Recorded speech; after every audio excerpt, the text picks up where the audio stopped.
up to 5 days of paid time off, and 5 days of sick time for all employees. This is really a value statement. That's right. A value statement that says that here in Chicago, we believe that everyone deserves the opportunity to take care of themselves, their loved ones, and to do it without the burden of financial instability.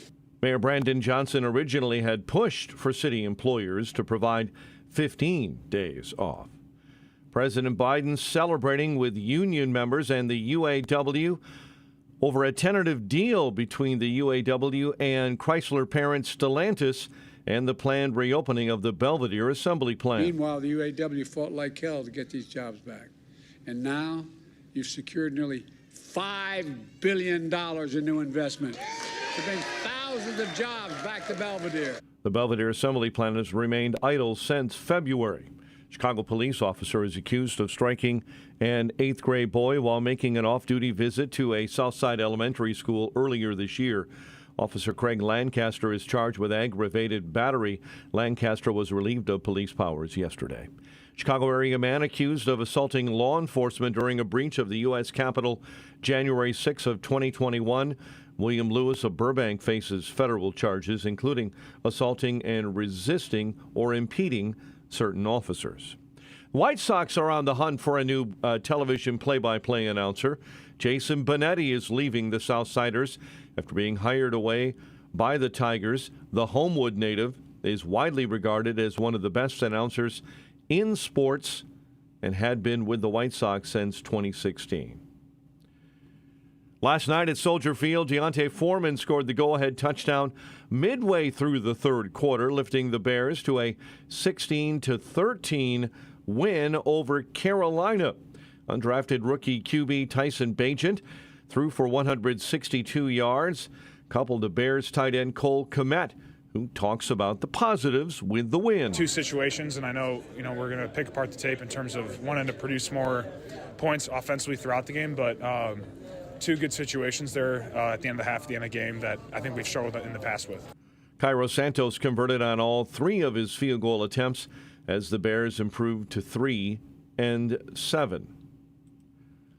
With the end of the fall veto session, Illinois' Invest in Kids school choice scholarship program, benefiting about 10,000 students, will come to a close. AM 560's Greg Bishop has this wrap-up from Springfield. Despite families for months lobbying to extend the privately funded program beyond the December 31st sunset, legislators didn't advance any such measure. Republicans were critical of Democrats, they say, caved to the teachers' unions who opposed the program. But before adjourning, Democratic State Representative Kevin Olicle said he'll continue to fight. There's no guarantee that they'll be able to stay at the school that they may have grown to love and build community within, and may be thrown into a harmful transition. After the House adjourned, solidifying the program would be extended, House Minority Leader Tony McCombie said they'll come back next year to work at reauthorization. I think there is some things that we could do to make it a better program, a more effective program that could serve more students as well. Legislators are off until January 16th. I'm Greg Bishop. In other education action, the legislature advanced maps for the elected Chicago public school districts after the House and Senate agreed on ethics provisions for the newly elected school board. A Chicago man charged with shooting a state trooper last month in Springfield is pleading not guilty. Cristobal Santana waived a preliminary hearing and entered a not guilty plea this week. Authorities say Santana pulled a gun and fired shots at Trooper Dakota Green during a traffic stop October 24. Santana then struck the trooper with his gun and drove away before being arrested a couple of hours later. Chapman Green is still recovering after being released from a Springfield area hospital. A bill that would lift a 1980s ban on nuclear power plant construction in Illinois is one step closer to becoming law. The House yesterday passed a measure that would allow for the construction of small modular nuclear reactors. While the governor vetoed an earlier version of the legislation in August, J.B. Pritzker has vowed to sign the new version. Connor Bedard showed why he was the number 1 pick in the NHL draft, leading the Blackhawks to a 5-3 road win over Tampa Bay. Bedard had 2 goals and 2 helpers in the win. I thought we showed good patience and obviously we're kind of waiting for their mistakes and kind of all the points. I feel like other guys did great things and I got to benefit. So it's obviously nice getting on the score sheet, but there's a lot that goes into it. White Sox center fielder Luis Robert Jr. and Cubs utility man Cody Bellinger each won a Silver Slugger Award in their respective leagues and positions. Fighting Illini will try to get a winning streak going when they host Indiana at Memorial Stadium tomorrow, while the Northwestern Wildcats look to bounce back from a tough loss last weekend when they visit Wisconsin at Camp Randall Stadium. College basketball, Fighting Illini host Oakland. Northwestern welcomes in Dayton. UIC has a home game against Arkansas Little Rock. The news a service of Turnkey.pro.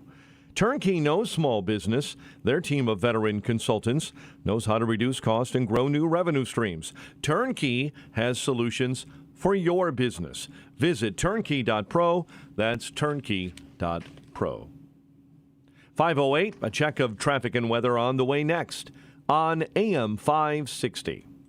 Freedom Summit Chicago tickets are now on sale.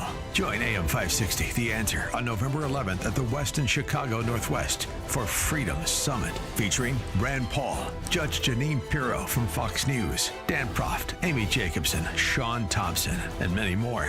Tickets are on sale now at freedomsummitchicago.com. That's freedomsummitchicago.com. Sponsored in part by Automated Systems Incorporated, HealthInsuranceMentors.com, and by Illinois Concealed Carry Training.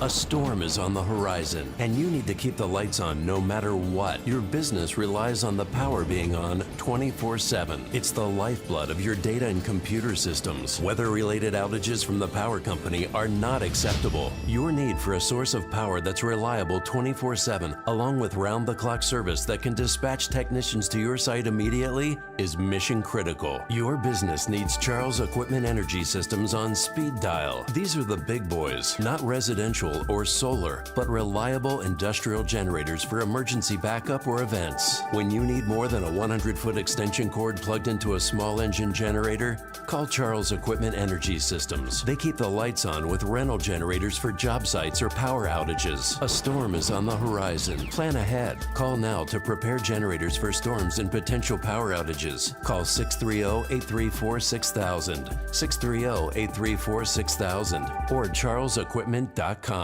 Get ready for an event like no other. It's Glock Days at Gat Guns in East Dundee, Illinois, happening on November 18th and 19th. Are you a Glock enthusiast? Or maybe you're just curious about what makes Glock the gold standard in firearms? Well, mark your calendars, because on November 18th, Gat Guns has the Glock rep right there in store, ready to answer all your burning questions. Gat Guns is loaded up with hundreds of Glock pistols and even more Glock accessories. Whether you're a seasoned pro or a first-time buyer, they've got something special just for you. Don't miss this Gat Guns exclusive sales event, where you will find unbelievable deals and discounts on most of the Glock lineup. While you're there, enter to win a new Glock pistol. So, gear up, lock in, and join Gat Guns for Glock Days on November 18th and 19th, Saturday and Sunday at Gat Guns in East Dundee, Illinois. This event is not to be missed. For more information and directions, visit gatguns.com. That's gatguns.com.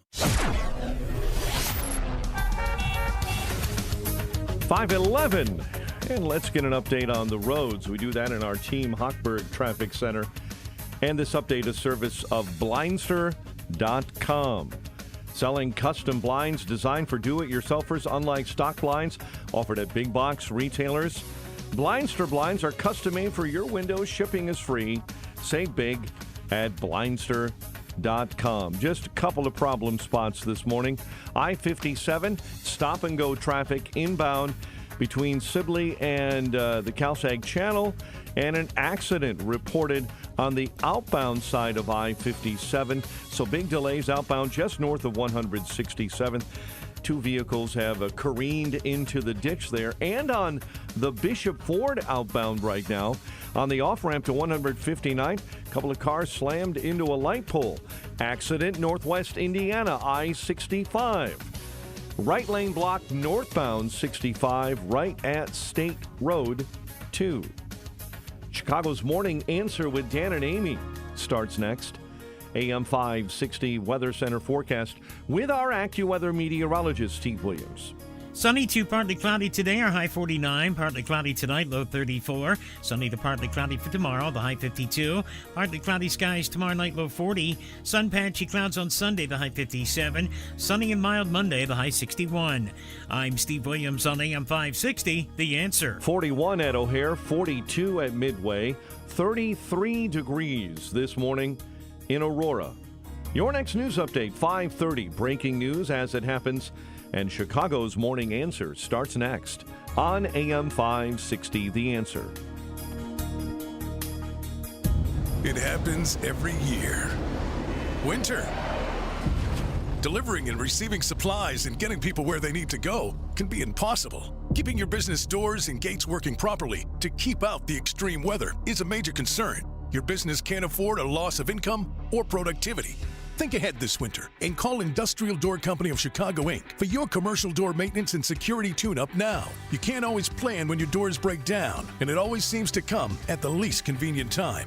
Industrial Door Company will ensure your doors, grills, gates, and dock equipment are working to specification and give you advice on how to increase the life of your doors. Go online to see a range of products and services at industrialdoor.com. Call anytime, 847-258-5620. Their team will be there before the extreme cold weather causes financial losses for your company and assist in your time of need. Since 1982, the Industrial Door Company of Chicago, Inc. takes care of your doors so you can take care of business. Balance of Nature's fruits and vegetables in a capsule, changing the world one life at a time. Hi, my name is Peg. I'm a wife, mother, and grandmother. Family is so important to me, and I want to stay healthy so that I can continue to do the things that I enjoy doing with all of them. I would recommend Balance of Nature. It's so easy to do every day. I feel great, and who doesn't want to feel great? Start your journey to better health with Balance of Nature. Call 1-800-246-8751 or go to balanceofnature.com to get 35% off your first preferred order with free shipping and our money-back guarantee. That's 1-800-246-8751. Go to balanceofnature.com or call 1-800-246-8751 and get this special offer by using discount code CHICAGO. It's getting harder and harder to make sense out of today's headlines. To stay on top of breaking world and national news with a Christian worldview and a faith-based perspective on what it means, turn to ChristianHeadlines.com. Log on to ChristianHeadlines.com for the very latest news, and then sign up for our free daily newsletter to stay one step ahead of what's happening. Get out of the mainstream media rut with top news and positive headlines every day with ChristianHeadlines.com. Tune into Protect and Grow with Tim Stearns every Saturday at noon on AM 560 The Answer. Certified financial planning professional Tim Stearns holds weekly discussions of the financial challenges to a secure retirement. Learn about planning strategies and solutions that proactive investors utilize to help make continued progress toward retirement goals. Call with questions at 800-640-2256 or visit tjstearns.com. Protect and Grow with Tim Stearns, Saturdays at noon, here on AM 560 The Answer.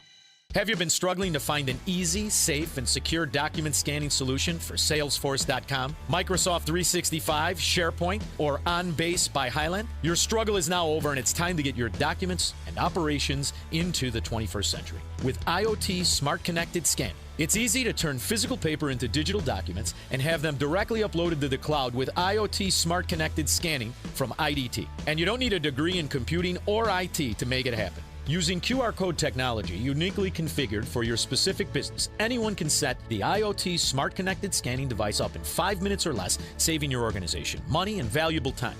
Remote employees can even capture documents and send them safely and seamlessly. Organize documents efficiently and securely with IoT Smart Connected Scanning from IDT. To see a demo or to order now, go to ready4idt.com. That's ready4idt.com. Use promo code SMART and receive 10% off your order. IDT, putting paper in its place. Hey, business owners, are you wondering how to grow your business? Do you need cash flow and a ready source for financing? Well, Signature Bank can help. Hi, Mike Gallagher here to let you know that Signature Bank's loan decisions are made locally by a team who knows your name. cares about your business, and is invested in your success. When you need advice about your business or even have a question, Signature Bank is there to help. There are no handoffs or call centers. This is a team that wants to get to know you and your business. That's why Signature Bank in Chicago is my bank. That's right. I'm a customer. When I call, someone picks up the phone on the other end. And with Signature Bank, I can securely bank anywhere, anytime. Reach out to my friends at Signature Bank. Call 773-467-5630. That's 773-467-5630. Or visit them online at signaturebank.bank. Signaturebank.bank. Your business could be Signature Bank's next success story. Member FDIC, Equal Housing Lender. Hi, I'm Martha Stewart. Every year, more than 4 million pets enter shelters here in the United States. My friends at American Humane have been helping animals since 1877. The goal is to ensure that pets have a safe shelter, especially during natural disasters. Adopting a shelter pet allows shelters to help more animals awaiting care. Please consider adopting today and take some time to learn more about American Humane's other work at americanhumane.org. At Simply Safe, our 24/7 lifeguard protection helps stop crime in real time. Because during a break-in, every second counts. And these days, every dollar counts. Right now, get 50% off any new system with Fast Protect monitoring at simplysafe.com/radio. It's U.S. News and World Report's Best Home Security of 2023. Advanced home security, 24/7 professional monitoring for less than $1 a day. There's no safe like Simply Safe. Portions of the following show may be pre-recorded. This hourly segment brought to you by Unleash Your Wealth with Raj Shah and Rick Borick this Saturday at 7 a.m. and 2 p.m. Learn more at scwealthadvisors.com. Now, from the Signature Bank Studios.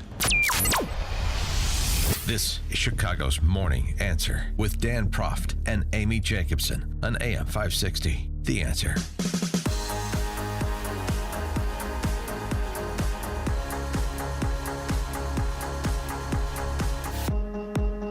Top of the morning, Dan and Amy.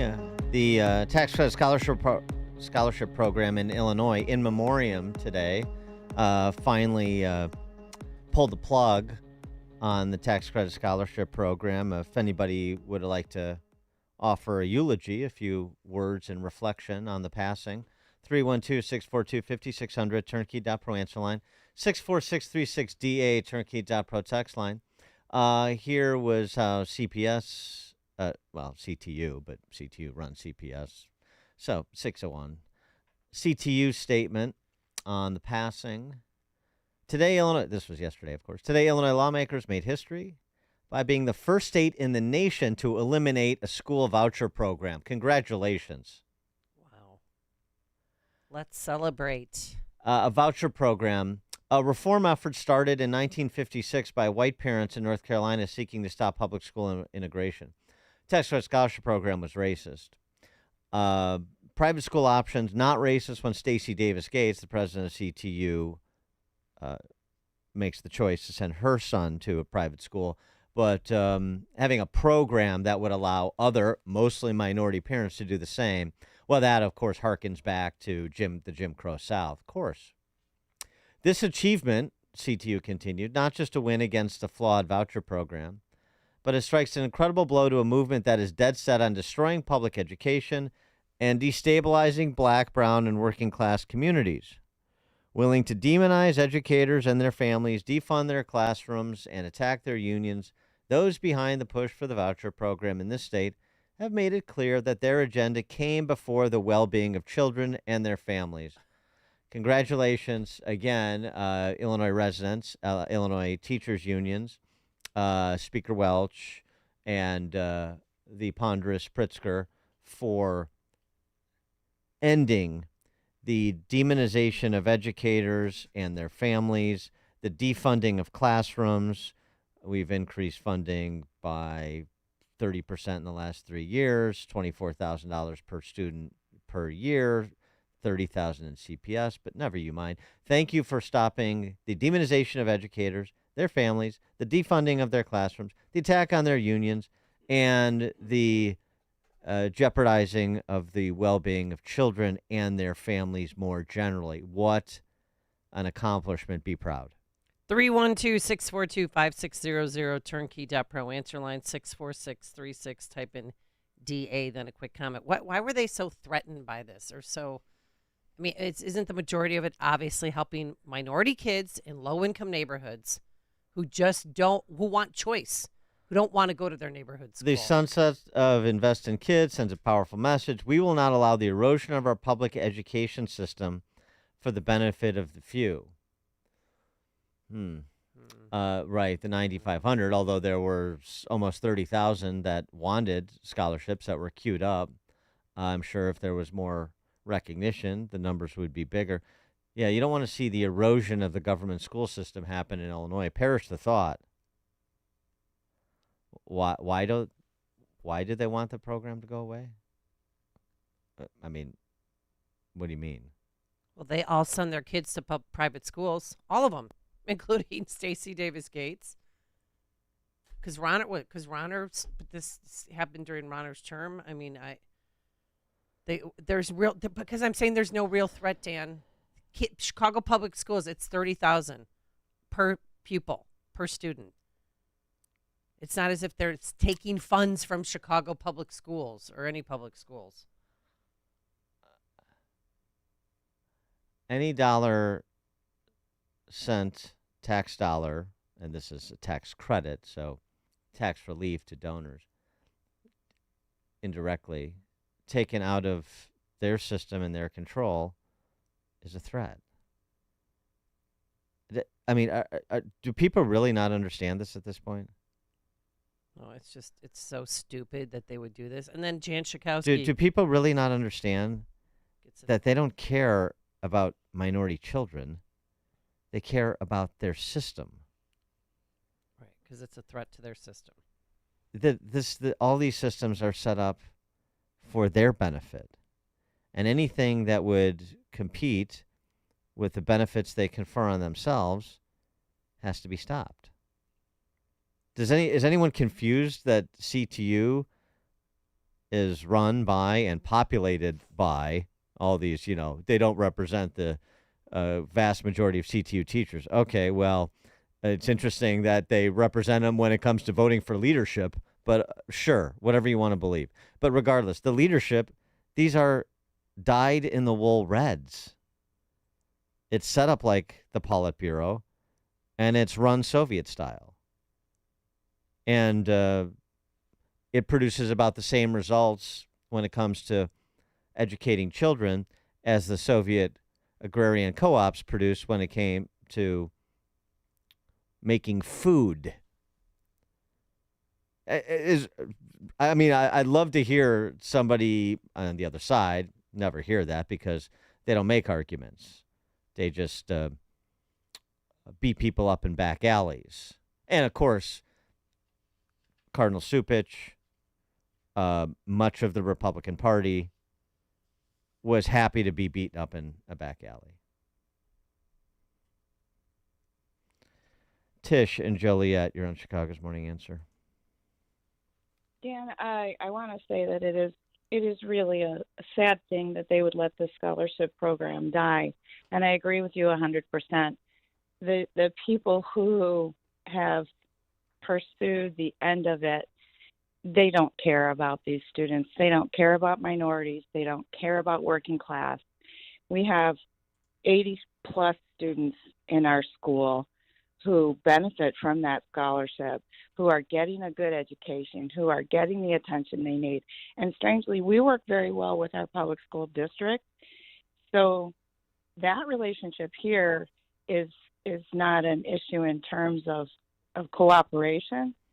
I don't understand that you would, what the public schools are losing nothing, and these children are going to suffer as a result of this. And our politicians, we tried to, we invited them to our school. They came, they saw the kids, they see how well they're doing, they see what a beautiful situation, and they run scared away because they have no courage. Right. Well, thanks for the call, Tish. Sorry that's happening at your school, but of course it's going to be happening in many schools. But this whole inviting politicians to our school to see what we're doing. No, again, work the logic. You understand who they are and what they will and won't do and why they will and won't do it. Why bother? The only thing they understand is political consequence. And it's the one thing that Republicans and Cardinal Supich and even the school choice organizations here will not deliver. And that's why the program's gone. In addition to, of course, the fecklessness of a GOP and the blithe ignorance of suburban and other bad qualities of suburban families that allowed this state to become a safe haven for Marxist thugs with supermajorities in both chambers and a barbarian in the governor's office. Cardinal Supich. Catholic Conference of Illinois released a statement, too. And, I love Bob Gilligan. He's a great dude, and he does great work, and it's difficult. I know the difficulties he has. He's serving the arch, and unfortunately, Cardinal Supich is the head of it. But this statement, really. It's difficult to put into words the level of disappointment we're experiencing today after learning the Illinois General Assembly failed to renew, blah, blah, blah. We expected more from our elected senators, representatives, and governor, blah, blah, blah. Where do we go from here? Despite the setback, we build on the incredible efforts of thousands of people who went to Springfield, wrote letters, blah, blah, blah. The work is not over. The kids are worth the fight.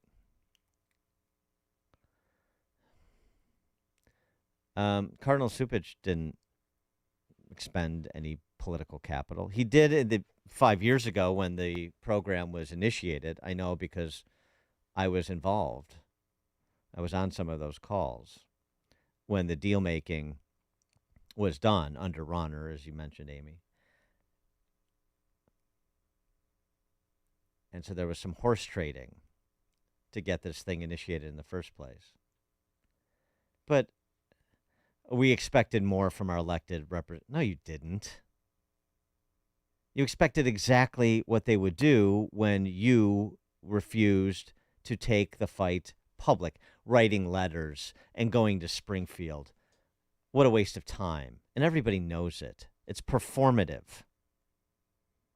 It's disingenuous to the good people and the families that benefited from this, the good people that at the grassroots level that did push this, that did what they were told to do, because I expect you people know better than I do what I should do and how we should reach these politicians. Let's kill them with kindness. Let's tell them about little Johnny who's doing so well at that school in Joliet. They don't care. That is not the question that is kicking around in what constitutes their gray matter. So unless and until there's honesty about what motivates these politicians, and there's, to borrow Tish's word, courage in bringing families to bear politically to impose consequences and to inform the larger public and to not let things like this go with but a whimper in the night, then no, the work is over. And the kids are not worth a fight, because that's what Illinois just said. That's what Illinois just said. Don't tell me the kids are worth a fight. Yes, in a moral sense. Yes, we believe that. Illinois said they're not. Illinois has spoken.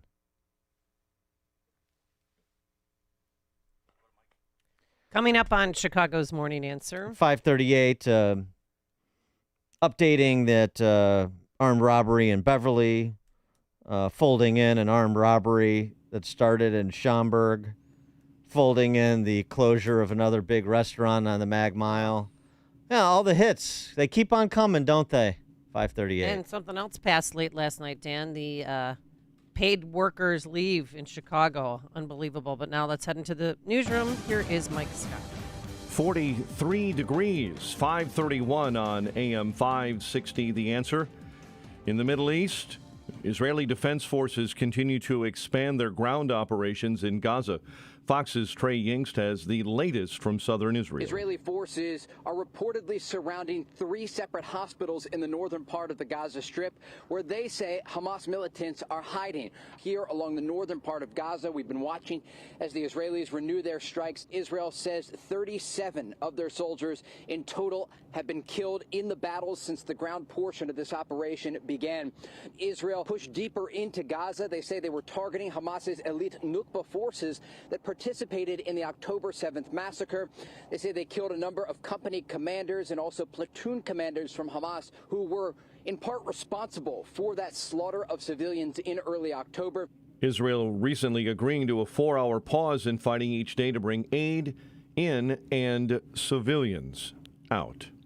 Election offices across the country are on high alert after suspicious mailings were intercepted heading to a California election department. Similar suspicious packages may have been sent to Georgia and Washington. Senator Joe Manchin will not seek re-election next year. The West Virginia Democrat made the announcement yesterday. The current frontrunner to replace him is GOP West Virginia Governor Jim Justice.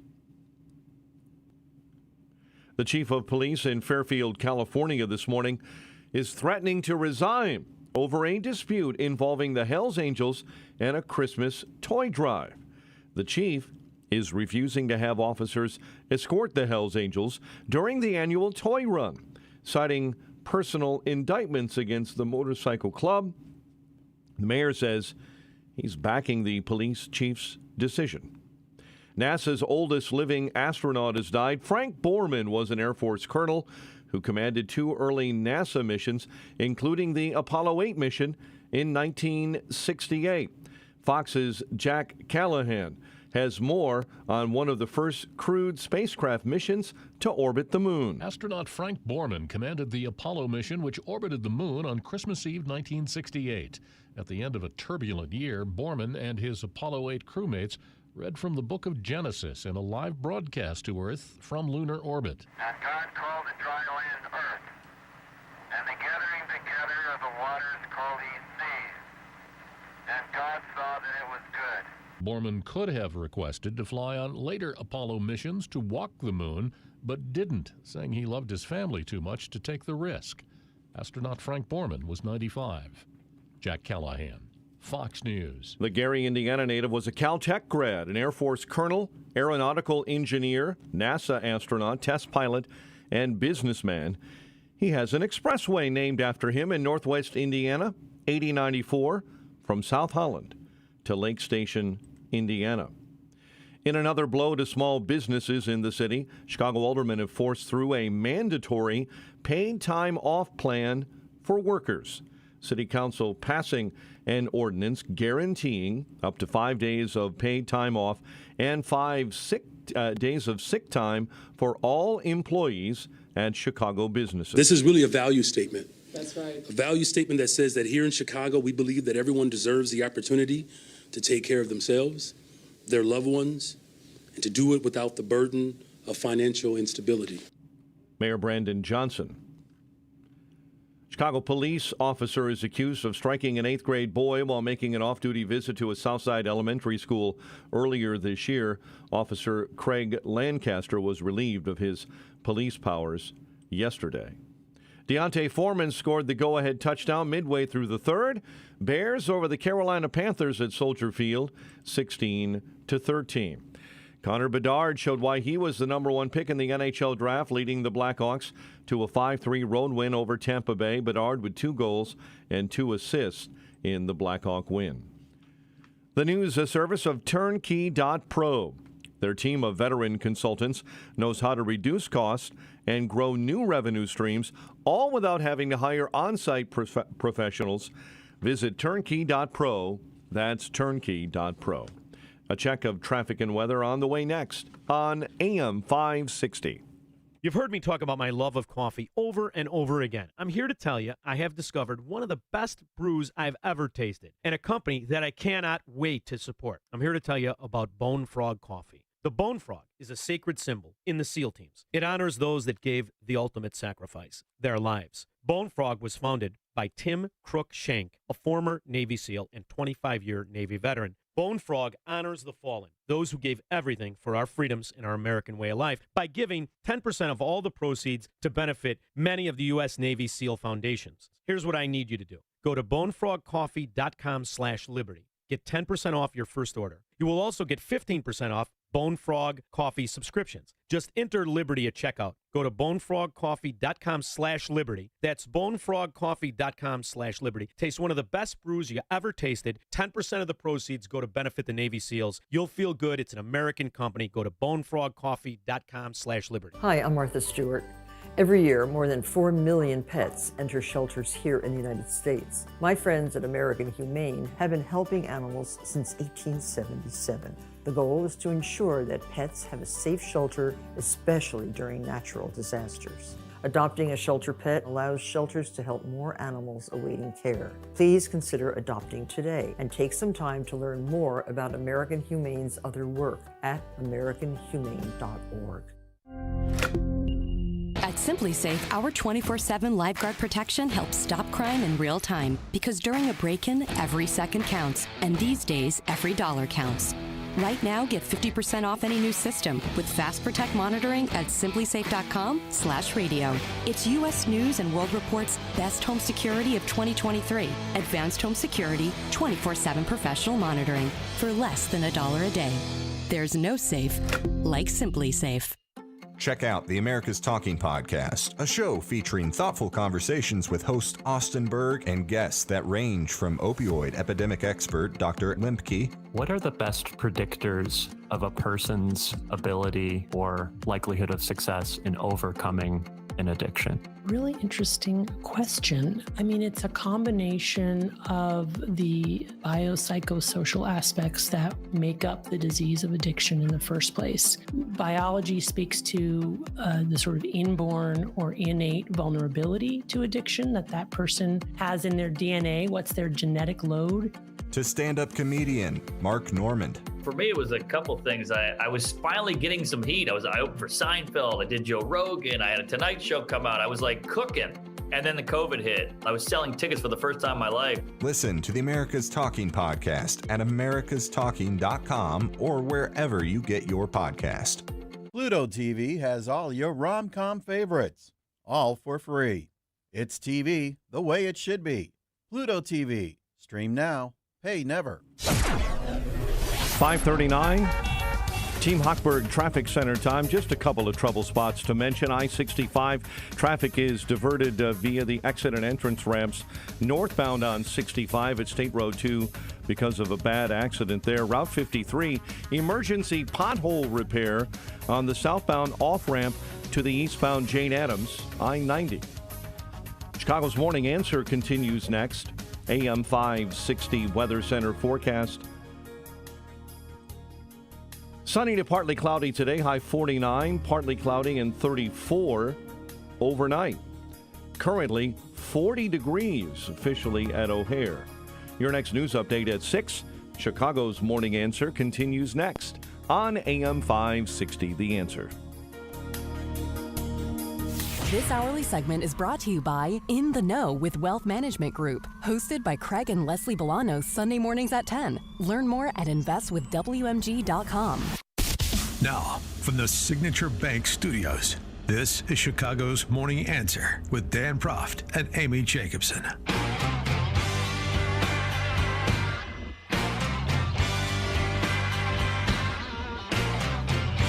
Top of the morning, Dan and Amy. And speaking of Amy, Rich in Indian Head Park, you're on Chicago's Morning Answer. Hey, Rich.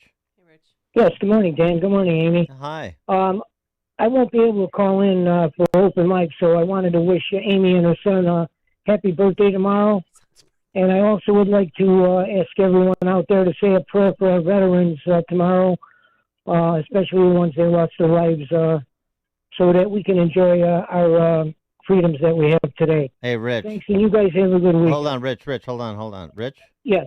I mean, what, my dad doesn't get a happy birthday wish? Oh, I'm sorry.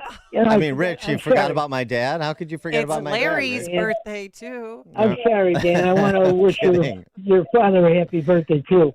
Sometimes it slips my mind early in the morning. Sure, I understand. Thanks for the call, Rich. I appreciate it. Yeah. Oh, big. What's the number tomorrow? Tomorrow, Peyton turns 20. And that's all you need to. And Bunky is 9 years old today. It's Bunky's birthday today, and then tomorrow's. And the other Jacobson? I don't know. Oh, she's somewhere in the 20s, late 20s. Yeah. Okay. 29 forever, of course. Yes. Okay. But thank you, Rich, for the phone call. Yes, Rich is very nice. Very nice that people are keeping track of your important dates. And this year, just so you know, if you want to keep score, I mean, last year we didn't honor the veterans at Chicago Public Schools because remember Pritzker moved that day to Election Day to make sure our democracy wasn't in peril and that everyone had a chance to vote. Yeah. So now we're back to honoring veterans. See how that works?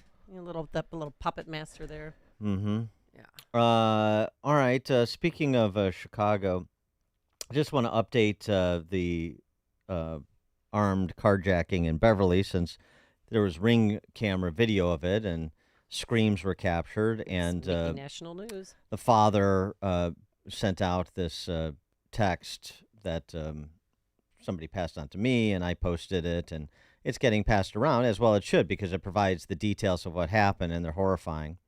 And, and it calls the question that we've been calling and many people have been calling for many, many, many, many, many, many, many, many, many years. And the answer is always no. The question is it bad enough yet? No. Well, just updating it, a 24-year-old woman charged in connection to the armed carjacking because she was found in possession of the stolen Audi that has now been recovered by police. She obviously was not one of the two assailants you saw on the Ring video. Huh. And they could upgrade the charges against her if there is evidence that would tend to lead that she helped him. That, yeah, she participated in it, but they don't know that yet. So she's only being charged with misdemeanor criminal trespassing so far. But, let's not get too knee-jerk here. As information becomes available, if those other individuals are ultimately apprehended and the evidence suggests it, you can expect that certainly police will recommend more severe charges. Yeah, but we hope that she leads police to those two thugs, those monsters that were pointing the gun at that beautiful woman and her family and threw her on the ground. And you could just see, even though it's a Ring camera, you could see and hear just the terror that she experienced. Well, yeah. Now this, there was no Ring video, so it doesn't matter. This will just be another statistic. But I just, thought it might be interesting. I know it's anecdotal. It's just one incident. And it's just urban, metropolitan area living. It just comes with the territory. I get it. Until it happens to you. And that's what I suspect a lot of people in Beverly who are otherwise loyal Democrat voters, no matter how absurd the Democrat is. Maybe they're thinking about that now. I would have thought they were thinking about that after Danny Golden was shot and paralyzed. I was wrong. Did that area vote for Brandon Johnson over Paul Vallis? Not the point. Okay. Not the point. You don't get absolved of your responsibility for participating in the disintegration of the city and the state because you voted for Paul Vallis over Brandon Johnson, while you vote for one apparatchik after another for every other office, for every other election. Spare me the I didn't vote for Kim Foxx the second time, or I didn't vote for Brandon Johnson. Please. As if the Irish Mafia has served the city so much better. As if they weren't doing the same things, but just protecting theirs in the same way that these identitarians of today are protecting theirs. The law be damned. Equal application of it be damned. Oh, by the way, you may take judicial notice of the fact this is all happening against the backdrop of Ed Burke's federal corruption trial. So the effort to absolve people of responsibility is not one I'm going to participate in. But anyway, back to this other incident in the suburbs. A woman with an infant robbed by a dude described by police as a black male armed with a firearm, around 2:10 in the afternoon in the parking lot at Schaumburg Mall. So it starts in Woodfield, 2 o'clock. Broad daylight, nice. Wonder how mom reacted with the infant in tow when a guy pulled a gun on her and demanded her car. Oh. Probably similar to what happened in Beverly, but we don't have Ring camera video of it, so it's not that interesting. Following the armed robbery, according to the deputy chief of the Oak Brook Police Department, the vehicle was located by license plate readers in Oak Brook, and that alerted law enforcement there, which prompted a response from Oak Brook Police. They spotted the offending vehicle attempting to flee. The suspect rammed another car while trying to exit onto 22nd Street. High-speed pursuit ensued. Came to a conclusion southbound on 294 near Ogden between Hinsdale and Western Springs, where he was apprehended. No one injured. Well, same thing in Beverly. No one injured. But do you think the lives of the Pettiford family in Beverly and this mom and her infant, but particularly the mom, you think their lives are changed for the foreseeable future? And it's Schaumburg. I mean, people think they're safe in the suburbs. Not anymore. Oh, yeah. On other Chicago news, as the hits just keep on coming, it's not just Ditka's restaurant going from popular night spot to homeless shelter in 3 short years. Commentary on the trajectory of the city. Yeah. You have another significant closure on the Mag Mile. The Grand Lux Cafe is closing, that 2-story. Oh, yeah. It's been there for 20 years, and I have to tell you, I don't know where I'm going to get cinnamon caramel banana pancakes. Have you had those there? No. Ooh. 600 North Michigan Avenue. I tell you, AT&T is gone. I don't know. I don't know what that's more ideal for, a base camp or a homeless shelter, but one of the two for sure. Or not medical, marijuana sales, or let's start prostitution, shall we? I mean, I don't know who's going into all these places. Gap is gone. AT&T is gone. I have a hunch that big, gigantic Starbucks might be next. Verizon left. Macy's is gone. That was one of the first to go.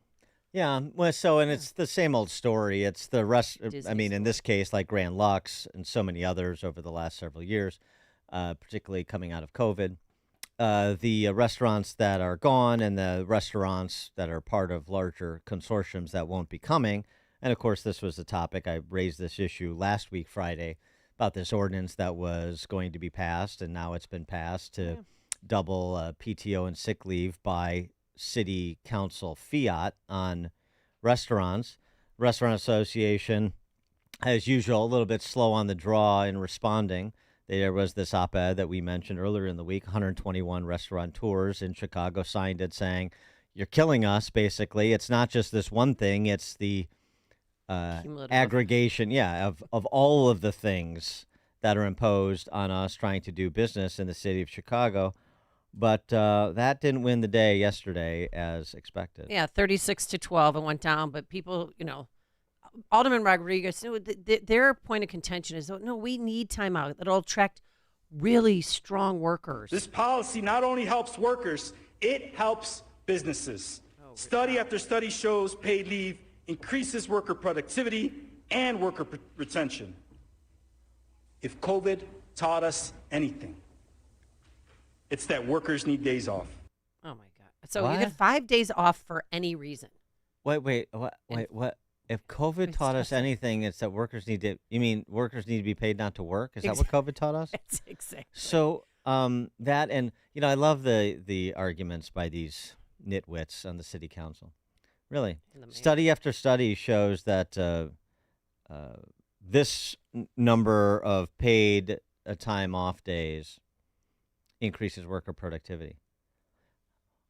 So what you're saying is that these businesses either are ignorant of that or they don't know that.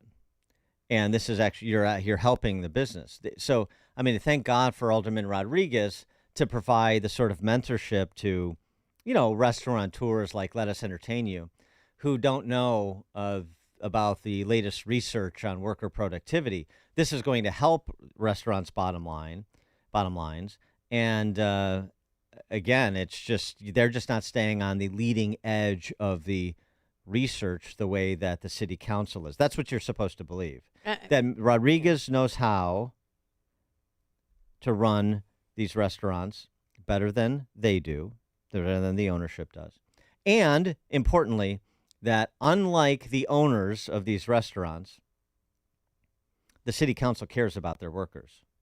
The city council is caring about workers in the city where owners have failed to do so. That's what you're supposed to believe. And by the way, a lot of people believe that. Right. They just come out and make these, declarative statements. It's the most progressive policy in this entire country. So if you have 50 employees or more, you can accrue sick time during personal and family time off. And again, 5 days off for no reason. You don't have to give your boss any reason.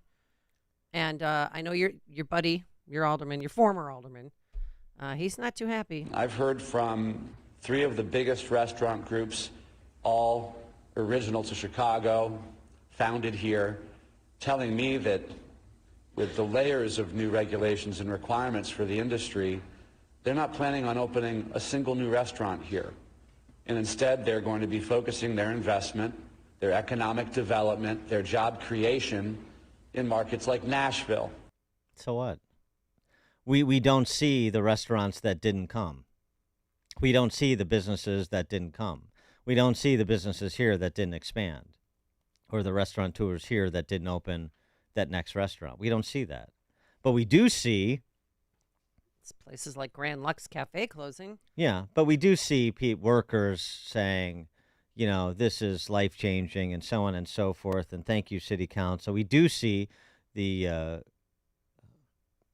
union goons, basically, driving these trains. We do see restaurateurs on their heels.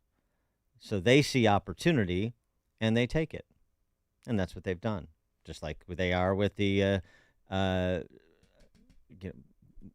increasing the minimum wage for tipped workers. Doesn't matter if the restaurateurs don't want it. Doesn't matter if the workers don't want it. We're going to do it anyway because it's an opportunity, and we're going to take it. Doesn't matter if the customer doesn't want it either because we're going to have to concur the costs.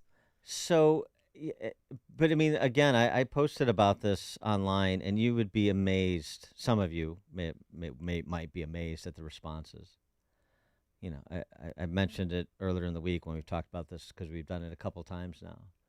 If they can't survive, then if they can't manage, this most draconian example of city regulation of somebody else's business, then they should go out of business and somebody will replace them and everything will be fine. And that's what they call free enterprise, right? Government regulation puts you out of business and then somebody comes in, and that's the free enterprise system. It's an interesting understanding of free enterprise, but this is what you get. Because they look at things siloed. They don't talk about the cumulative impact of all of the things, in addition to the shutdowns that were also so popular, including among some of the restaurateurs. Self-inflicted wounds. Again, is it bad enough yet? No. Nope. Got a text message, Dan and Amy. I look at it this way. If you're Republican in Illinois, you're among the few with intelligence. Speaking of that drunk who represents the 42nd Ward, it was nice that they were able to rustle him out of Boss Bar to show up to that city council Well, meeting. he didn't have a suit on. He had on, the sweater and the hat on. Mm-hmm. And he looked like he didn't shower, but yeah, well, he was there for the people. Yeah, I'm sure he had a 42nd Ward koozie at the ready to help him get through the meeting. I need my tumbler. So Riley also issued this uproarious statement about the new Ditka's homeless shelter. Yeah. Don't tell the coach. Coach. I have a cell phone. Should we call him? According to recent media reports, Mayor Johnson is now considering converting the Selena Hotel at 100 East Chestnut to operate as a seasonal homeless shelter. Oh, according to media reports, he's on the case. Somebody told me at the bar that, anyway, much like the Inn of Chicago, this location is just steps from the Mag Mile, proximate to popular tourism destinations, blah, blah, blah. Again, much like the Inn, the mayor has decided to make this decision unilaterally rather than confer with the local alderman who represents residents in the area, which means Hopkins and Riley. Johnson administration's lack of transparency and blah, blah, blah, blah, blah, and blah, blah, blah, blah, blah. We're not going to let this stand. No, aren't you cute? It's already happening. They're losing their jobs today. 16 people. And these same 16 people. Cute? Okay, stop. These same Come here, you. Hey, would you get those two alder humans all around on me? Come on. These 16 people that they're getting laid off today, who might have to use the shelter because they can't find work. They were there the whole time when the migrants were there, and that's what they're confused about. Here's the head maid. They do need people to work here, and that's what I don't understand. I don't understand why they're pushing us out. Yeah. Well, they used them the first go around to. Maybe there's this foreclosure suit that's being visited upon the owner of the property. Okay. And my guess would be that this is an opportunity to offload the personnel cost onto the city. Oh, well, this one guy, James, he was there yesterday ready to move in. I think it's good for me. Right now, I'm staying in a tent down under the bridge over there, under Lower Wacker. So, yeah, I'm trying to get out of there as soon as possible. Yeah, absolutely. Well, get out of that van down by the river and get over to Ditka's Homeless Shelter, a product of Gimme Dad Enterprises. Will they still have the... It's a nice hotel, you guys. It's a boutique hotel. Will they still have one of those crooners that does the Frank Sinatra classics at the homeless shelter? That's my question. Okay, coming up on Chicago's Morning Answer. At 6:06, Ronna McDaniel, the RNC chairperson, responds to Ramaswamy's broadside in Wednesday night's debate, 6:06. But now let's head into the newsroom for news here at home and around the world. Here is Mike Scott. Good morning, Mike. Amy and Dan at 5:59. With the end of the fall veto session, Illinois' Investing Kids School Choice Scholarship Program will come to a close. A Chicago man charged with shooting a state trooper last month in Springfield is pleading not guilty. A bill that would lift a 1980s ban on nuclear power plant construction in Illinois is a step closer to becoming law, and the Illinois Veterans Home in Manteno is experiencing an increase in COVID-19 cases. Connor Bedard, 2 goals in the Blackhawks win, and the Bears at Soldier Field with a victory. Is Israel doing what the U.S. said it was going to do? I'm Dave Anthony, Fox News. The Americans came out with this idea there would be 4-hour pauses across the board in the fighting, and the Israelis say that simply is not the case. Fox's Trey Yinks near the border reports the war rages on. Israeli media reports 3 hospitals in Gaza City are currently surrounded. The Israelis believe there are Hamas fighters inside. The complexity of this, though, there are still patients inside. Thousands of Palestinians still not heeding those warnings by the Israelis to head to the south. Some in the hospital simply don't have the ability to do so. We know the Israelis overnight say they killed a number of members from Hamas's elite Nukba forces who participated in the October 7th massacre. Now, that terror attack started this war, and Israel's prime minister tells Fox they must defeat Hamas, and Benjamin Netanyahu condemned the pro-Palestinian protests here in the U.S. They're lining up with ISIS, with Al-Qaeda, with these murderers, with these baby murderers, with these rapists, and with these mutilators, these head choppers. And we have to protect not only our lives, but our future. But Secretary of State Antony Blinken said in India today there are far too many deaths in Gaza. Officials there report more than 10,000 Palestinians dead. There's another government shutdown deadline looming a week from today. Neither the House or Senate have passed all the individual spending bills to fund the government into next fiscal year. Both chambers are considering a short-term spending bill that avoids a government shutdown until December or January. That's Fox's Ryan Schmelz. The last time short-term funding passed, some upset Republicans ousted House Speaker Kevin McCarthy for working with Democrats. It appears gambling won't be halted by picketing in Las Vegas. Hospitality workers have reached a tentative agreement with Wynn Resorts after the union reached similar deals this week with MGM and Caesars. President Biden called auto workers heroes for their strike, praising them in a trip to Illinois. It's a bigger thing I think even y'all realize. you're changing the face of the country economically. UAW worked out new contracts, giving workers big pay raises at Ford, GM, and Stellantis. America's listening to Fox News. 40 degrees at 6:02 on AM 560, The Answer, and good morning. I'm Mike Scott. In another blow to small businesses in the city, Chicago aldermen have forced through mandatory paid time off for workers. City Council passed an ordinance guaranteeing up to 5 days of paid time off and 5 days of sick time for all employees at Chicago businesses. This is really a value statement. That's right. A value statement that says that here in Chicago, we believe that everyone deserves the opportunity to take care of themselves, their loved ones, and to do it without the burden of financial instability. Mayor Brandon Johnson originally pushed for city employers to provide 15 days off. President Biden celebrating the tentative deal between the UAW and Chrysler parent Stellantis and the planned reopening of the Belvedere plant. Meanwhile, the UAW fought like hell to get these jobs back. And now you've secured nearly $5 billion in new investment to bring thousands of jobs back to Belvedere. The Belvedere assembly plant has remained idle since February. Chicago area man is being accused of assaulting law enforcement during a breach of the U.S. Capitol on January 6 in 2021. William Lewis of Burbank faces federal charges. Deontay Foreman scored the go-ahead touchdown midway through the third, lifting the Bears over the Carolina Panthers 16-13 last night. Cole Kmet talks about the positives. Two situations, and I know we're going to pick apart the tape in terms of wanting to produce more points offensively throughout the game, but two good situations there at the end of the half, at the end of the game that I think we've struggled in the past with. Cairo Santos converted on all of his 3 field goal attempts in the Bears' victory. Connor Bedard had 2 goals and 2 helpers in a 5-3 Blackhawk win over Tampa Bay on the road. Fighting Illini will try to get a winning streak going when they host Indiana at Memorial Stadium tomorrow. The news, a service of Protect and Grow with Tim Stearns, Saturdays at noon. Enjoy weekly discussions to a secure retirement. And a check of traffic and weather is on the way next on AM 560.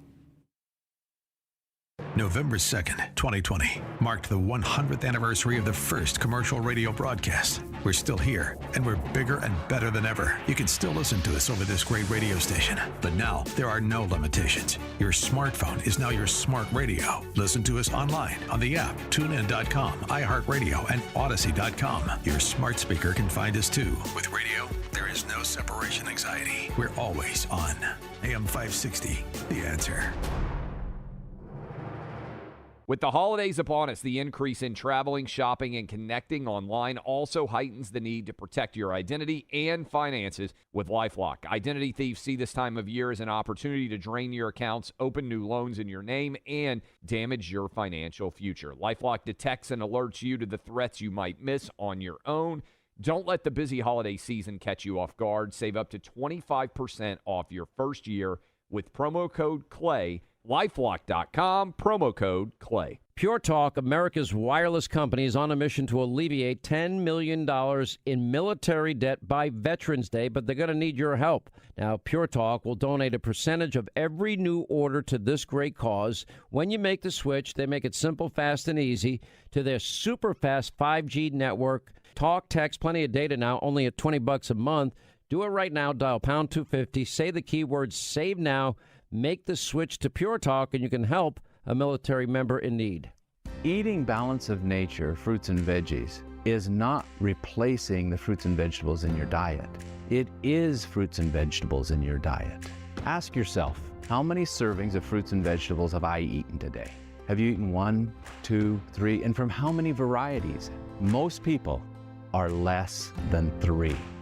Our body is an amazing chemical laboratory. And when you give it the right chemistry, it functions the best.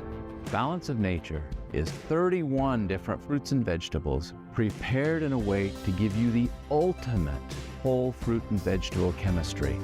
Let Balance of Nature help you supplement your fruit and vegetable intake for a lot less money and a lot less work and a much higher quality of life. Start your journey to better health with Balance of Nature. Go to balanceofnature.com to get 35% off your first preferred order and get this special offer by using discount code Prager.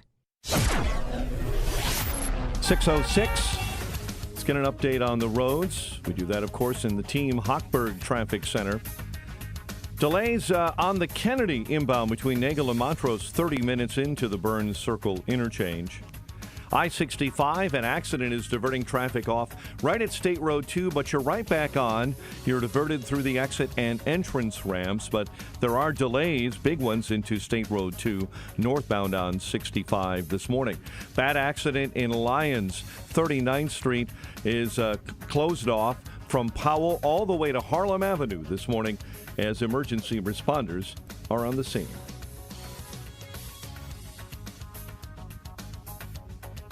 Chicago's Morning Answer continues next. AM 560 Weather Center forecast with Steve Williams. Sunny to partly cloudy today, the high at 49. Clear to partly cloudy tonight, low 34. And then sunny to partly cloudy again tomorrow, the high 52. For Sunday, breezy, sun, patchy clouds, high 57. Sunny Monday, high 61. I'm Steve Williams on AM 560, The Answer. Clear skies and 40 at O'Hare. Your next news update is at 6:30. Chicago's Morning Answer continues next on AM 560, The Answer. This hourly segment is brought to you by Catholic Cemeteries of Chicago. Ensure your legacy lives on. Set your final wishes in place. Visit CatholicCemeteriesChicago.org. Now, from the Signature Bank Studios, this is Chicago's Morning Answer with Dan Proft and Amy Jacobson on AM 560. The Answer.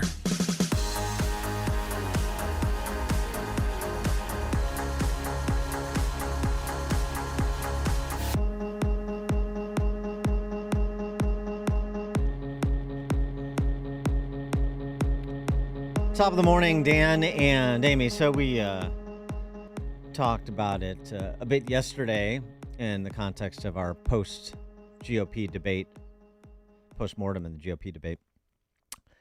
Vivek Ramaswamy calling out Ronna McDaniel right at the outset of Wednesday night's debate. You remember. Why should you be the nominee and not the former president? I think there's something deeper going on in the Republican Party here, and I am upset about what happened last night.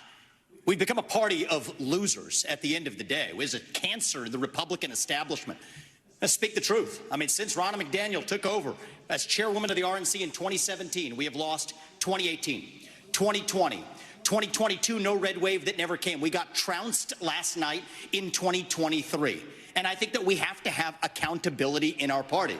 For that matter, Ron, if you want to come on stage tonight, you want to look the GOP voters in the eye and tell them you resign, I will yield my time to you. And frankly, look, the people there cheering for. Yeah, and I think that part of it was a little unfair. The idea that the results in those election cycles solely the responsibility of the RNC chairwoman. That's not the case. I mean, it just the RNC is largely a fundraising operation, and they have some specific tasks where they should aid the overall effort in coordination with the House Republican Campaign Committee, the Senate Republican Campaign Committee, the RGA, and so forth. But the idea that Ronna McDaniel is the one turning all the dials and pulling all the levers, and so she bears unique responsibility for the GOP failures is unfair. Now, she does bear unique responsibility for choosing to partner with NBC News to host a debate. And this is where I would have stuck to the matter if I was Ramaswamy. The partnering with these D.C. press corps outlets that are wholly owned subsidiaries of the Democrat Socialist Party, the comm shop for the Democrat Socialists, that is a decision that is inexplicable and, in my view, indefensible. That would have been better. Well, viewership was horrific. It was 6.86 million. There was 1.3 million viewers in this key demographic, 25 to 54, but that was down a lot from the first debate that had 13 million. Mm-hmm. So more than half. Well, people losing interest as it's seeming because the result seems inexorable. But anyway, we'll get to that in a second. But Ronna McDaniel went on Stuart Varney's program on Fox Business yesterday to respond. Here's what she said. He's at 4%. He needs a headline. I'm going to say what I've been saying to Republicans all along. Our headline should be about Joe Biden, the border, fentanyl, crime, terrible things that are happening in this country that the American people are looking to our party for solutions. But I also will stand by my record as RNC chair. He said, I am the one who delivered Michigan for the first time in 30 years when I was Michigan chair. We just won back the House under my leadership. And I'll add one other thing. In 2022, the RNC turned out 4 million more Republicans, and we would have won the Electoral College based on that turnout. Now, we don't do the messaging. That's a fact. We don't do it. And our candidates have lost their messaging on abortion. In Virginia, the Democrats spent $16 million on abortion ads. Republicans did not respond. In Kentucky, Democrats spent millions and millions on abortion ads. They did not respond. Now, the RNC doesn't do state races. We're a federal committee, so we weren't involved in those races on Tuesday. I know Vivek's kind of newer to the party. He voted for Obama, so he may not know that. But this is something we're going to have to get right as a party. As a suburban woman, I get this. Okay. You cannot allow Democrats to define us and say we won't give life-saving care for miscarriages or ectopic pregnancies and then let it go unanswered, because then those lies become the truth. We are leading the way at the RNC on how to message on this issue. We saw great messaging from many of the candidates on the stage last night, and we're going to have to do this if we're going to win in 2024. What do you think about that reply? 312-642-5600, turnkey.pro answer line. Or you could hit us on our text line, 64636, type in DA, then a quick comment. So, I mean, she tried to, tout her successes, what she has accomplished while being RNC chair. So here's my critique of what she said. I'm not particularly impressed by Ronna McDaniel, but I'm not so naive as to believe that all of this resides in her orbit. What has happened. It would have been better had she said, look, here is my role. Here's what the RNC does. Here's what we don't do. She sort of got to that. She said, we don't do messaging. I don't control candidates. She could go on. Talk to the House Republican Campaign Committee. Talk to the Senate Republican Campaign Committee. Talk to the RGA. Talk to state parties. This is not like all roads lead to Ronna McDaniel. I know what people are going to say. We're looking for accountability somewhere. Well, okay, fine. Well, why don't you look for it in a place where it's most important, and that's in caucus leadership. It's not the fundraiser in chief of the party. This is what people don't get. We see this all the time in Illinois. The focus on state party and state party fights and so on and so forth. Who's going to be a state party chairman, state such committee? I'm not saying it doesn't matter. It matters, but the focus should be on your caucus heads. That's where candidate recruitment, development, messaging, that's where the spend runs through for the most part. The state party, the national party can do some of the big things that benefit all candidates, regardless of the particular messaging dynamics in their race and their state. But all roads lead to the state party chairman. They don't. It would have been better, though, if Ronna McDaniel had said that and said, let me give you an example here. Show some humility. Taking back Michigan, winning Michigan in 2016 and so forth. What she should have said is, I didn't do that by myself. Oh, okay. I was part of the group, part of the Republican group that accomplished that.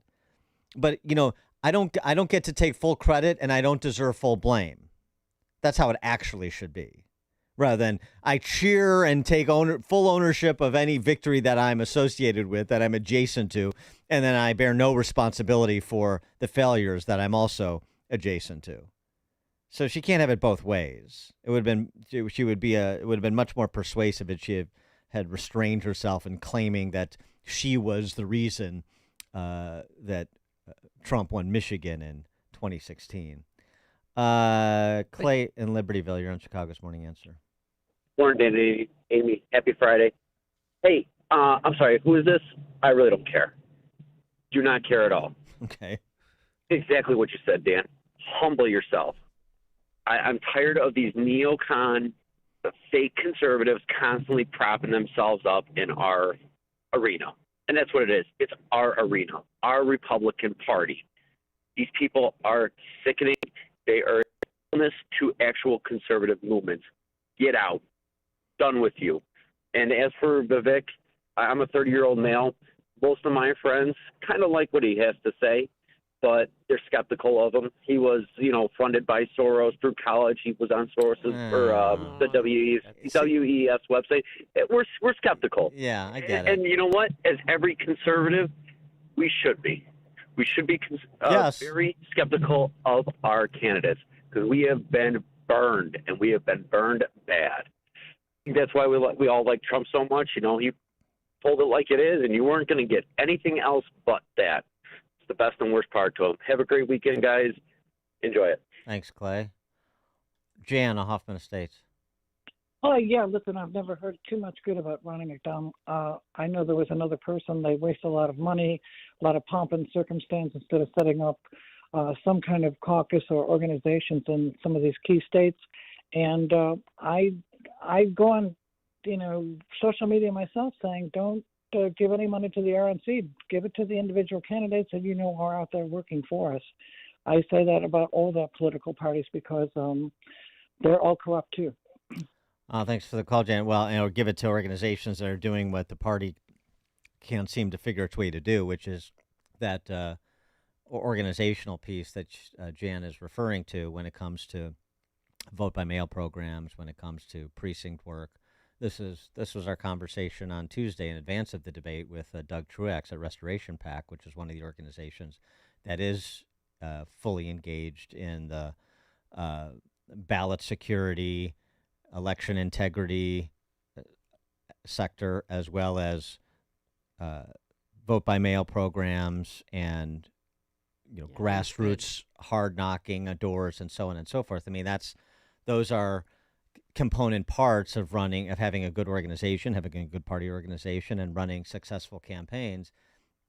So it's always been a struggle, and this includes Illinois. Well, obviously, this is the worst case scenario. This is the worst example.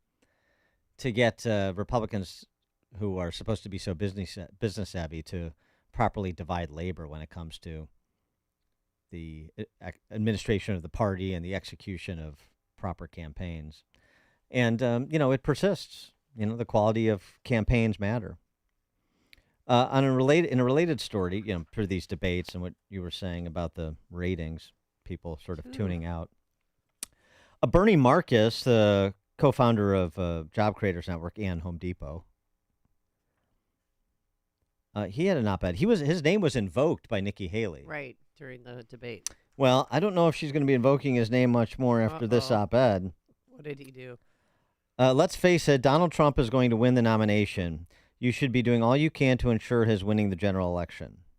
I understand the frustration some of my Republican friends who do not like or are offended by the things Donald Trump does and says.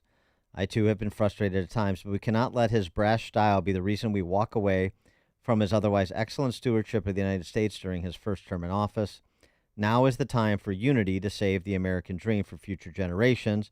For these reasons, I endorse Trump as the nominee for the Republican Party and our next president. I endorse him not only because he has the best chance of winning the general, but because he's the best person to take on and dismantle the administrative state that is strangling America.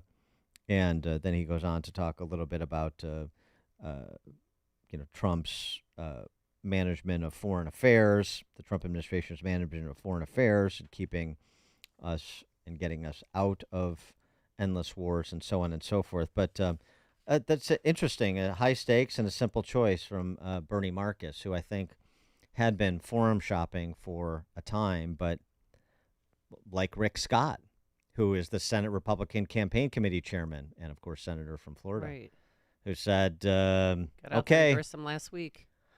And I know Kim Reynolds endorsed DeSantis and Kevin Stitt, the governor of Oklahoma, endorsed DeSantis. So, endorsements can go in a lot of different directions. None is dispositive or should be. But I think what you're seeing is a lot of people who wanted to say DeSantis or Nikki Haley or Tim Scott. All right, we'll give you a chance. You've got till the holidays to prove that this can be a competitive race. And nothing so far. I'm not seeing it. I know. And but don't you think that those candidates know that? I mean, they're not stupid. They see the writing on the wall. But with somebody on The View, they said, well, just in case Trump chokes on a cheeseburger, you want to have somebody ready in the wings. Yeah, that's not going to happen. I think that they'll go as far as their money can take them. They'll go for as long as their money can take them. And that's what Pence did. Then he dropped out. Yeah, and it's also too because things are so volatile, and because one of the things that makes them volatile politically are the Trump trials. They're holding out that maybe there'll be some sort of exogenous event, like a criminal conviction, that would present an opportunity for, a change in the political winds. So I think you play that out and keep hammering away to try to be the person waiting in the wings. I mean, sort of the same thing that Gavin Newsom is doing with respect to Biden. The more you listen, the more. Oh, this is Chicago's Morning Answer. Morning Answer on AM 560. The Answer.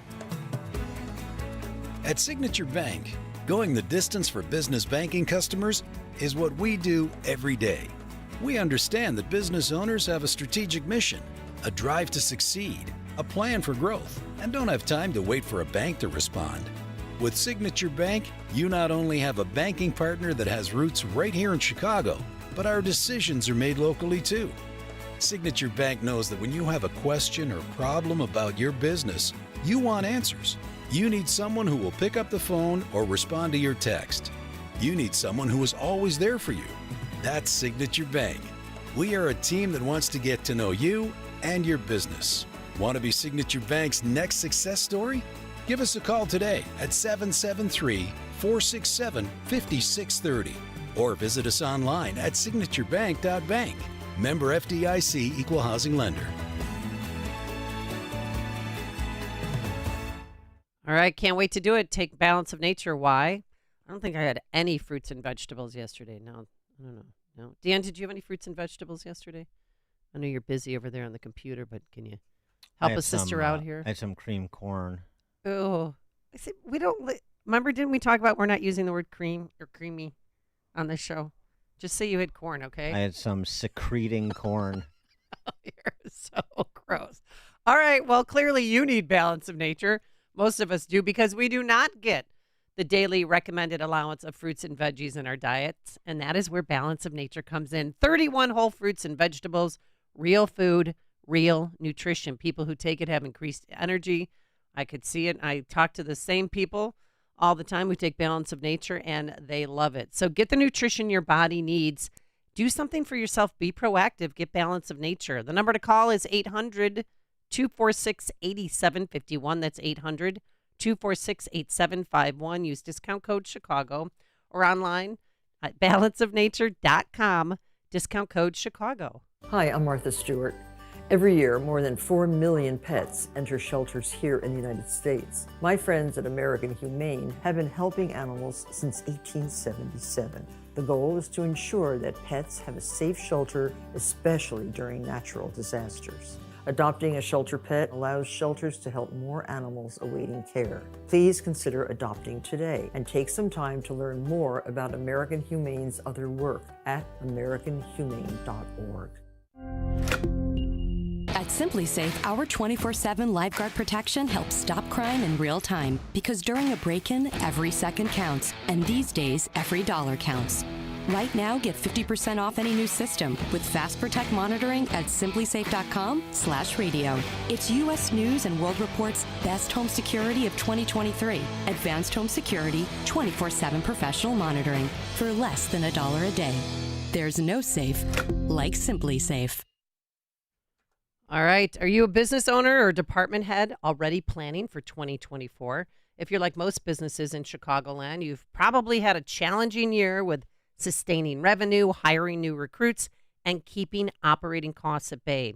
Maybe, though, you've had a great year and you want to build that momentum in the months to come. Whether your business faces obstacles like financial setbacks, fierce competition, IT nightmares, or unforeseen crisis, it's not about the challenges you face, it is how you overcome them and the people you partner with. With decades of C-suite experience from their consulting team to over 25 years of managed IT services, Turnkey knows small business. They know how to reduce your costs, grow new revenue streams, and more without having to hire on-site professionals. So set yourself and your business up for success. Start a conversation today with turnkey.pro. That's turnkey.pro. AM 560, The Answer. All right, we got Richard Porter wanting to reply to probably something you said that was incendiary. I think it's something you said, Mr. Prof. But yeah, let's get him on our turnkey.pro answer line. Richard Porter is the Illinois Republican Party's national committeeman. Mm-hmm. So he knows Ronna McDaniel and the dynamics there. Richard, thanks for joining us. What's up? Hey, guys. Well, first of all, I'm your biggest fan. I'm listening to you every morning, as you know, Oh, right thank about you. this time. So, hey, look, I think it's such a shame people have so much energy for attacking other Republicans. I mean, we have so much energy over differences among ourselves and not enough energy and organization around trying to beat Democrats. One of your callers said that he thought he would give money to candidates instead of the party. And I do think, first of all, you ought to always give money to candidates first. But the party should be part of your giving program always because it provides the infrastructure and the kind of the architecture around which the campaigns operate. So it's an important part of what you do. And Dan, I think you've identified what it is the RNC does very well. It is primarily a fundraising operation. They provide funds to the states. They also provide funds to do things like try to improve our data operations. So there are things about what the RNC does that can be done better, but it is actually functioning, I think, quite a bit better than the DNC. But overall, the DNC is, these are all part, as you said, of a broader environment, and their ecosystem is healthier than ours. There's a lot less infighting on the Democratic side, surprisingly, despite their really kind of shocking differences on things, for example, you see it with the Hamas and Israel situation. So, I think our biggest challenge as a party is just stop hating on each other. Well, I mean that at the federal level, I think there's some utility to that statement. At the state level, we have to have something to work together on, and we don't seem to have much of that. But I wanted to ask you a question at the federal level because Sure. the debate and partnering with the likes of an NBC, particularly the argument that we made, that Doug Truex has made at Restaurant Pack is like you have all these conservative outlets, you have all these conservative talkers, journalists, commentators that would do a credible job like Hugh Hewitt did. Yeah, he did a great job. Yeah, on Wednesday night. So why? I mean, to Ramaswamy's point, I don't know if I'd pick the moderators he picked, but the larger point, the DNC wouldn't hire Greg Gutfeld to be a panelist on one of their debates. Why is the RNC essentially hiring Lester Holt and Kristen Welker? Well, I think, one, I'm not on the RNC, the debate committee, so I'm not sure what their alternatives were. But I think that part of what they're trying to do is reach out to a broader audience and get into the other echo chamber, if you will, and try to get some of our candidates introduced into that world. And so I think this was seen as a crossover opportunity to bring some folks in, from a silo that doesn't hear from us as often. Yeah. So, I was glad to see, for example, the RJC was involved in this as well. I thought that was very timely. Yeah. So, I think, we have a number of debates. I don't think they all have to be done with the same cast of characters. And I actually thought the NBC team did a decent job. They weren't as kind of wacky as they usually were, and their questions weren't as sort of, off the conservative map. I thought the last debate was actually worse in that regard. Me too. Well, it was unwatchable. But I mean, part of it is the sins of omission. In addition, the standard questions that they ask, right? Okay, fine. There was less, opining from the moderators than we're used to with some of these people. But it's also the sins of omission. We talked a little bit yesterday. K through 12 education wasn't brought up because they don't want to bring it up. The censorship industrial complex, the Twitter files, et cetera, and the impact that has on elections, that wasn't brought up because they don't want to bring it up. And then it's on the 5 candidates to use their time to bring in another issue. That's difficult to do. So, I mean, there's that part of it, too, when you talk about the choice for moderators. No, I agree with you on that. And I would say that was what brought Hugh into this. I thought his question about the Navy was a very substantive, thoughtful question. And I think if you combine debate panels, with some great conservative commentators like that, with some of these, I would describe them more as talking heads, it might be an interesting way to interject and maybe even embarrass some of these folks into talking about some of these issues. So, Hugh could have very easily brought up the school situation in the wake of what happened in Virginia and in Loudoun County. Here we had the school board fight. That's the epicenter of that, great movement. But we didn't move the needle in terms of the state representation in the House and the Senate in Loudoun County, which I thought was a real disappointment. And I'm not sure why that is. I haven't dug into that to understand why we lost in Loudoun County. Because you would have thought that parents in that area would have woken up and said, "Hey, it's time for a change." They didn't. Regression. Well, the next debate's going to be on News Nation, December 6th. All right, Richard. Is that what it is? Yeah.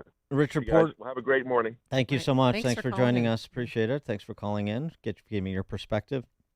Coming up at 6:36, our friend Jim Urio, host of the Future's Edge podcast. You see him on Fox Business. You also see him at Brant's Restaurant in Palatine if you attend to have their burgers. Jim Urio, 6:36. And later, 1,000 strong pro-Palestinians try to send a message to Biden while he's in Chicago. But now let's head into the newsroom. Here is Mike Scott. 39 degrees at 6:33 on AM 560, The Answer. And Israeli Defense Forces continue expanding their ground operations in Gaza. Israel recently agreeing to a 4-hour pause in fighting each day to bring aid in and civilians out, Israel rejecting a full ceasefire. Former New Jersey Governor Chris Christie will be the first Republican presidential candidate to visit the Middle East since the war between Israel and Hamas terrorists broke out. The Justice Department will team up with a civil rights group and file a legal appeal on behalf of Dreamers. We get more on this developing story from Fox's Gernal Scott. The DOJ and the Mexican American Legal Defense and Education Fund will challenge a federal judge's ruling made in September that declared deferred action for childhood arrivals, or DACA, illegal. U.S. District Judge Andrew Hannon ruled the executive branch overstepped in creating DACA and that congressional action was needed. The DOJ and Mexican American Fund plan to turn to the Fifth Circuit Appeals Court in New Orleans to overrule the judge. The process, to include oral arguments, is expected to take months and is likely to again come before the U.S. Supreme Court. Gernal Scott, Fox News. The Grammy nominations will be announced this morning. The awards themselves, the ceremony, is this coming February. In another blow to small businesses in the city, Chicago aldermen have forced through a mandatory paid time off for workers. The ordinance passed by the city council guarantees up to 5 days of paid time off and 5 days of sick time for all employees at Chicago businesses. Chicago area man is being accused of assaulting law enforcement during the breach of the U.S. Capitol on January 6 in 2021. William Lewis faces federal charges. The White Sox are on the hunt for a new television announcer. Play-by-play man Jason Benetti is leaving the South Side, hired away by the Detroit Tigers. The Homewood native is widely regarded as one of the better announcers in sport. With the end of the fall veto session in Springfield, Illinois' Invest in Kids program, a school choice scholarship program benefiting close to 10,000 students, will come to an end. There's no guarantee that they'll be able to stay at the school that they may have grown to love and build community within, and may be thrown into a harmful transition. In other education action, the legislature advanced maps for an elected Chicago public school school board and new districts after the House and Senate agreed on ethics provisions. Bears winners, they defeated Carolina 16-13 last night, and the Blackhawks, behind 2 goals from Connor Bedard, were winners over Tampa Bay. The news, a service of Dan and Amy 24/7, around the clock, all day, every day. Listen now, Dan and Amy 247.com. A check of traffic and weather is on the way next on AM 560. Did you know most vitamin supplements have a warning label on the back? That's because without the synergy of thousands of nutrients working together that are found naturally in whole fruits and vegetables, vitamins are not balanced. This is why Balance of Nature only uses whole fruits and vegetables, no isolates or synthetic vitamins of any kind. We take a variety of 31 of the highest quality fruits and vegetables and remove the water without changing the rich chemistry. It's then ground to a powder, blended to perfection, and encapsulated, preserving the nutrients and making it easy to get the fruits and vegetables you need. So even though Balance of Nature comes in a capsule and looks like a vitamin, it's very different. Start your journey to better health with Balance of Nature. Go to balanceofnature.com to get 35% off your first preferred order and get this special offer by using discount code CHICAGO. The Daily Herald 2022 Best of the Fox winner for Best Financial Planner is Total Clarity Wealth Management. The 2022 Reader's Choice Award winner for Best Wealth Management Firm and Best Financial Planner is Total Clarity Wealth Management. Are you ready for a change? Choose Total Clarity Wealth Management. With a professional team of financial advisors and CPAs, they can show you the way to financial readiness and keep you on track. Their philosophy is built on solid relationships and trust, with access to expertise in tax planning strategies, 401k rollover services, estate planning, and more. They can help you be ready for anything. Hi, this is Terry Murphy. The cornerstone of our practice has been to help clients stay focused on their goals throughout life's changes. Get in touch with them at TotalClarityWealth.com. That's TotalClarityWealth.com. Securities offered through LPL Financial Member FINRA SIPC. Investment advice offered through Total Clarity Wealth Management Inc., a registered investment advisor and separate entity from LPL Financial. Awards are based on number of reader votes. This award is not representative of the views of clients and is not indicative of future performance or services. You've heard me talk about my love of coffee over and over again. I'm here to tell you I have discovered one of the best brews I've ever tasted, and a company that I cannot wait to support. I'm here to tell you about Bone Frog Coffee. The Bone Frog is a sacred symbol in the SEAL teams. It honors those that gave the ultimate sacrifice, their lives. Bone Frog was founded by Tim Crook Shank, a former Navy SEAL and 25-year Navy veteran. Bone Frog honors the fallen, those who gave everything for our freedoms and our American way of life, by giving 10% of all the proceeds to benefit many of the U.S. Navy SEAL foundations. Here's what I need you to do. Go to bonefrogcoffee.com/liberty. Get 10% off your first order. You will also get 15% off Bone Frog Coffee subscriptions. Just enter Liberty at checkout. Go to bonefrogcoffee.com/liberty. That's bonefrogcoffee.com/liberty. Taste one of the best brews you ever tasted. 10% of the proceeds go to benefit the Navy SEALs. You'll feel good. It's an American company. Go to bonefrogcoffee.com/liberty. Make the hiring process work for you. With Indeed's end-to-end hiring solution, you can attract, interview, and hire candidates all from one place. Start at Indeed.com/credit. 6:40. Let's get an update on the roads in the Team Hochberg Traffic Center, a service of Dell Technologies. At Black Friday is Dell's biggest sale of the year. Get limited time deals, free shipping, huge savings. Shop now, Dell.com/deals. Just a couple of trouble spots. I-65 this morning. You've got an accident bottling up 2 right lanes northbound at State Road 2, Dyer, Indiana. It's that time of year. Car versus Deer, Sheffield at 81st. Bad accident in Itasca this morning, Bloomingdale Road at 355. Chicago's Morning Answer continues next. AM 560 Weather Center forecast. Sunny to partly cloudy today, a high near 49. Partly cloudy, chilly overnight with a low of 34. Currently 39. Your next news update is at 7. Chicago's Morning Answer continues next on AM 560, The Answer. Now, from the Signature Bank Studios, this is Chicago's Morning Answer with Dan Proft and Amy Jacobson.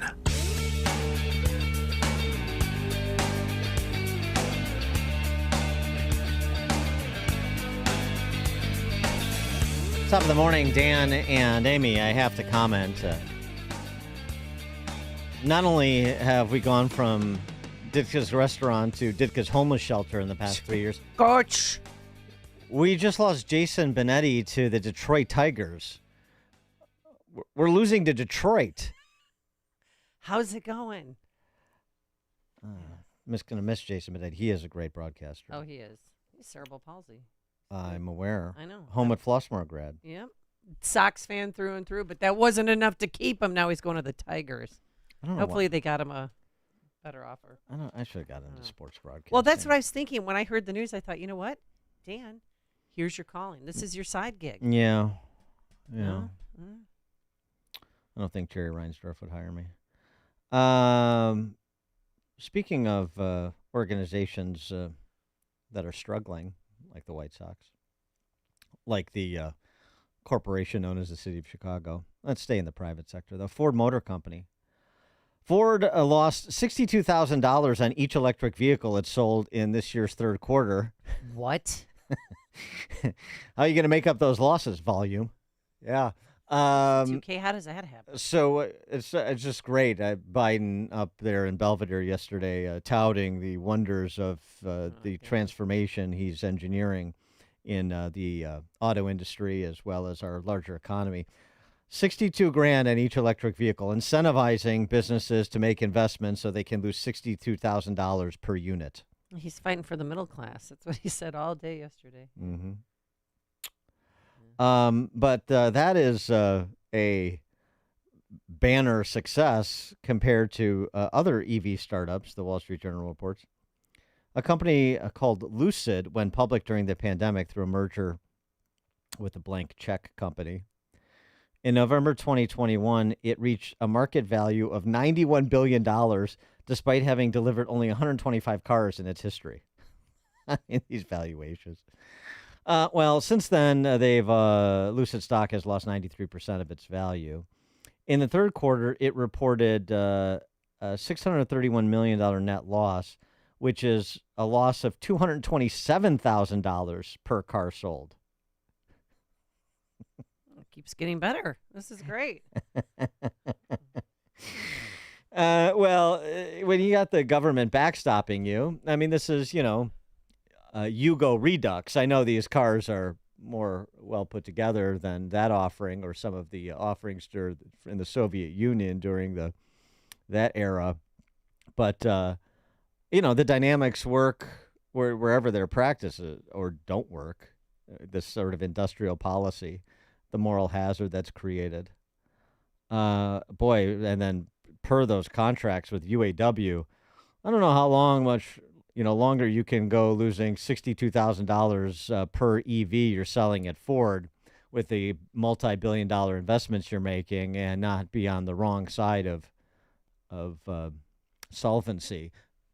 And by the way, in that circumstance, all the guarantees in those collective bargaining agreements are back on the table. Just FYI, ladies and gentlemen. For more on this and other matters, Jim Urio, host of the Future's Edge podcast, proprietor of Brandt's Restaurant in Palatine. Jim, thanks for joining us. Appreciate it. Thanks for having me. The exciting, burgeoning electric vehicle industry. You buried the lead, though. There's the most amazing part of this whole story is that it was about 4 or 5 short months ago that the federal government lent, and I'm doing air quotes when I do lent, $9 billion to Ford to bump out its EV production and invest in EVs. I mean, this is the part about corporatism and socialism that dooms it to failure every time, is that the government is the king of malinvestment. The market will let you know what are good ideas and what are good technologies, and capital be allocated towards those things. When the government steps in, everything just gets messed up. And this isn't just in the car industry. That's why we've gone from 15,000 banks to 4,000 banks, with the top 10 banks having a greater percentage disproportionately to in history, is because it's an all corporatism movement where the federal government is picking the winners, and it's really ridiculous. And the market doesn't even really want EVs, it turns out. It's speaking of the market, this was an interesting stat from our friend Jim Perry over at Perry International Capital Partners. The Magnificent Seven, Facebook, Apple, Amazon, Google, Microsoft, NVIDIA, Tesla. Those 7 stocks are up 12.2% this year. The other 493 and the Dow are up just over 0.5%. 24x difference between those 7 tech stocks and the entire rest of the companies listed on the Dow. Yeah. I mean the That's S&P. horrible. S&P, I'm sorry. Yeah, it's a horrible statistic. And you have to look at like how and why it's happened. When you go back to the pandemic strategy, and those were the companies that were going to be the winners, and they already had the great balance sheet, and they already had the government blessing and contracts. And now all of a sudden, there's still, remember that we injected $7 to $8 trillion into the system to mitigate the economic losses from the shutdowns. And that money has to end up places, and oftentimes it ends up in places that don't make sense. Now, when I see the Magnificent Seven and see and all of them are fabulous companies.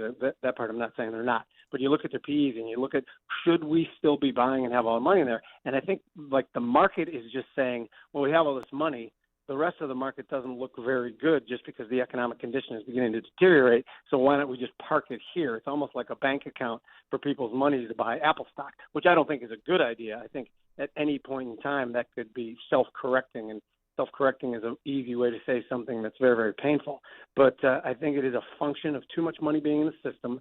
Those companies, we all it goes back to the corporatism discussion a little bit too. Those are companies that are in good graces with the federal government and all their different initiatives, including collecting data.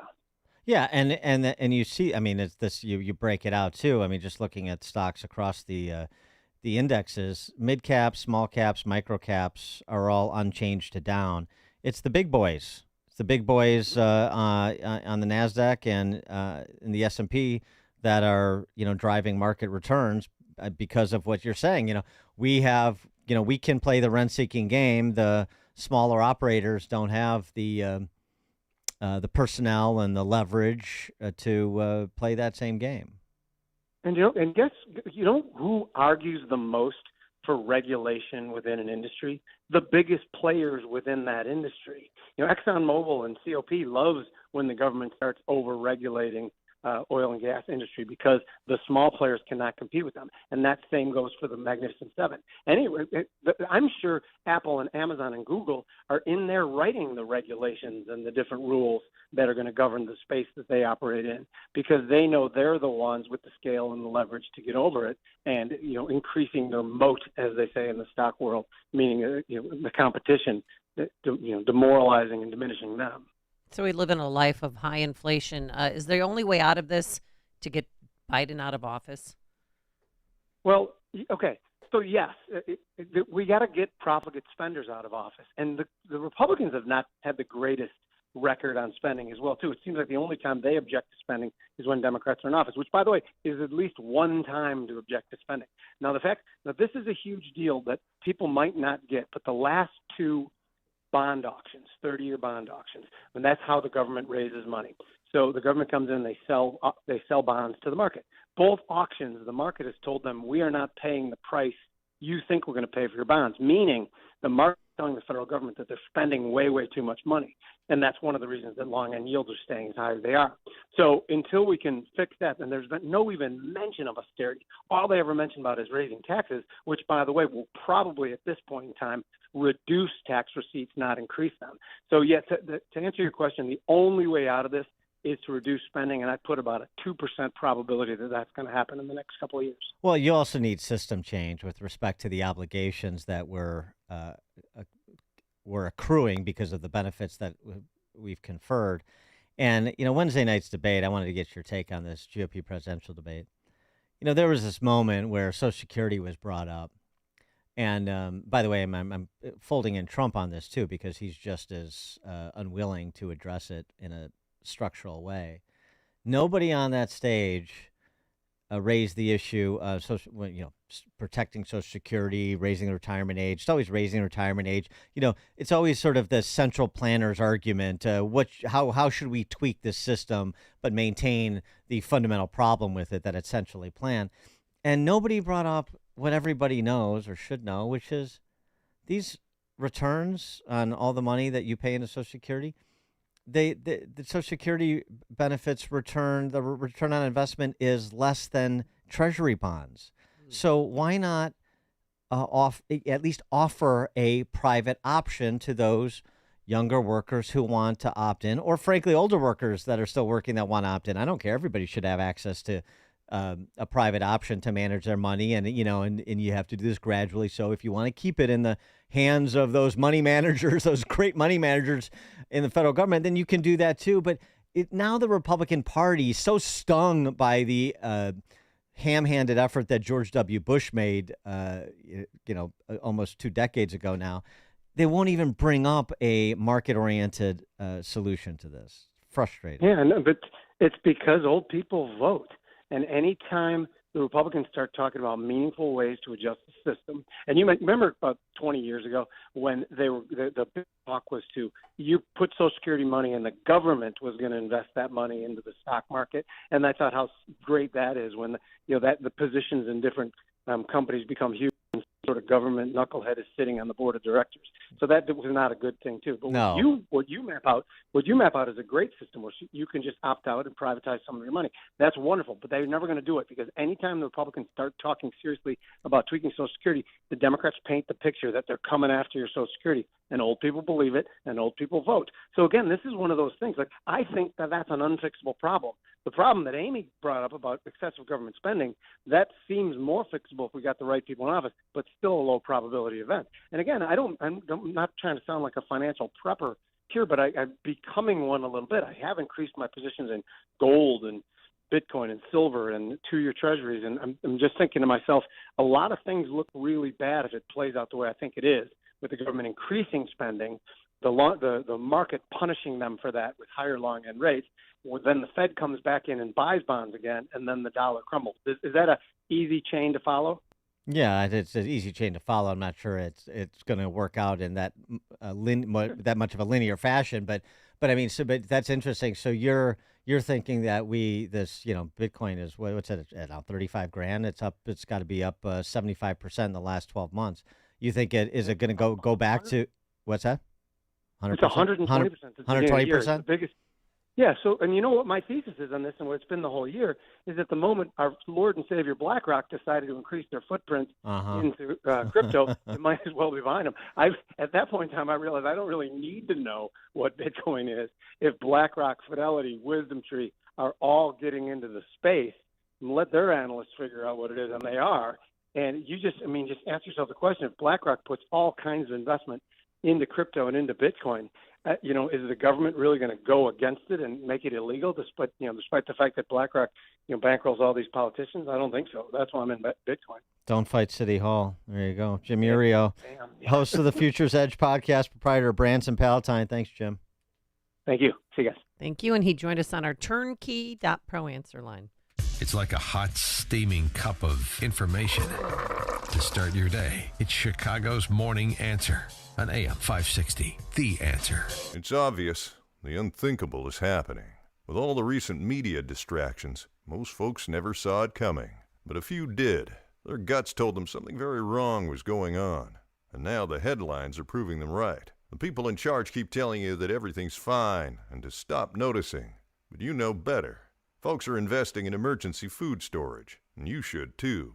My Patriot Supply, the nation's largest emergency preparedness company, are the ones you can trust. Go to mypatriotsupply.com and secure their best-selling 3-month emergency food kits. Each contains tasty breakfasts, lunches, and dinners, averaging over 2,000 calories per day. Get at least one for each family member. My Patriot Supply also sells biomass stoves, off-grid room heaters for when the power goes out, gravity-powered water filters, heirloom seeds, and survival gear that may come in handy soon. Go to mypatriotsupply.com today. It's time to prepare for what's coming. mypatriotsupply.com.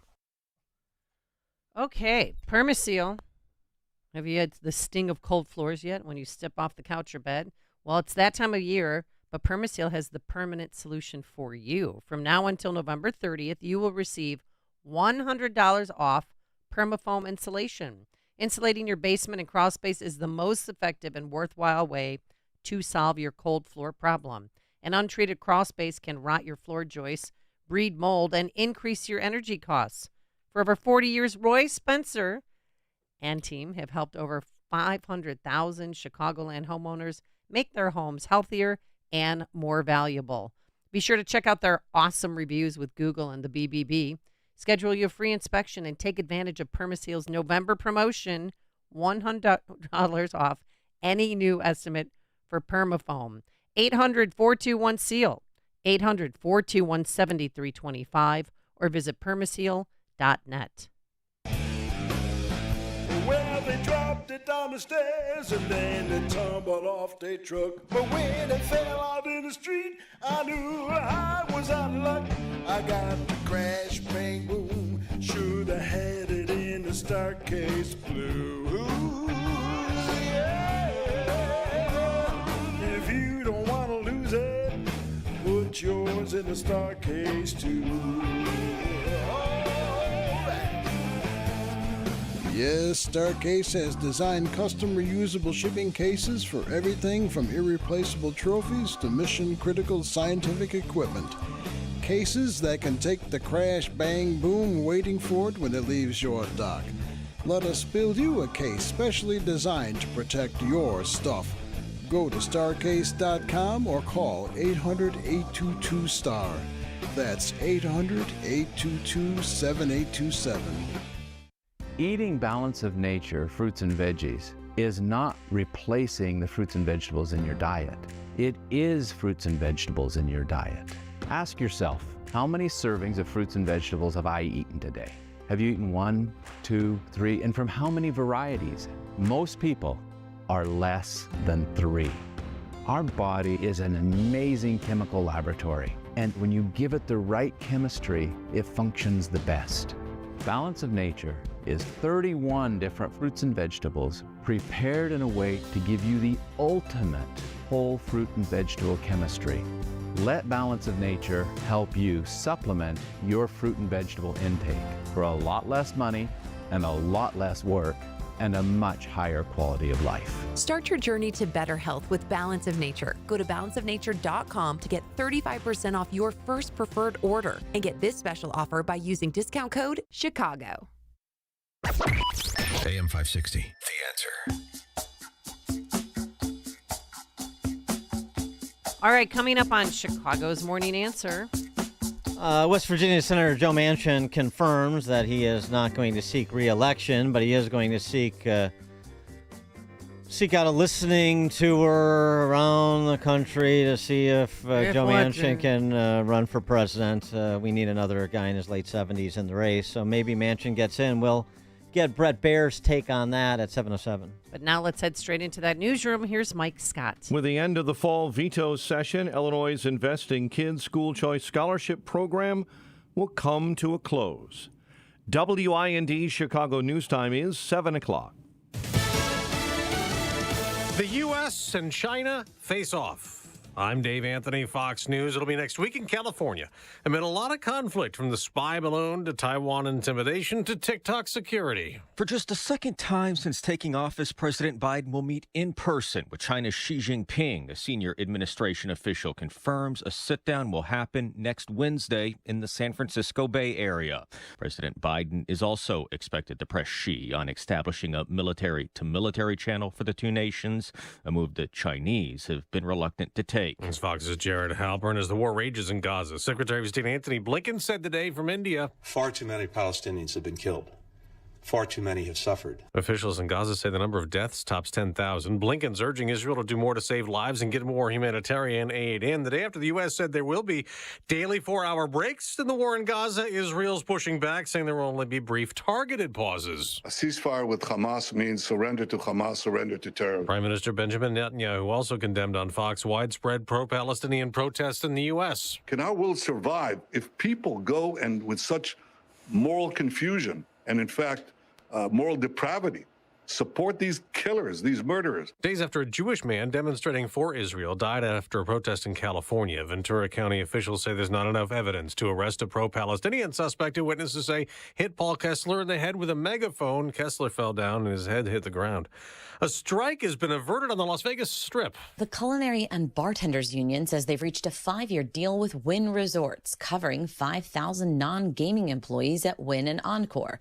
They say they negotiated the largest wage increase they've ever attained in their nearly 90-year history as a union. The deal also includes reduced workloads, but also mandatory daily room cleanings, which they said faded after the pandemic. Fox's Jessica Rosenthal. They also made deals with MGM and Caesar. America's listening to Fox News. 39 degrees, sunrise in Chicago at 7:02 on AM 560. The Answer. Good morning. I'm Mike Scott. With the end of the fall veto session in Springfield, Illinois' Investing Kids School Choice Scholarship Program, benefiting around 10,000 students, will come to an end. Get the very latest with AM 560's Greg Bishop in Springfield. Despite families for months lobbying to extend the privately funded program beyond the December 31st sunset, legislators didn't advance any such measure. Republicans were critical of Democrats, they say caved to the teachers' unions who opposed the program. But before adjourning, Democratic State Representative Kevin Olicle said he'll continue to fight. There's no guarantee that they'll be able to stay at the school that they may have grown to love and build community within, and may be thrown into a harmful transition. After the House adjourned, solidifying the program would be extended, House Minority Leader Tony McCombie said they'll come back next year to work at reauthorization. I think there is some things that we could do to make it a better program, a more effective program that could serve more students as well. Legislators are off until January 16th. I'm Greg Bishop. In other education action, the legislature advanced maps for elected Chicago public school districts as well. Deontay Foreman scored the go-ahead touchdown midway through the third. Bears, a Thursday night football win over Carolina 16-13. Bears wideout DJ Moore says a win is a win. A little bit, it's our third win, so pretty happy around here. Right now, we just got to keep finding a way to stack these wins. Cairo Santos converted on all 3 of his field goal attempts as the Bears improved to 3-7. Connor Bedard showed why he was the number 1 pick overall in the NHL draft, leading the Blackhawks to a 5-3 road win over Tampa Bay. Bedard had 2 goals and 2 assists in that victory. The News is a service of Health Insurance Mentors. Are you 65 or older, thinking about Medicare? Medicare done correctly will be the best health insurance you ever have. Call Stephen Tucker today, healthinsurancementors.com, 630-674-1551. A check of traffic and weather on the way next on AM 560.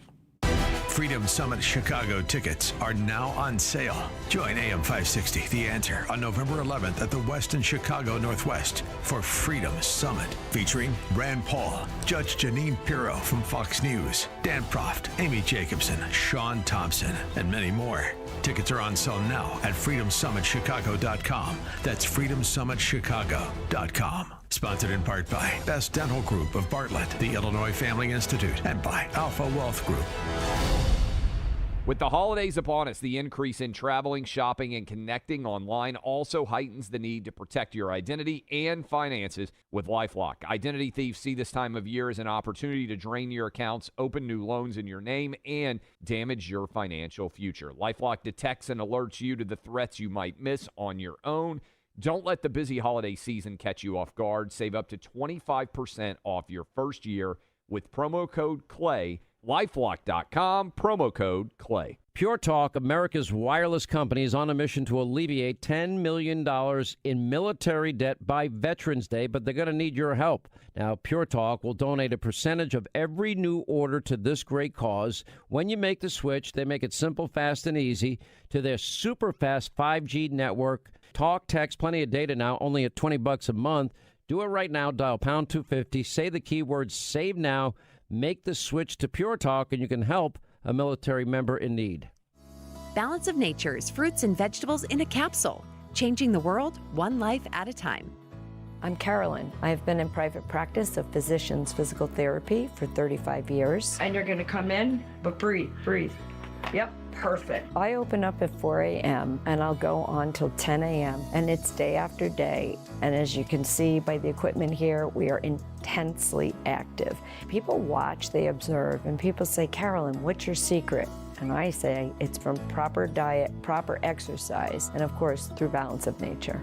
I'm 60, but since taking Balance of Nature, I feel the energy level of 27. I've been taking Balance of Nature for several years, and I love it. I endorse it, I believe in it, and I would recommend it. Start your journey to better health with Balance of Nature. Go to balanceofnature.com to get 35% off your first preferred order and get this special offer by using discount code CHICAGO.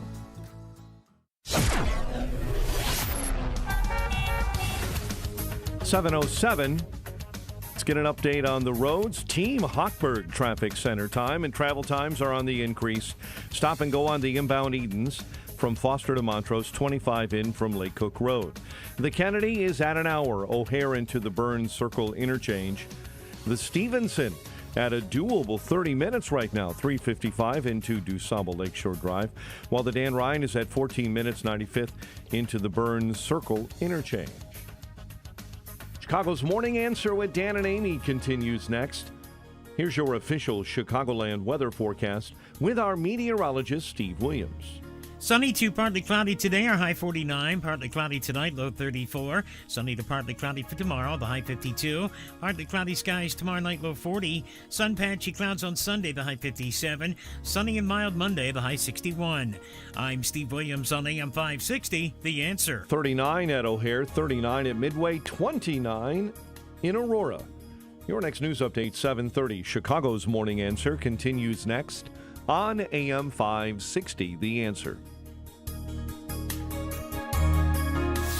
This hourly segment is brought to you by Papa Nicholas Coffee. Brew some at home today. A family tradition since 1897. Online at papanicholas.com. Now, from the Signature Bank Studios, this is Chicago's Morning Answer with Dan Proft and Amy Jacobson on AM 560, The Answer.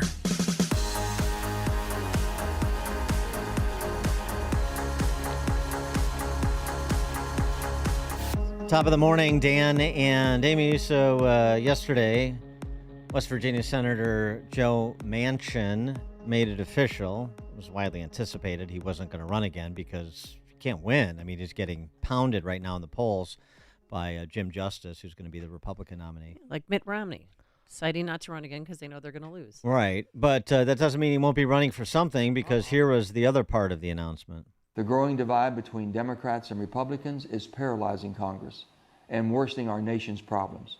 The majority of Americans are just plain worn out. Our economy is not working for many Americans, from the rising cost of food and fuel and everything in between. We have a border crisis with illegal drugs entering our country and killing Americans every day. Our national debt is out of control, and Americans don't feel safe, even in their own communities. We are providing critical aid to two of our allies, fighting wars for their survival, and we must prevent being pulled into a major war ourselves. These are not Republican or Democratic challenges. These are American challenges. They affect every one of us, and we need to face them together. I know our country isn't as divided as Washington wants us to believe. We share common values of family, freedom, democracy, dignity, and a belief that together we can overcome any challenge. We need to take back America and not let this divisive hatred further pull us apart. Public service has and continues to drive me every day. That is the vow that I made to my father over 40 years ago, and I intend to keep that vow until my dying day. May God bless America, the great state of West Virginia, and each and every one of you. I smell a presidential run. I smell a cardboard cutout human being with saccharin bromides. That's a bit redundant, but so is Joe Manchin. I mean, honestly. And he's going to go out on a listening tour to see if he can help or bring the country together and so on and so forth. Right. By the way, I love one of my favorite cliches is Which one? Congress is paralyzed. Oh, the divisions.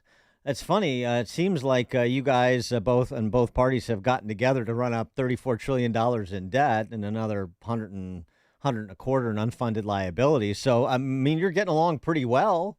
That's a lot of action among other related issues. But sure, we'll go ahead and buy that rep. Any prospect that Joe Manchin gets into the race, because I guess it would be interesting, but how interesting would it be if he can't appeal to swing voters in West Virginia who would vote for Donald Trump, but also vote for somebody who markets themselves as a centrist Democrat like Joe Manchin as they used to, then who exactly is he going to pull in anywhere else? For more on this, please be joined by Bret Baier. He is the host of Fox News Special Report, weekdays, 5 p.m. Chicago time. Best-selling author of the just-released To Rescue the Constitution, George Washington and the Fragile American Experiment. Bret, thanks for joining us. Appreciate it. Morning. Joe Manchin presidential bid, how likely is that? I'd say in my candidate casino, it is 70-30. 70-30 he gets in? Really? Yeah. I actually think it is a Romney-Manchin ticket. Real? Oh, whoa. So will they run as boy. independents? As what party? Are they Can't gonna create shake their these new two party? guys. Golly. No labels party. Oh, Of course. They'll Of course. they'll probably be on 36 ballots. So listen, you've got an election that is essentially a grab bag. I mean, this is probably going to happen, this Romney-Manchin thing, or Manchin-Romney, but I think it's Romney-Manchin. And then you've got Robert Kennedy Jr. Uh-huh. You've got Jill Stein now got in. Well, who's the other guy that's in? The activist. Anyway, you're going to have a lot of people on the ballot who are going to split even just small amounts of votes. Yeah, but a Manchin Romney ticket, who's that going to take more votes away from, the Republicans or the Democrats? Good question. I think if it is Biden versus Trump, which it likely is going to be, it could come from both sides. The Democrats are really fearful of this because they believe that it comes more from Biden because he doesn't have the diehard followers that Donald Trump has. And in that sense, they're right. Right. I mean, if it's a race to 30%, I mean, at least some of the recent polling, this could always change, but some of the recent polling, and this sort of is intuitive. RFK Jr., for example, if he's polling between 10 and 20%, on net, his involvement, if it's Biden, Trump, RFK Jr., it benefits Trump by a couple of points. And so even if Romney-Manchin would benefit Biden to a couple of points, I mean, it just creates the stasis, and then it's a race to 30%, and Trump wins that race, or 35% maybe. Yeah. And I think that's the other one I was thinking of was Cornel West. Oh, yeah, Cornel West. Yeah. Wow. So, I don't know. If you get 1-2 points for Cornel West, you get 1 point for Jill Stein, you get 10 points for Robert Kennedy Jr. I mean, you're talking about, and if Romney Manchin or Manchin somebody takes 12 points, you're talking about a race that Trump could very easily walk away with. Really interesting. And so, I mean, so the No Labels crew, what is the thinking there? I mean, they obviously don't want to throw this to Trump. They really think a Romney-Manchin ticket is going to inflame the passions or be a default, the sort of what you heard from Joe Manchin there, we're the go along, get along guys are going to bring everybody together and fix problems and so on and so forth. I mean, the same rap that people, the American people have been hearing from both parties for, I don't know, 3 or 4 generations at least, and what gave rise to Trump in 2016 in the first place. That's true. That's all true. But that is the pitch.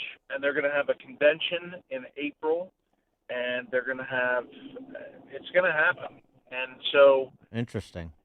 Really interesting. I think, if you can get your head around, another alternative, maybe, it gets 20%, but you're going to have the major candidates, vying for the rest of the ticket. And I think it's going to be fascinating. This election will be unlike any other election we have ever covered. It already is with the putative nominee for a major party facing 4 criminal trials. I mean, it's probably. I think we're already there, and it's going to get wilder as you're indicating. The shutdown, the prospect. Here we go again with federal quote unquote shutdown, federal government shutdown theater.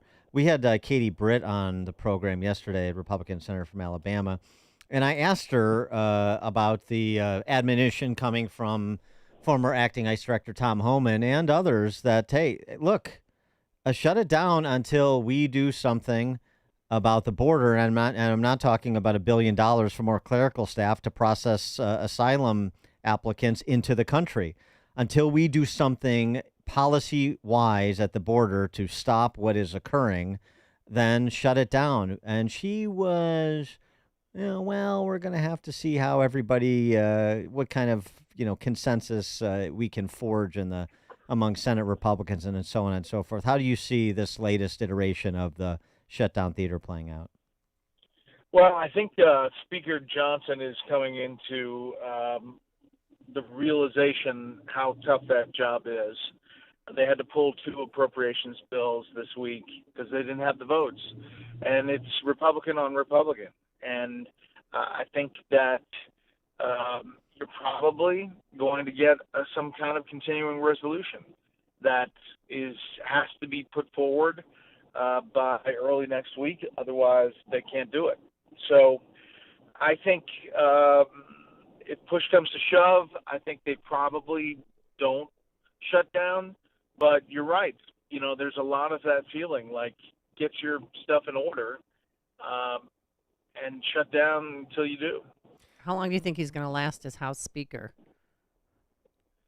I think he's got a little bit of runway because Republicans are embarrassed about what happened last time.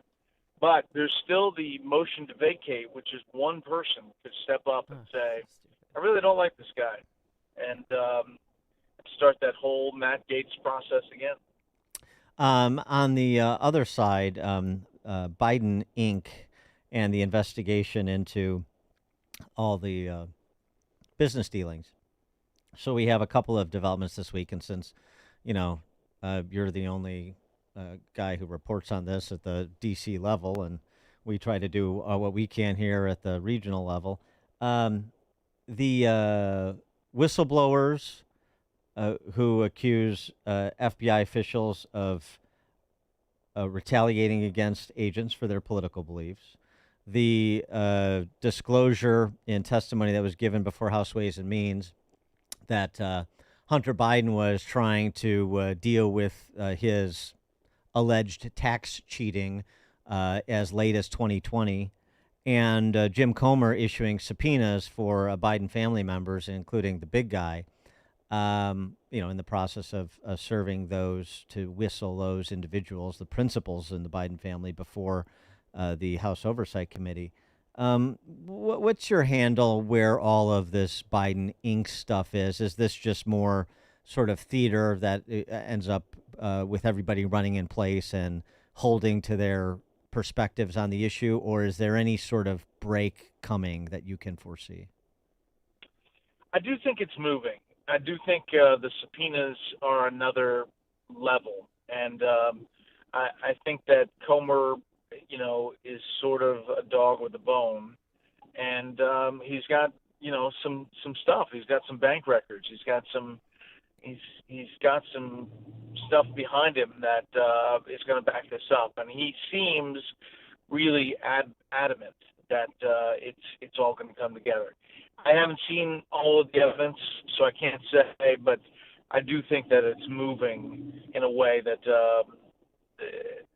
that not only David Weiss has to cover, this is the special counsel, but Congress is going to put forward. Yeah, and I meant to say excluding the big guy and with those subpoenas. It's Hunter, it's Brother Jim, and it's Rob Walker, excluding the big guy for now.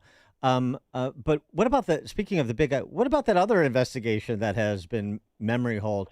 Has anybody seen or heard from Robert Hur lately about the investigation into the classified doc handling by the big guy? No, we haven't. There. Sorry, driving in. They haven't, and he was supposed to come forward about a month ago, and so where is he? Where is he? What's happened? It's amazing. Maybe we need a manhunt like they're doing in New Jersey for that J6 guy. Maybe we need to scramble some, FBI agents and tactical units to find this Robert Hur. Maybe he's gone missing. I don't know. Brett Baer is the host of Fox News Special Report, weekdays 5 p.m., best-selling author of the just released To Rescue the Constitution, George Washington, and the Fragile American Experiment. Brett, thank you as always. Appreciate it. Thanks, guys. Thanks. Have a good weekend. And he joined us on our turnkey.pro answer line. Listen to podcasts of Dan and Amy from the AM 560 mobile app. Download it today at 560theanswer.com/mobile. If you're self-employed and purchase your own health insurance, I have some great news. From now until January 15th, the health insurance exchanges are open again. And even if you've never qualified for a health insurance subsidy before, you most likely will now. The American Rescue Plan expanded subsidy eligibility to millions of Americans who have never qualified before, even to those with high income levels. And this year, you can purchase a multi-state PPO policy, which includes access to Northwestern Medical Group, as well as other teaching hospitals around the nation. Employers who provide small group coverage also have new options, and so do seniors looking for Medicare supplement coverage. Call me. I can help. If you're tired of calling a bureaucrat at an 800 number to help you navigate Obamacare, then you need a local expert on your side. C. Stephen Tucker from healthinsurancementors.com is someone I know and trust. He's a 25-year licensed broker who's been educating our listeners for more than 10 years. Steve, how can our listeners get in touch with you? Thanks, Dan. They can visit healthinsurancementors.com or call me directly at 630-674-1551. I got to check in with my pops because I gave him some Balance of Nature, told him to try it for a month to see if it helps improve his golf game, which, don't roll your eyes. I know you're just jelly because I gave it to my dad and not to you. Right? Yeah. Okay. All right. Well, I'll let you know if his score has gone down because of taking Balance of Nature. People I've talked to all the time say they have increased energy and the ability to keep doing the things that they love even as they age. Why? Well, you're not getting enough fruits and veggies on your own, and that's where Balance of Nature comes in. Because when you give your body the best possible fuel, you do have more energy, and you're stronger, and sometimes you think more quickly. So Balance of Nature is 31 whole fruits and vegetables. They take the fruits and vegetables and they put it through an advanced vacuum cold process, which stabilizes the maximum nutrient content. So get the nutrition your body needs, and my body craves it. Get Balance of Nature. The number to call is 800-246-8751, 800-246-8751. Use discount code Chicago. First timers get free shipping and 35% off their first preferred order of Balance of Nature. Or if you want, go online to balanceofnature.com, but be sure to use discount code Chicago. Patrick was way behind on his IRS taxes. I was in way over my head. The total amount ended up being somewhere just over $30,000. $30,000. Then the IRS came to collect. Started getting letter after letter. A lien had been filed against me. They were going to basically hang me completely out to dry. He had to do something. That's when I reached out to Optima Tax Relief. Patrick's life quickly got a lot easier. It was very easy. Pretty much hands off, They picked up the ball and ran with it. And how'd it go? I couldn't believe it. I had to ask 2 or 3 times. I saved an incredible amount of money. How does Patrick feel about Optima? Couldn't be happier. They definitely helped me. Optima Tax Relief. The best place to call. They're the best in the business. Do what Patrick did and call Optima Tax Relief for a free consultation. Call 800-965-1433. 800-965-1433. 800-965-1433. Optima Tax Relief. testimonial from an actual client. Some restrictions apply. For complete details, please visit OptimaTaxRelief.com. Signature Bank is Chicago's fastest-growing independently owned business bank. It's a bank where relationships still matter. I'm Dan Proft, and I know this because Signature Bank is my business bank. Hi, I'm Tony Dreyfus, founder and president of Metropolis Coffee Company and a proud new customer of Signature Bank. We're a 19-year-old specialty coffee roaster located in the heart of Chicago. Some of your favorite restaurants and cafes serve our coffee. As a small business manufacturer, we understand the importance of working with the right bank, and that's why we made the move to Signature Bank. We were tired of the impersonal service that our large bank had provided. A friend referred us to Signature Bank, and their team was on site to understand our operations firsthand. They provided us the working capital to continue our successful business operations and to fuel our ambitions for innovation and growth. We now have the flexibility to grow at our own pace. That personal touch, you can't find that at a large bank, but we found it at Signature, and we can't thank them enough. Signature Bank helps local businesses succeed. Let Signature Bank turn your business vision into reality. Visit signaturebank.bank. Member FDIC, Equal Housing Lender. AM 560, The Answer.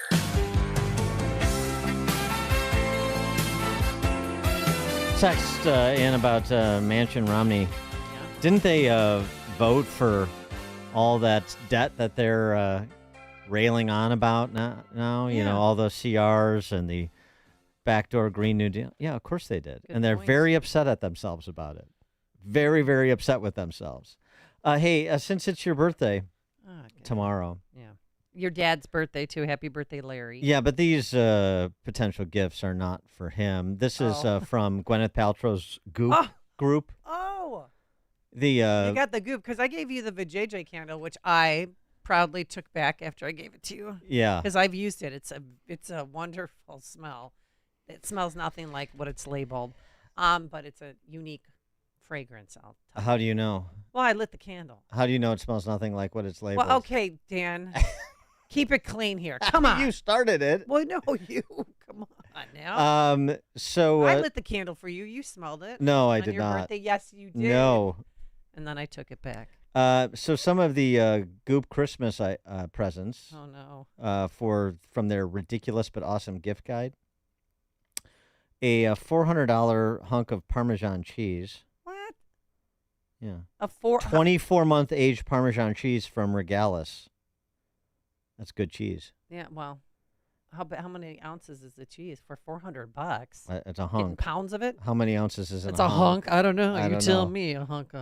Yeah. Uh-huh. Some other opportunities. See if anything catches your fancy. Yeah, please let me know. $9,000 zero-G experience.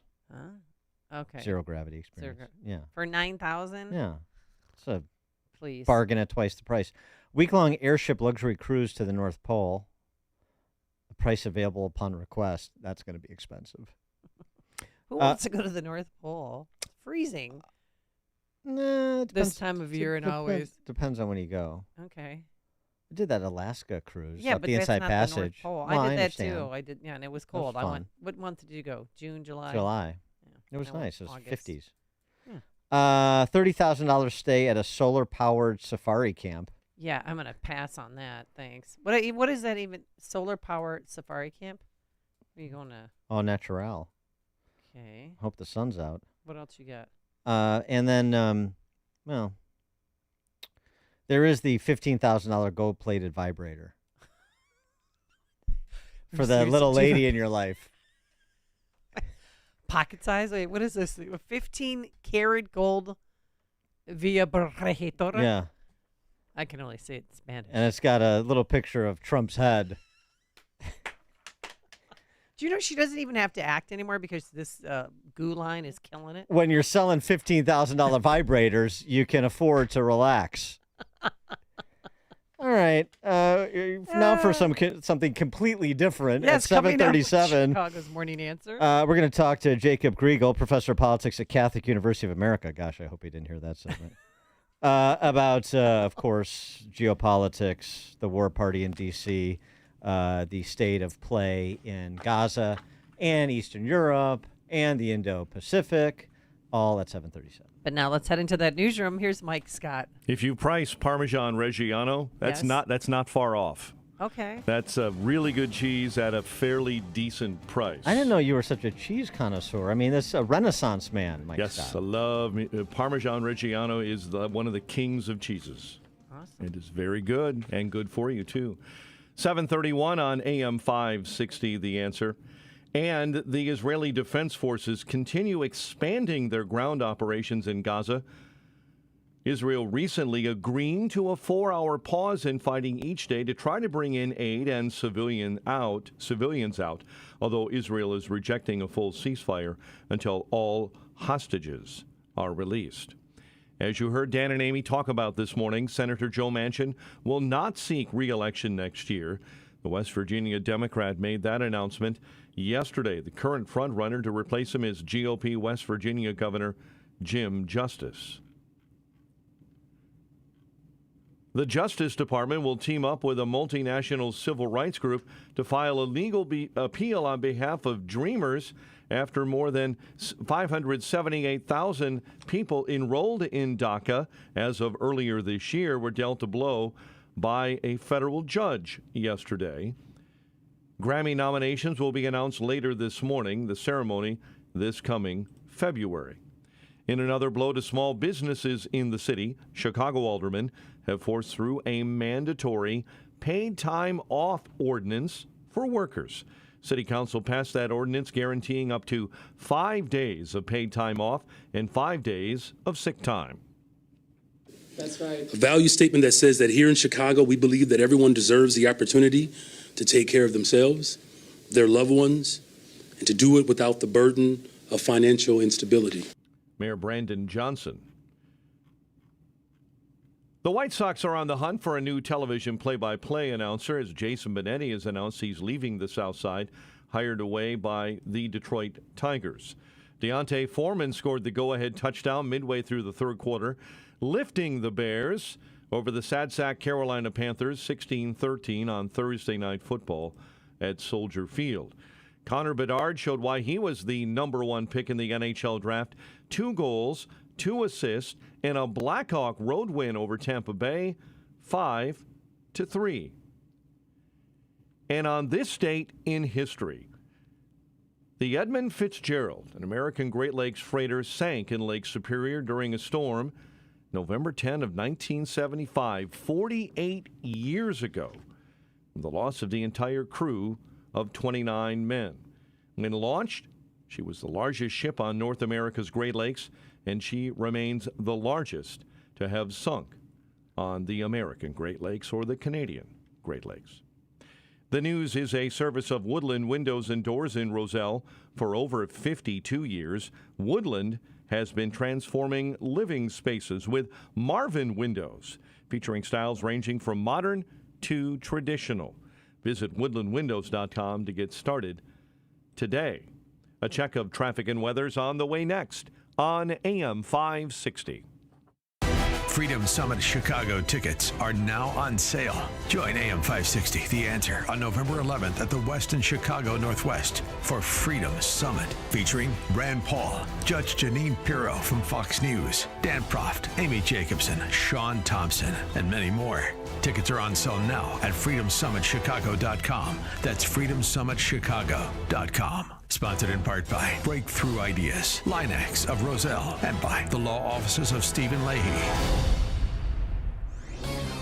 This is Seth Leibson of AM 960 The Patriot for townhall.com. The Jewish people have always been few among the nations. Since the dawn of time, Jews have been tempest-tossed wherever they have lived. Indeed, even in the modern era, with the granting of its own state, Israel had to fight off 6 attacking Arab armies, losing 6,000 Jews, and just after the Holocaust. Israel's survival ever since has been fraught with wars and terror attacks aimed at extinguishing her. But there have always been a righteous people who stood by and for Israel and her people. About no one has this been more true to Israel than among Bible-believing Christians in America. This month, Israel was attacked in words too terrible for any dictionary. The moral clarity, the verbal sympathy, the shared grief, and the solidarity with the Jewish state from Christians means everything and is everything. Israel could not do this without you. It needs saying. So, speaking as just one Jewish American to the Christians of America, thank you. Thank you for everything. Publicpolicy.pepperdine.edu. Building owners, property managers, and chief engineers. This one's for you. Hello, this is Bruce Diedrich with Waukegan Roofing, your professional roofer. Everything starts on top. Your investment, your building, and everything in it is protected by your roof. It needs to be in good shape. That's where we can help. If it needs to be repaired or replaced, or you think it might, call us. Let's find out. Here's the number. 847-623-1625. At Waukegan Roofing, our employees are union-trained roofing professionals with OSHA safety training certifications and have thorough knowledge and expertise regarding the various roofing systems we sell, maintain, and install. We know commercial roofing systems because that's all we do. Over 110 years of doing commercial roofs. Waukegan Roofing has the slogan, Roofs you can rely on. Because you can. Here's the number to call. 847-623-1625. And get the info at waukeganroofing.com. waukeganroofing.com. Gillette Intimate gives guys a gentle and easy shave. Don't treat yourself like junk. Respect it with Gillette Intimate, the best a man can get. Buy now at a retailer near you. 7:36. A check of the roads now. Team Hochberg Traffic Center time. We'll start on the outbound Edens, where there are reports of a large amount of metal debris spread across the roadway, causing problems between Montrose and Toohey. The inbound Kennedy sitting at a solid hour from O'Hare into the Burns Circle interchange. Delays this morning on the Dan Ryan inbound, accident left shoulder inbound at 79th. And on the outbound Dan Ryan, an accident blocking 3 lanes. It's outbound between the Skyway and 75th. Chicago's Morning Answer with Dan and Amy continues next. AM 560 Weather Center forecast. Sunny to partly cloudy today with a high of 49. Partly cloudy and a low of 34 overnight. 38 right now at O'Hare. Your next news update is at 8. Chicago's Morning Answer continues next on AM 560, The Answer. This hourly segment is brought to you by HealthQuest Radio with Dr. David Kolbaba. Saturday mornings at 11. Visit healthquestradio.com. Now, from the Signature Bank Studios, this is Chicago's Morning Answer with Dan Proft and Amy Jacobson.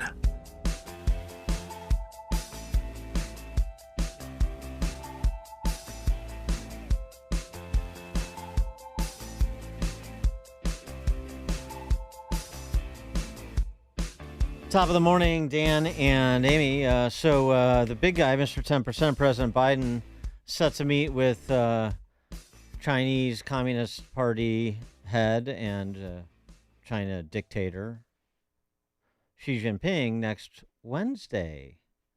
Oh, they'll have a lot to talk about in Eastern Europe and the Middle East, not to mention the Indo-Pacific. Maybe they talk about Taiwan, yes. But does it really matter what they talk about when you have a foreign policy establishment living under certain illusions or delusions, as the case may be? That's the subject of an essay from our next guest, Jakob Griegel, who's a professor of politics at Catholic University of America and a visiting fellow at the Hoover Institution. Professor Griegel, thanks for joining us again. Appreciate it. Thank you. Good morning.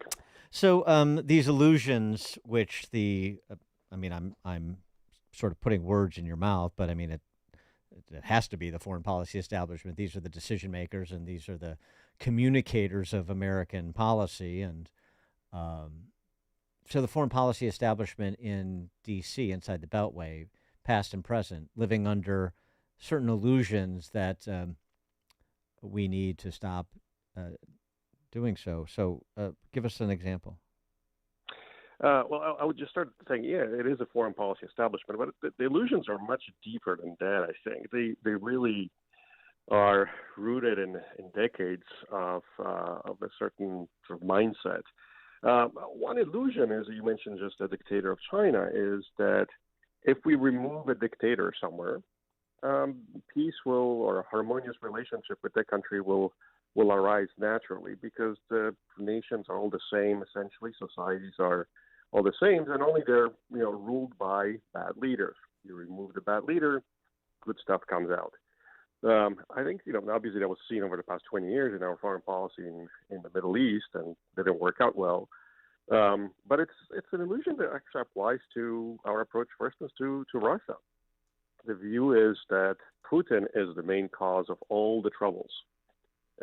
Putin invaded Ukraine. Putin is doing, horrible actions in Syria and other places. It's true, Putin is the decider. He's the dictator. But I think, a lot of that foreign policy is Russian, per se. It's not just Putin's foreign policy. Russian sort of public opinion, as far as we can tell, is strongly opposed to the West, and in the particular case of Ukraine, is against Ukraine, and it's more than eager to incur enormous sacrifices, economic and in terms of lost resources and manpower, for instance, in the war against Ukraine. Look at the casualties that Russia is incurring.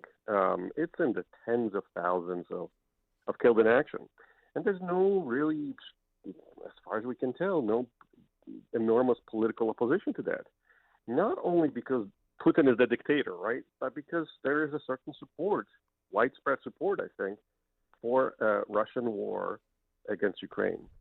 And, that's a dangerous illusion, because we think that there's something naturally good in all nations and all societies, as opposed to thinking, well, maybe there are some cultures, some nations, some societies that they are corrupt in some form or fashion. They have been debased. They have been made through decades, if not centuries, deeply opposed and hostile to us and other people around.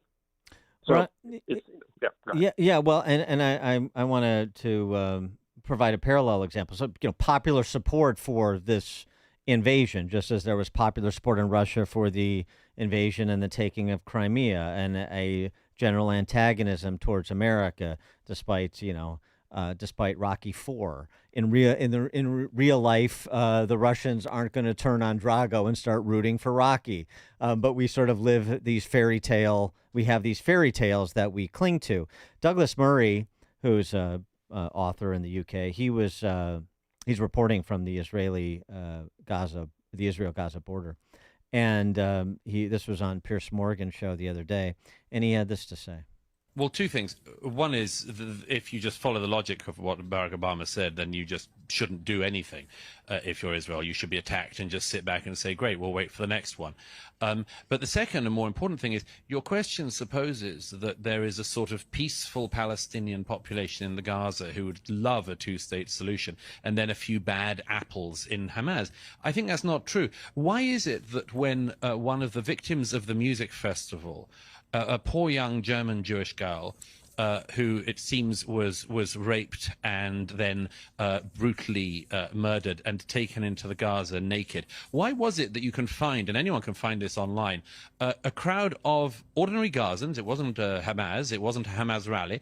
Ordinary Gazans spitting on her body, hitting her body, mutilating her body further as it went down the street. Does that strike you, Piers, as a placid population of peacenik types who are just desperately waiting for a two-state solution to be put back on the table for the millionth time in the last 70-something years? It doesn't seem like that to me. What about that, Professor? I mean, this is not to say that there's support for, indiscriminate killing of civilians, but we know from popular opinion surveys the support that Hamas enjoyed in Gaza prior to this terrorist attack. You've got an anecdote that Murray is sharing. I mean, is that one of the illusions that, the two-state solution, everybody there wants to live in peace? Clearly, that's not the case. Yeah, I think he's correct on that. I mean, obviously not everybody is evil and guilty and violent, but there is something to be said about a widespread culture of hostility, antagonism, and the desire to destroy your enemy, right, or your perceived enemy. In this particular case, the Palestinians wanting to create a territory free of Israelis and Jews from the river to the sea, right? And I think it's true for other countries too, and that's when I mentioned Russia. I think the Chinese example is another one. And it's not just the dictator that rules. The dictator is also a symptom, to a large degree, of a certain cultural support for him and for what he stands for. Yes, of course, there are some cases of dictators that rule just sheerly by force, but that doesn't seem to be necessarily only the case. They rule by controlling and educating their people over decades towards a certain positions. I mean, one interesting thing to look at is don't just look at what the dictator says. Look what it's taught in the schools of those countries, right? Because that's the next generation, the current generation that has been educated on those views. And if you look at what the Russians are educating their kids or the Palestinians, it's not towards a position of peace and appreciation of their neighbors. On the contrary, and that has shaped and shapes the vast majority of the population. But how do you think Hamas has infiltrated our universities here, whether it be an Ivy League school or a Big Ten school or I mean, they're winning the PR war, which I mentioned yesterday too. But they got into our systems and they got into the majority of our children's heads. Yeah, here I don't actually blame Hamas for the universities and the culture that has developed in American and European universities. I'm not sure necessarily that Hamas has conducted a well thought out policy. I think it's the sheer stupidity of a lot of people in modern day academia that doesn't see evil as a possibility. It sees sort of moral equivalency of everybody, and has a deep anti-Western position. And that anti-Western position is often seen, translates into supporting our enemies, because they're seen as the sort of legitimate, rightful opponents of a evil, imperialist, colonial Western expansion. So I would actually put a greater blame on us or on people in academia and in those circles than on Hamas on this. So it's not a Hamas strategy. It's right. No, it's the new Marxists in this country. Barry Weiss had a pretty good piece. I mean, she's not plowing any new ground here, but nonetheless, in the context, it bears repeating. DEI has reared its ugly head again, as we see, and she writes, "It's time to end DEI once and for all." DEI is not about words, the words it uses as camouflage, she writes, tolerance and so forth. DEI is about arrogating power, and the movement is gathering all this power, does not like America or liberalism, small l. It does not believe that America is a good country, at least no better than China or Iran. It calls itself progressive but does not believe in progress. It's explicitly anti-growth. It claims to promote equity, but its answer to the challenge of teaching math or reading to disadvantaged children is to eliminate math and reading tests. It demonizes hard work, merit, family, and the dignity of the individual. It's an ideology that pathologizes these fundamental human virtues, and one that seeks to undermine what makes America exceptional. So, while we're talking about cultural rot in Russia or the Middle East, we have a very similar thing happening here, and it's not limited to the universities anymore. Yeah, no, I think you're correct. And that's a very good point in noting that we often talk about cultural decadence or decline in the West, in the U.S., but we never assume, or we never think that actually there's something similar or analogous in a different direction, perhaps, happens elsewhere, right? I mean, in the West, there's a denigration of the family, the nation, the church. In the East, or in Russia in particular, there's almost the extreme opposite. It's the elevation of the family, but of the nation as the ultimate expression of dignity and liberty and superiority above all other entities and other nations near them, right? So the great Russian nation, elevated above everybody else. And so there is a cultural rot in there too, in a slightly different direction. And so, if we believe that culture matters in the U.S. and the West, it does so also inside our rivals, and that culture is not dependent only on the dictator, right? It's something that's much wider and widespread and deeper in those nations. Sure, it becomes a part of the cultural ethos, and that's and that can be hard to uproot, as we're seeing. One other illusion I wanted to get to from your essay about the foreign policy illusions that we cling to in the West, that international organizations and global governance can overcome contentious national and regional politics. Does anybody really believe that? Does anybody really believe the UN is a body for advancing the cause of peaceful pluralism in the world? We do this kabuki theater of speechifying and competing resolutions as we did after Hamas's terrorist attack. We know what the outcomes are going to be. We know who the players are. We go through this absurd theater of the absurd, really, with Iran being the chair country of the Human Rights Committee. It's just, we don't actually believe it's a way for these foreign service personnel like animatronic Anthony Blinken to pretend like he's doing something. Go give a speech to the UN. We're speaking to the global community. That's all pretend. That's make-believe. Nobody actually believes this will have any impact, do they? You're too optimistic. I wish that was the case. I think there is a belief among a certain class, mostly progressives, obviously, that international organizations have this enormous sort of almost magical power to mitigate and ultimately to resolve the deep rivalries in international politics. It goes back in old times. Think about Woodrow Wilson and then President FDR. That was a classic example. Right? He wanted to have the USSR in the UN because he thought that within the UN, the USSR will be able to change its behavior, and we would be able to have a relatively harmonious relationship. So the USSR could have been bad, evil, etc., but once inside the organization, it would have been channeled. Its negative and evil energies would have been channeled towards positive outcomes. I think it's the same view, for instance, that we had China. The view was, okay, China is a dictatorship, a communist, totalitarian with an additional sort of technological feature to it.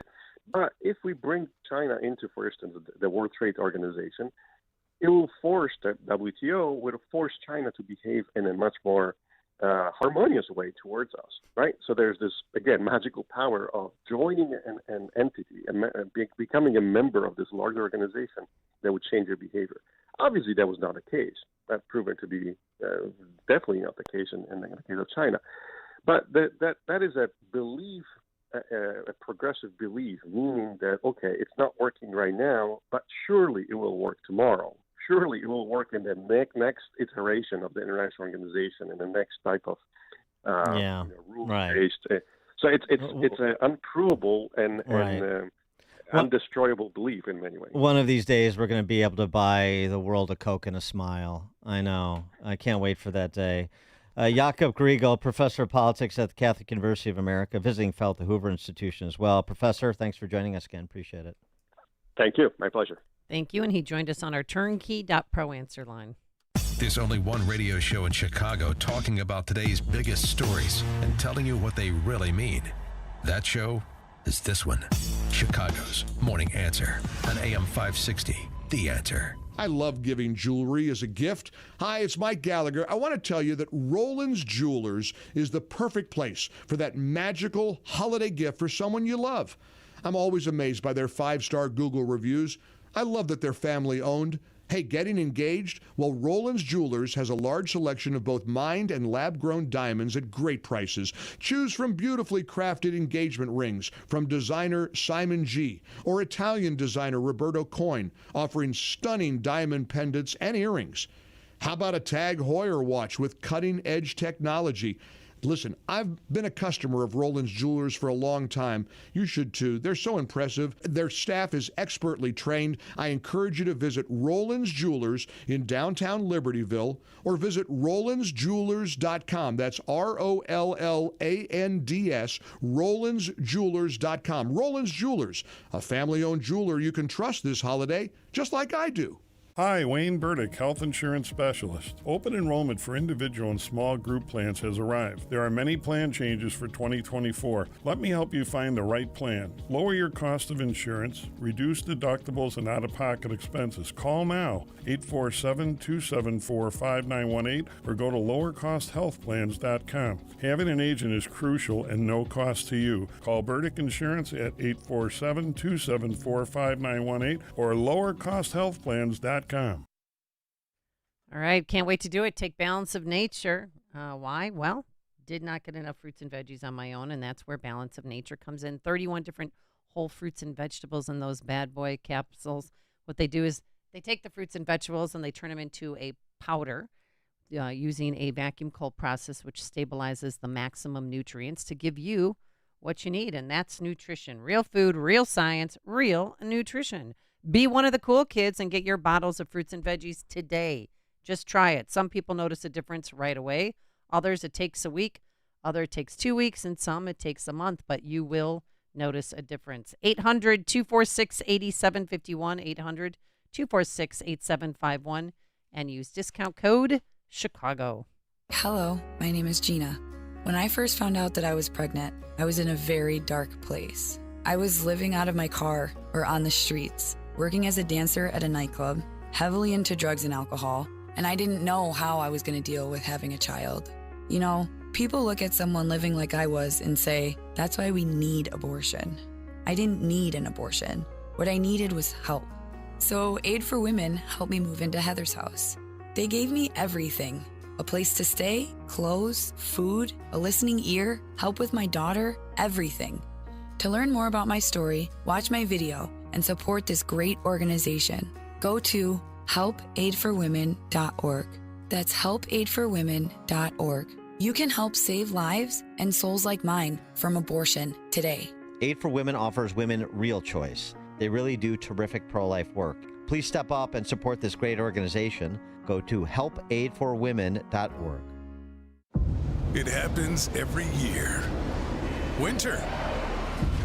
Delivering and receiving supplies and getting people where they need to go can be impossible. Keeping your business doors and gates working properly to keep out the extreme weather is a major concern. Your business can't afford a loss of income or productivity. Think ahead this winter and call Industrial Door Company of Chicago, Inc. for your commercial door maintenance and security tune-up now. You can't always plan when your doors break down, and it always seems to come at the least convenient time. Industrial Door Company will ensure your doors, grills, gates, and dock equipment are working to specification and give you advice on how to increase the life of your doors. Go online to see a range of products and services at industrialdoor.com. Call anytime, 847-258-5620. Their team will be there before the extreme cold weather causes financial losses for your company and assist in your time of need. Since 1982, the Industrial Door Company of Chicago, Inc. takes care of your doors so you can take care of business. Do the proposed tax and estate planning changes have you concerned about your future? The time to prepare is right now. Take advantage of a no-obligation conversation with a member of the Wealth Management Group team. It's a complimentary conversation focused solely on you, your goals, and how changes can impact your family's future. Call 833-WMG-PLAN or visit investwithwmg.com. Securities and financial planning offered through LPL Financial, a registered investment advisor. Member FINRA SIPC. AM 560, The Answer. All right, coming up on Chicago's Morning Answer. Tomorrow is Veterans Day, and so at 8:08, we're going to talk to Walt Larimore, who's a physician and award-winning medical journalist and a best-selling author. He's got a new book about a World War II hero, his dad, Major Phil Larimore. We'll hear his story at 8:08. And don't forget at 8:38, Open Mic Friday. But now into the newsroom we go. Here is Mike Scott. The City Council has passed an ordinance guaranteeing up to 5 days of paid time off and 5 days of sick leave. President Biden celebrating the UAW agreement in Belvedere, and the White Sox on the hunt for a new play-by-play man. WIND, Chicago News Time, 8. President Biden is going to meet with China's leader. I'm Dave Anthony, Fox News. It'll be a second face-to-face sit-down with Xi Jinping next week in California at the APEC summit. The president has said the U.S. does not seek conflict with China, just competition. Republicans are wary. They're going to have a conversation about the weather and talk about the environment and talk about how they're going to work together on that. Nikki Haley's running to unseat the president in 2024 and tells Fox he's not going to call them out on anything else. That's why President Xi is willing to meet with them, is they're not scared of Joe Biden. They don't worry about what he's going to do. What we need to be saying is, we're going to end all normal trade relations with you if you don't stop murdering these Americans with fentanyl. Haley herself's been facing criticism from her Republican rivals in the campaign for recruiting Chinese businesses to South Carolina when she was governor. As Israel's war rages, officials in Hamas-controlled Gaza say the number of Palestinians killed now tops 11,000. Secretary of State Antony Blinken said today in India that is far too many. We want to do everything possible to prevent harm to them and to maximize the assistance that gets to them. Now, Israel's been pushing back on the U.S., saying there'll be daily 4-hour breaks to the fight against Hamas terrorists, countering there will be brief, targeted pauses only. Prime Minister Benjamin Netanyahu tells Fox there won't be a ceasefire without the release of the Israeli hostages. That's not going to happen. Now, the U.S. bases keep coming under attack in Iraq and Syria. There have been 4 more since U.S. airstrikes retaliated, hitting Iran-backed militant weapons storage Wednesday night. In the 46 attacks, 56 American troops have been injured. There will not be a strike on the Las Vegas Strip. Hospitality workers have worked out a tentative deal with Wynn Resorts after reaching similar agreements earlier this week with MGM and Caesars. But a strike continues in Portland, Oregon, where kids have had no school all week. The Portland Teachers Association and Portland Public Schools are negotiating over teacher pay, but also class size and planning time for teachers. Several high schoolers joined striking teachers to rally with them Thursday. That's Fox's Jessica Rosenthal. America's listening to Fox News. 38 degrees at 8:02 on AM 560, The Answer, and good morning. I'm Mike Scott. Chicago aldermen have forced through a mandatory paid time off scheme for workers in the city. The city council passed the ordinance guaranteeing up to 5 days of paid time off and 5 days of sick time for all employees at Chicago area businesses. President Biden is celebrating a tentative deal between UAW and Stellantis, talking to workers at the Belvedere Assembly Plant. Meanwhile, the UAW fought like hell to get these jobs back. And now you've secured nearly $5 billion in new investment to bring thousands of jobs back to Belvedere. The Belvedere Assembly Plant has remained idle since February. A Chicago police officer is accused of striking an 8th grade boy while making an off-duty visit to a Southside elementary school earlier this year. Officer Craig Lancaster is charged with aggravated battery after surveillance video outside the Gresham Elementary School was revealed. Lancaster was relieved of his police powers yesterday. Deontay Foreman scored the go-ahead touchdown midway through the third quarter, and the Bears were winners over Carolina on Thursday Night Football, 16-13. Connor Bedard, 2 goals and 2 helpers in a 5-3 Blackhawk road win over Tampa Bay. The news, a service of Dan and Amy 24/7. Enjoy uninterrupted programming from Dan Proft and Amy Jacobson around the clock all day, every day. Listen now, danandamy247.com. AM 560 news time is 8:03. Time for the AM 560 Business Beat, a service of Signature Bank. Visit signaturebank.bank for all your commercial banking needs. Now the latest from the Fox Business Network. I'm Elizabeth McDonald, and this is the Fox Business Report. Wynn Resort shares are losing ground, even though the company was able to avert a strike that was scheduled to start this morning. The culinary and bartenders unions agreed to a tentative 5-year contract. Novo Nordisk, the Danish drug company that makes Wegovy, the weight loss drug, says it will invest more than $6 billion to boost capacity. The company says most of the new capacity will be dedicated to making ingredients, including for Wegovy and Ozempic, which is its diabetes drug. Investors are looking at the possibility of more interest rate increases from the Federal Reserve after Fed Chair Jerome Powell said yesterday he's not confident it has done enough. The UK economy stagnated in the summer quarter. The GDP was flat there between July and September. That's your Fox Business Report. I'm Ginny Coselda, invested in you. 8:04 and a check of traffic and weather on the way next on AM 560. This radio station is always on, but sometimes you need more content that you can take with you anywhere. That's why we invented the SalemPodcastNetwork.com. You'll find all the great hosts on this radio station, plus a few more, like Charlie Kirk, Dinesh D'Souza, Trish Regan, Jenna Ellis, and Dennis and Julie. There's literally no end to what we can teach you. It's like radio on demand, and just like radio, it's always on. Go find out what you're missing. Download the app, SalemPodcastNetwork.com. Balance of Nature's fruits and vegetables in a capsule, changing the world one life at a time. My name is Ruthie. I love helping people. There's so many people that are down. Sometimes all it takes is a piece of pie to make the sunshine come in their life again. And with the help of Balance of Nature, it's making it more fun and giving me more energy. And I would really like to thank Balance of Nature. These are mine for life.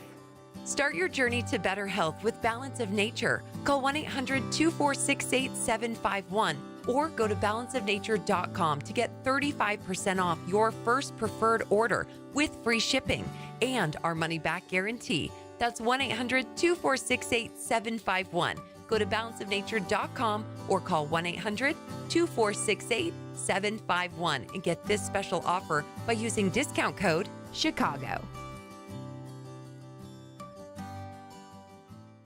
With the holidays upon us, the increase in traveling, shopping, and connecting online also heightens the need to protect your identity and finances with LifeLock. Identity thieves see this time of year as an opportunity to drain your accounts, open new loans in your name, and damage your financial future. LifeLock detects and alerts you to the threats you might miss on your own.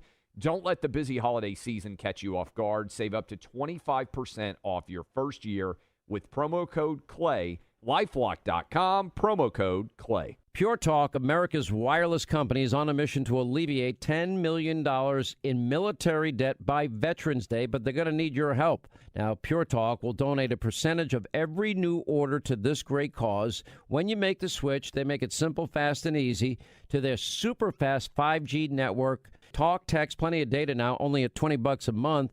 Do it right now. Dial pound 250. Say the keyword SAVE NOW. Make the switch to Pure Talk, and you can help a military member in need. 8:07. Let's get an update on the roads. Team Hochberg Traffic Center time. And as we start on the Edens Expressway, it's beginning to thin out nicely. About 18 minutes from Lake Cook Road to the junction.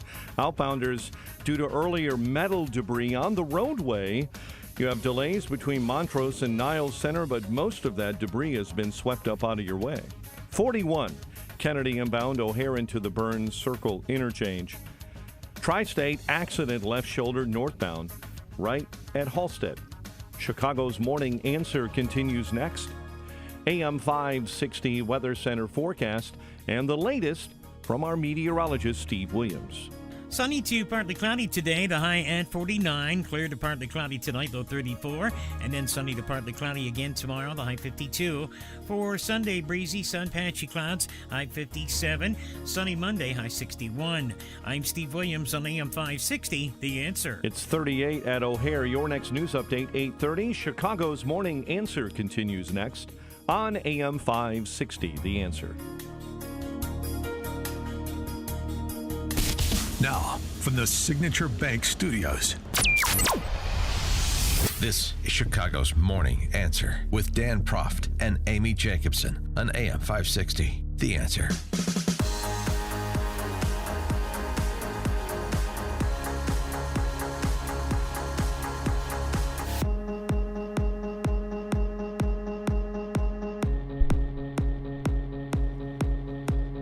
Top of the morning, Dan and Amy.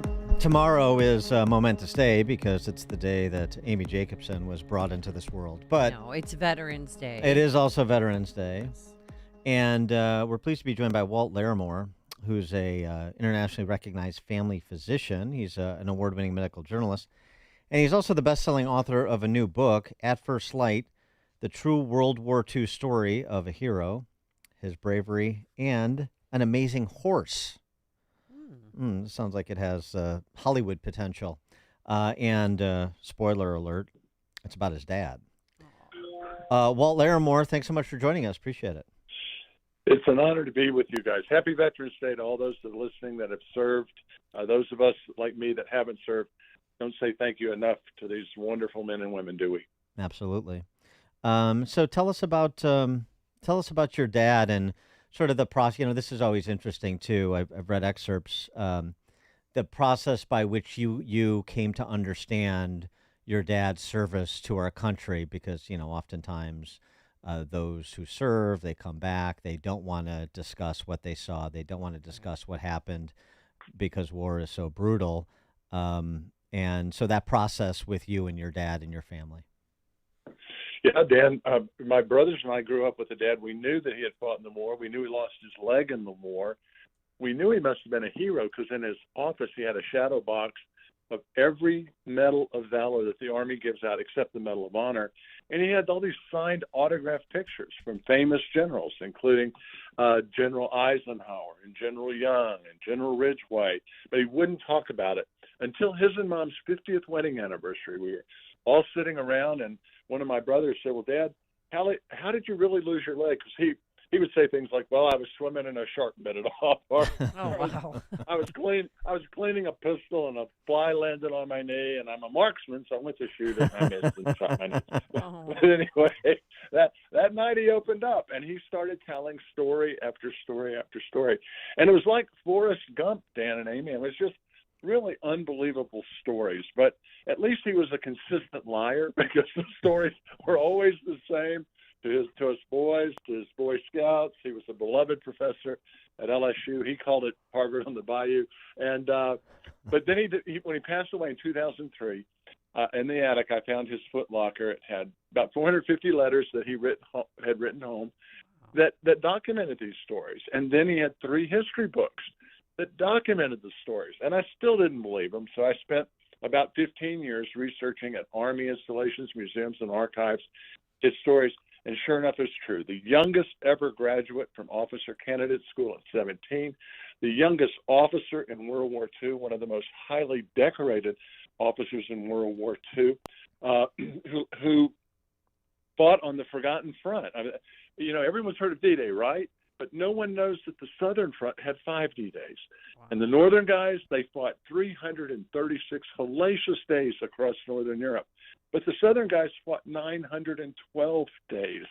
And they had a Battle of the Bulge that was even worse than the Battle of the Bulge.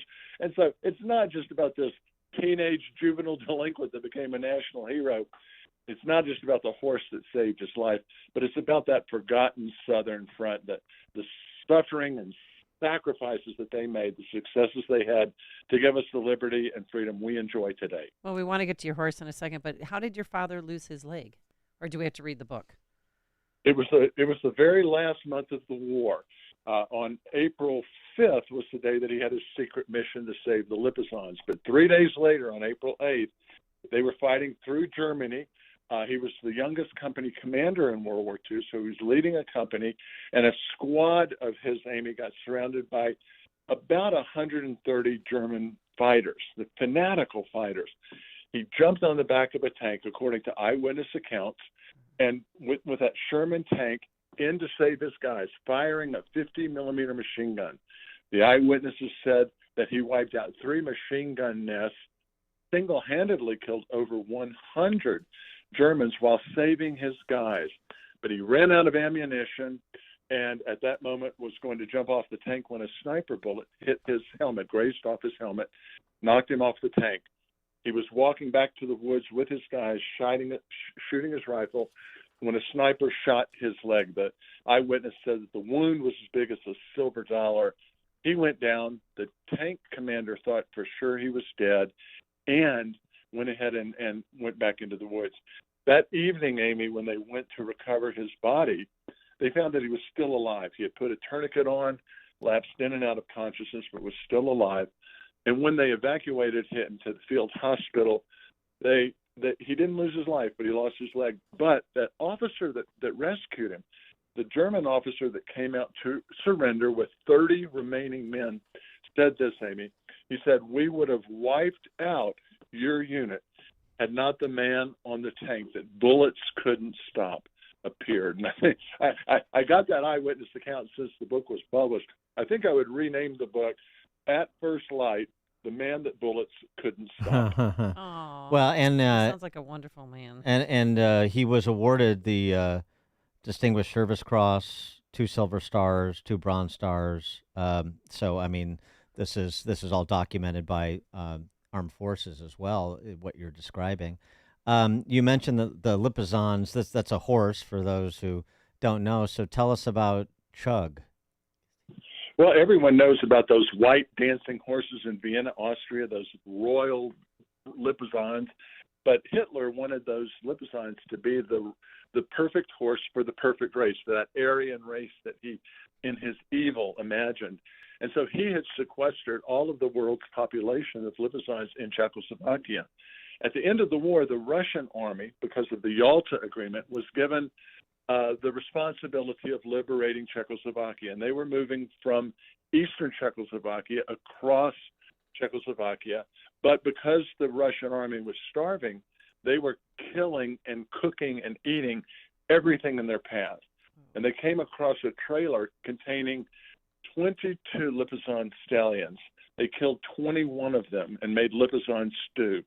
And so the veterinarians at the horse farm in western Czechoslovakia that had the rest of the world's populations of Lipizans became panicked because they knew the Lipizans were going to be wiped out, along with several other royal breeds, Frisians, Bourbons, Andalusians, quarter horses, and so forth. So they sent a message out to the U.S. Army, said, please come save these horses. The Army had no idea they were there, so they needed to send someone in. My dad was an equestrian, his commander was equestrian, and their general, General Patton, was an equestrian. So they asked him to volunteer to fly into Czechoslovakia on a Piper Cub, which he did. He couldn't know the pilot's name. The pilot could not know his name. No dog tags, no identification. If they had been captured or killed, they would have been disavowed and considered AWOL. And he flew in, met a Nazi vet. A Nazi vet was riding on a Lipizan and brought a thoroughbred named Chug, and because he had no idea if the Army guy could ride or not. But Dad got on Chug. They rode to the farm, identified the horses, and the fact that there were British and American POWs there. The Army didn't know that. So they ended up riding back to the plane. Dad and the pilot flew out, got the message to General Patton that the Lipizans were there.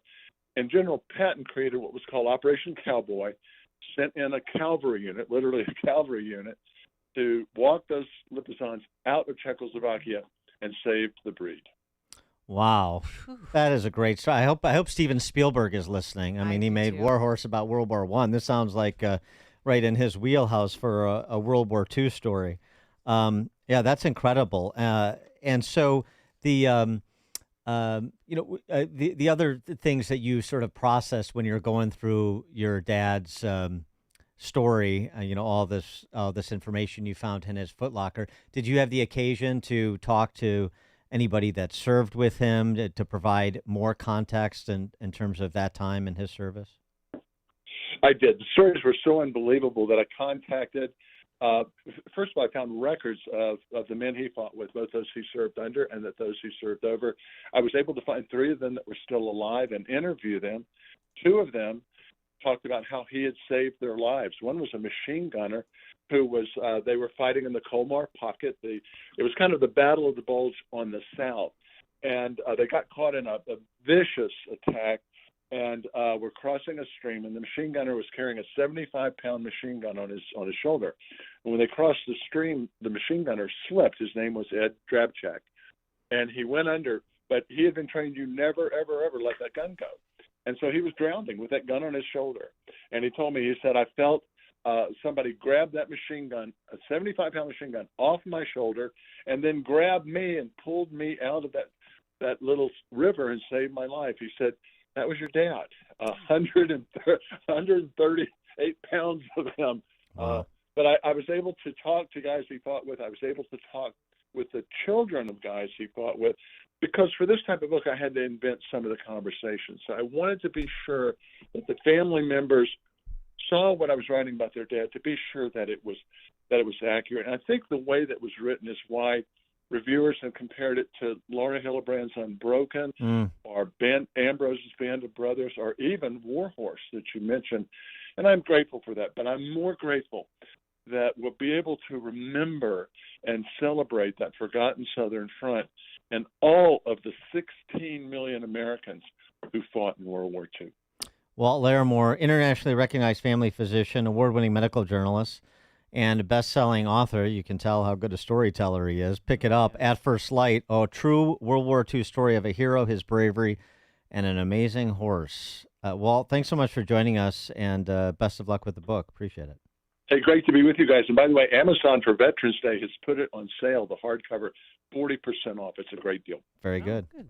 All right. Thank you so much. And he joined us on our turnkey.pro answer line. This is the morning show more Chicago radio listeners are choosing. This is Chicago's Morning Answer on AM 560. The Answer. Signature Bank is Chicago's fastest-growing independently owned business bank, a bank where relationships still matter. I'm Dan Proft, and I know this because Signature Bank is my business bank. Hey all, Jim Carr here. I am the owner of Carr Machine and Tool in Elk Grove Village and loyal customer of Signature Bank.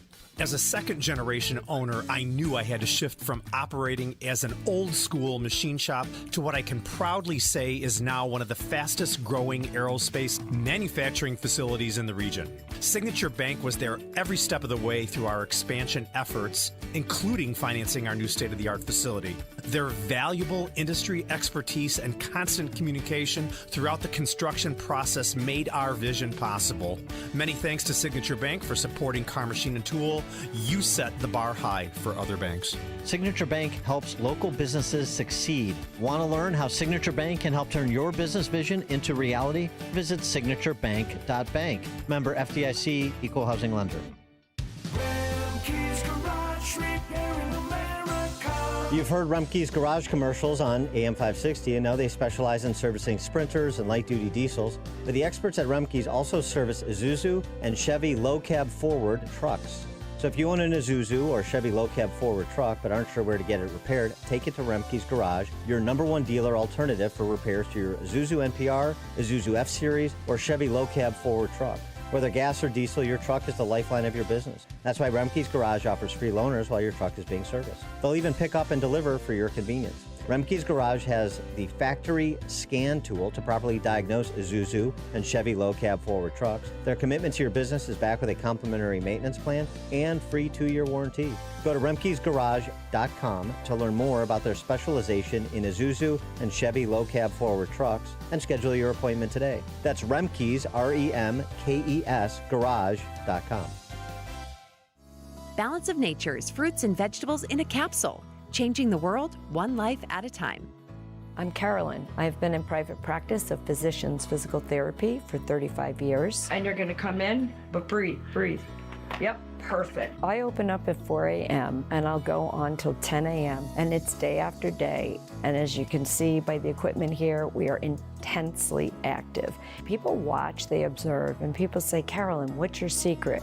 And I say it's from proper diet, proper exercise, and of course, through Balance of Nature. I'm 60, but since taking Balance of Nature, I feel the energy level of 27. I've been taking Balance of Nature for several years, and I love it. I endorse it, I believe in it, and I would recommend it. Start your journey to better health with Balance of Nature. Go to balanceofnature.com to get 35% off your first preferred order and get this special offer by using discount code CHICAGO. AM 560, The Answer. Open mic! Open mic Friday!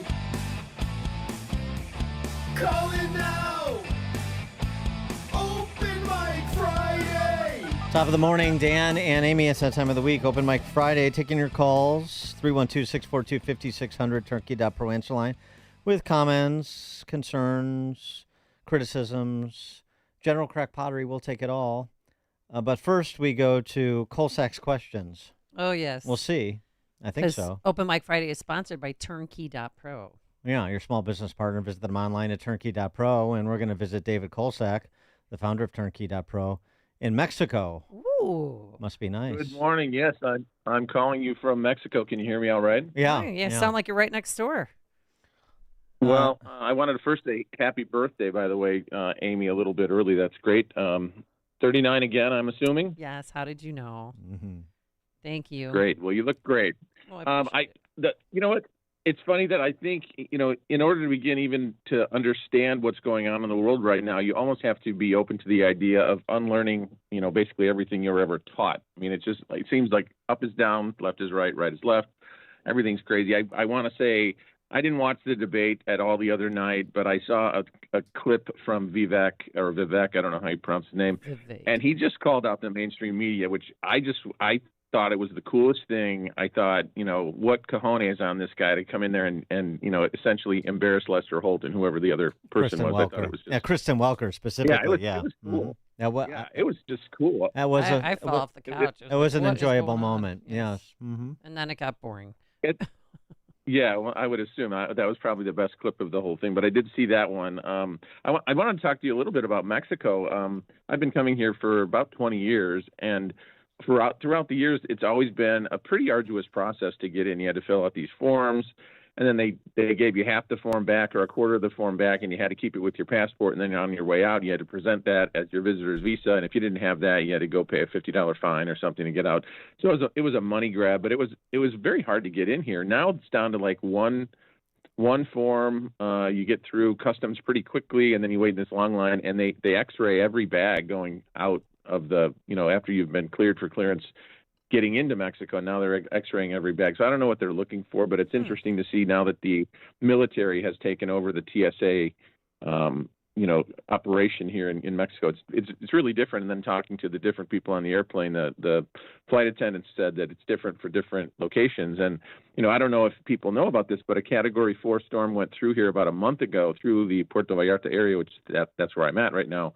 And it caused a lot of wind damage and whatever. But then there was this Category 5 hurricane that came out of nowhere in Acapulco, and it was largely, not many people, reported on it, but it was a Category 1 storm at like 10 o'clock in the evening, and they didn't even warn any residents, which, apparently there are a lot of illegal buildings that are built. It's fairly loose here in Mexico to build any structure you want. So all those people were wiped out, and it's just interesting to me that there's all this devastation and, nobody covered it at all. Is it possible that storm took out some of the drug trafficking there? I have no idea, but it just seemed really unnatural once again, just kind of like Lahaina. You go back to the Lahaina story of a few months ago, and to me, again, it was this hurricane, but there was no, and this is what was reported in Acapulco. I've talked to local people here, and they said that there was no rain. There was wind, but there was no rain. And that's a very strange thing, at least in my lifetime. I've never heard of like hurricanes that didn't have super amounts of rain. And so now we've got, the Lahaina thing where one house burns down and the house right next door to it's fine. And then you've got this Acapulco thing that's largely uncovered by the mainstream media. It's just, is this a distraction, or is the whole Israel-Palestine thing a distraction? You look at the banks right now, that's concerning. There's a lot of unrealized losses. JP Morgan estimated that they were going to have something like $34 billion worth of unrealized losses, and that came in over $40 billion. But again, you don't hear about that because they're all trying to, tell us what's going on in the world and paint some sort of a narrative. And, is Poland now taking parts of the Ukraine? Is any of that true? Are there special forces that we have inside of Israel? So I don't know. It's an upside down world we're living in, and it's just been a very interesting time to be alive. And I think we're maybe some of the most lucky or unlucky people in the world to be going through such an upheaval at the moment. All right, David Kolsak, thank you for joining us. Enjoy your time in sunny Mexico. Yes. And one quick plug for my little newsletter. If people like nonsensical newsletters, sign up. Go to turnkey.pro and go down to the bottom, sign up. It'll get to your junk mail, but you have to unquarantine it. But anyway, shameless plug for my newsletter. All right, very good. All right. David Kolsak, founder of turnkey.pro. Thanks, David. Appreciate it. I know.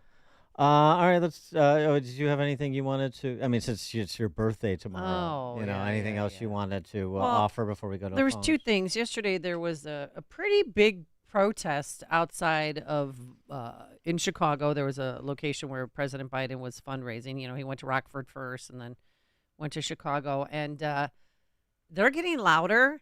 and a little more violent. I think Secret Service had their hands full with these protesters, almost close to 1,000. We trusted our president when we gave him our voice.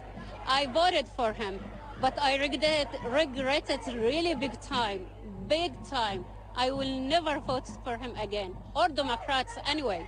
He has the power to stop this. We expect more from the United States. It's not fair. I think that everyone should know that this isn't just a Muslim issue. It's not just an Arab issue. This is a human. And obviously they're calling for a ceasefire, but I don't see this ending. What? Well, so what? So people are allowed to have opinions? What's the big deal? I don't know. I just think they're not going to vote Democratic. Are the Palestinians going to vote Republican? I mean, what's their end game? I don't know. I was just trying to figure that out. Anywho, also, no. Yeah. Okay.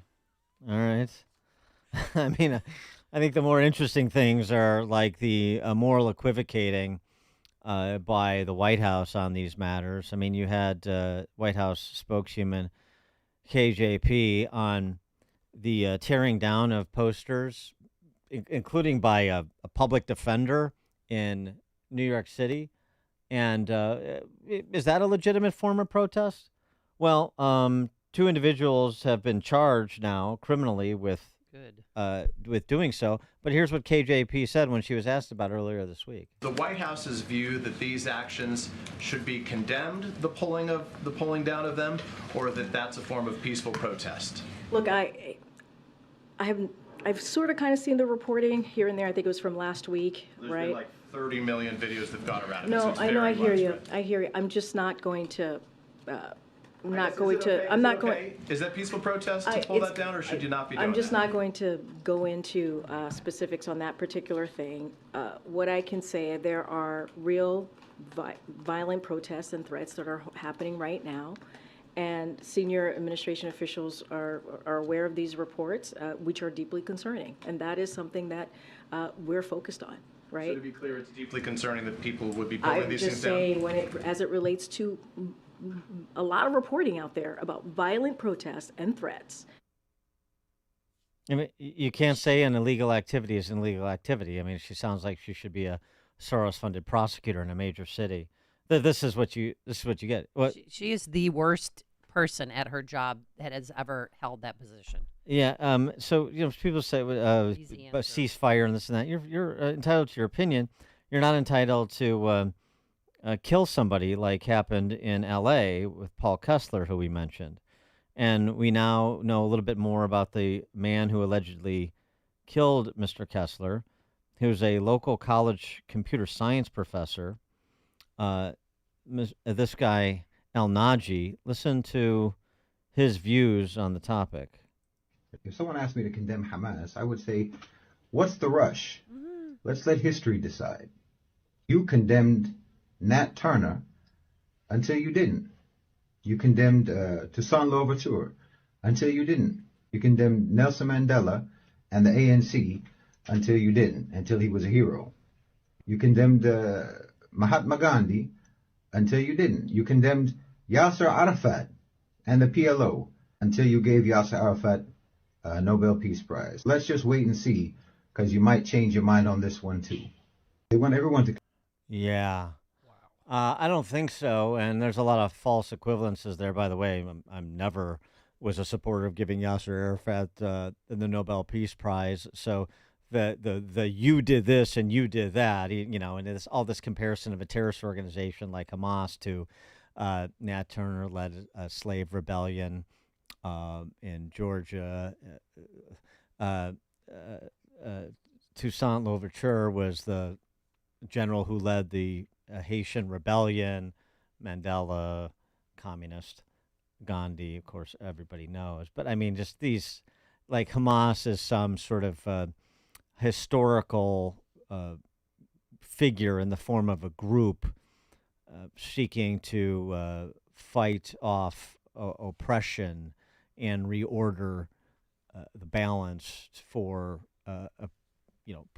the peaceable coexistence of the people of a particular land. It's just so. Anyway, you're entitled to have those views too, but you're not entitled to allegedly hit someone with a megaphone, knocking them to the ground where they hit their head and they died, which happened to Paul Kessler.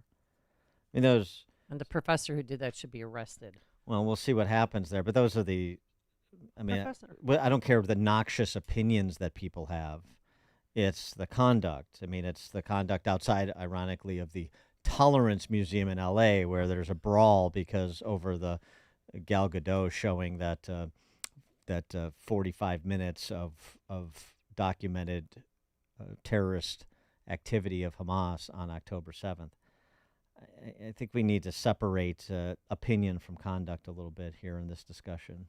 312-642-5600, turnkey.pro answer line. If you can't get in, when one caller drops, keep calling back, and hopefully we'll get to you this morning. Eduardo in Tampa Bay. Yeah, good morning, guys. Feliz cumpleaños. Well, gracias. To everybody. Yeah. So, unfortunately, I won't be there tomorrow, but I'm going to be here in Tampa because Gallagher, Prager, and Gorka are going to have a summit Tuesday evening this coming week. I hope they have a retractable dome because it's going to be Puff City over there. Okay. All right. Thanks for the call, Eduardo. Have a good Tuesday. All right. Bob in Buffalo Grove, since a birthday was invoked. Good morning, Dan and Amy. Thanks for taking a call. Always good talking to you guys. You noted Veterans Day tomorrow and the several birthdays, but here's another birthday anniversary for you that you didn't mention. For all the past and current Marines, happy birthday. Today is the founding of the Marines 248 years ago. So happy birthday to the Marines. And as for tomorrow, looking forward to seeing you guys and also others. I wish you guys could have a meet and greet for all your regular callers. I'd like to see them in person, like especially like Frank from Arlington Heights and Greg from Schaumburg and a few others. So looking forward to seeing you tomorrow, and have a great day. Thanks, Bob. Well, you can meet at our kiosk outside the dining hall. We'll be there around 5:30 tomorrow night. Speaking of birthdays, text happy 40th birthday to George. That's our producer filling in for Justin today. Happy 40th birthday to George's wife, Michelle, who after 19 years together still has not smothered him in his sleep, which is an exercise of amazing restraint on her part. Oh. Truth. Yeah, so that's good. Congratulations. Yeah, what are you getting her for her birthday? Divorce papers? No, I was tempted. How about a bell so you know when she's coming up on you? Yeah. It's just a matter of time. By the way, I did want to get some reaction, too, because I think it'd be sort of fun. What? Our conversation with Brett Baer, where he thinks it's going to happen. It's going to be Romney Mansion under the No Labels brand, the non-brand brand. No Labels party, right? Running against Trump, running against Biden, running against RFK Jr.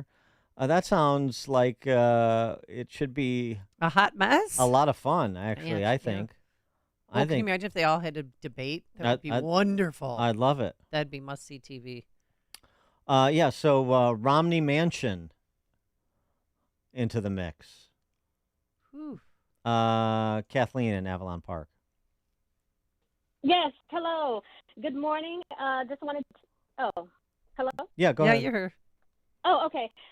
Just wanted to say that, first of all, happy birthday to Amy and to Peyton and to your dad, Larry, and to Bunty. Just wanted to get that in, and happy Veterans Day.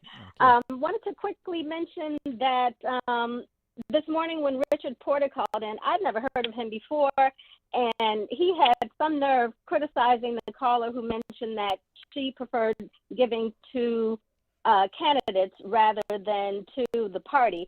If it weren't for Morning Answer and to people like Jeannie Ives and Philonise Weiss, most of us on the south side of Chicago wouldn't even know that Illinois had a Republican Party. They're non-existent. And I would say that basically right now there's a lane for the Illinois Republican Party to actually make some headway, because the criminals have advocates in every corner in this state. The governor, the legislators, the state's attorney, the judges, the media, businesses who won't press charges. Everybody advocates for the criminals. Nobody advocates for the victims. Nobody advocates for victims' families. The Illinois GOP, they should pick up that mantle. They should be the biggest and the loudest voices for victims. The Pettiford family, that's the perfect opening for the Illinois Republican Party to say exactly, take this moment and use what Rafael Manguel talked about earlier on your program this week, the truth in reporting legislation. Truth that and he spoke sentencing. about. Yeah. Mm-hmm. Truth in sentencing, exactly. Make the Democrats defend keeping criminals with 15 and 20 convictions in the street. Make them defend that and put out legislation and put it out for the public. Bring those victims' families out in the open and just take it to the residents of Illinois. That's where the Republican Party can really have a lane all to themselves. That's what I wanted to say. Everybody have a wonderful weekend. Amy, you're the best. I love you. Have a wonderful birthday. Thank you. Thank you, Kathleen. Thank you. I think she was on the Munchkin line. No, she wasn't. I don't think it was bad. It was perfect. Comments were spot on. Colleen in Wicker Park. Hi, happy birthday to one and all. I'm calling. I was prompted to call after your last guest. He wrote of the episode where, under Patton's supervision or his blessings, the soldiers brought the Lipizans out of Czechoslovakia. Right. And that is, in fact, would be a fabulous movie. Just that episode, period. Because what happened is I used to raise and show Arabian horses, and so in the course of researching history, that's also how I know this about Lipizans as well. The intersection is that Arabian horses are the foundation breed for all of what's called light horses. Those are their thoroughbreds and others.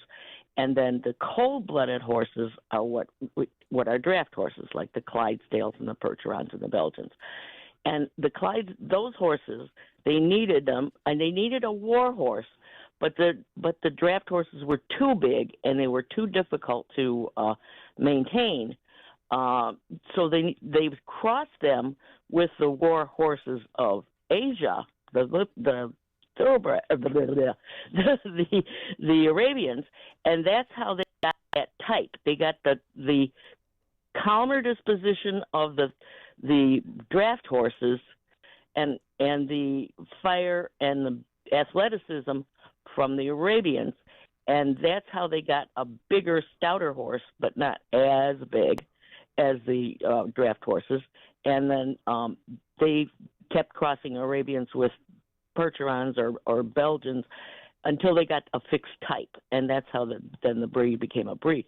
But it's a wonderful story of how they did this, and they hid out the brood stock all over the area in private farms where they could hide them from the Nazis, and where they would just kind of disappear into the woodwork, they hoped. But yeah, it was quite a thing the way they collected them and they saved them. And to this day, at least at the time I was reading about it, which was a while back, the Polish government, who was also heavily involved in Arabian horses, they consider a couple of the Arabian stallions that were came along with all the other horses to be war booty. They lost them, and they have a national stamp with the stallion on it. Wow. So it's a fabulous story, and it's perfect for made for TV or made for the movies. But they only just brushed on it lightly with Patton, but it does verify everything I'm telling you. Thanks. Does not in the detail, but there's a lot more to know about that story, and it's very, very interesting. Thanks for the call, Colleen. Appreciate it. Yeah, everything I know about horses I learned from Elizabeth Taylor and National Velvet. So this was helpful. Walt Larimore, and by the way, I think his father was able to keep Chug, the horse. Yes. That he rescued. They were reunited. Yeah, that's pretty cool. Yeah, it would be a good movie. It's going to be a movie. Tom in Barrington. Holy crap, what a week. How are you guys? Wow. Nice. Hello, my Sigma Chi nice friend. Summation. Yes. Yeah. Listen, I'll be quick. 2 questions, 2 comments. How many of the people hitting the street have got their little signs at home that says "Hate has no home here"? And I'll tell you why. Because malice is squatting there. Number 2, Do you think BLM and Antifa are sitting there scratching their heads after it was revealed that the Hamas leadership has a net worth of $11 billion? Seriously. And then my two comments. Number one, Amy, happy birthday. And to our veterans, a tremendous thank you. And they're in our prayers always. And we appreciate them as we do you and your show, guys. Thanks so much. Thank you, Thanks, Tom. Hopefully we'll see you tomorrow. Uh, Tickets still available, just a few, and you could purchase them at the door. Paul in Campton Hills. Yeah, hi. I wanted to talk about Barack Obama and his stance on abortion. If you remember, he didn't want his daughter burdened with a pregnancy if she didn't want the pregnancy. And what people fail to realize is how he was a perfect abortion candidate. Had a drunken father from Kenya who ended up dying in a car crash, a drunken car crash. Single mother, and if it wasn't for his grandparents, somebody may have aborted him. Thanks for the call, Paul. Yeah. Well, can play out some of these scenarios. I mean, yeah. Look, I was adopted.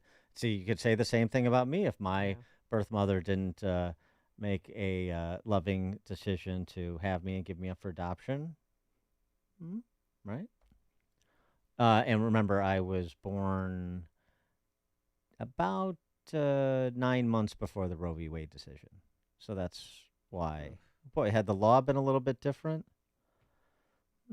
So it is interesting to play out these hypotheticals sometimes. They're instructive, aren't they? Got a text message, Dan and Amy. The No Labels Party should be called the Aldi Party. Totally generic. Bring your own bag and throw it out. Tom, Blue Island. Good morning, Dan and Amy. Happy birthday, Palooza. I was wondering if the celebrations of birthdays ever end. It's like, I think after the 21st birthday, it ought to stop.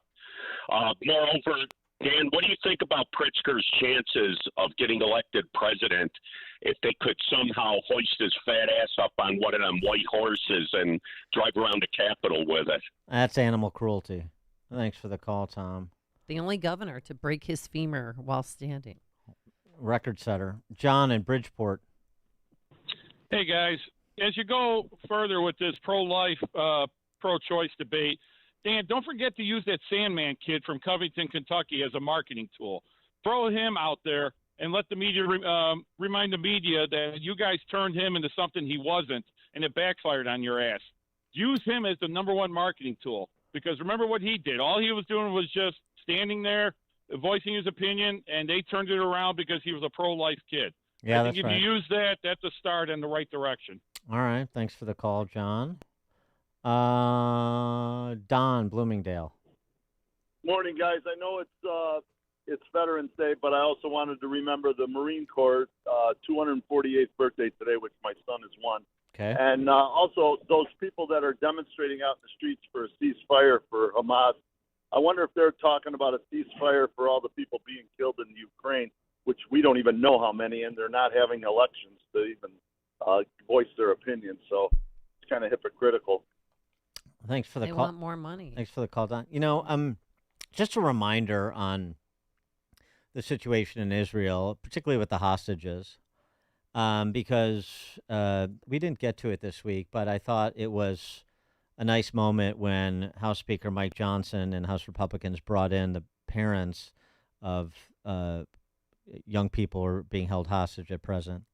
And just to give you an example, I mean, because let's remember what was done and what is attempting to be done in response. Remember the context so we can address these phony proportionality arguments that are being advanced by apologists for terrorism. Doris is her name, and her son was taken. And this is part of her story. How she knew it. He's a musician. He went to the concert where all those young people were slaughtered, and she got a call from his father, and that's how she knew that something had gone terribly wrong. And then I get another call from his father, Michel. He's hysterical, and he he's like yelling and saying, "Do you know where Guy is?" I say, "Yeah, I know where Guy is. He's coming home. He'll be here in a half an hour." He says, "No, he just called and he's in a terror attack. And his best friend is killed." That's what he said on the phone. And he tries to put me on the conference call. I hook up and we hear shots in the background. He actually called an emergency call since he was shot in the arm and he wasn't able to stop the bleeding.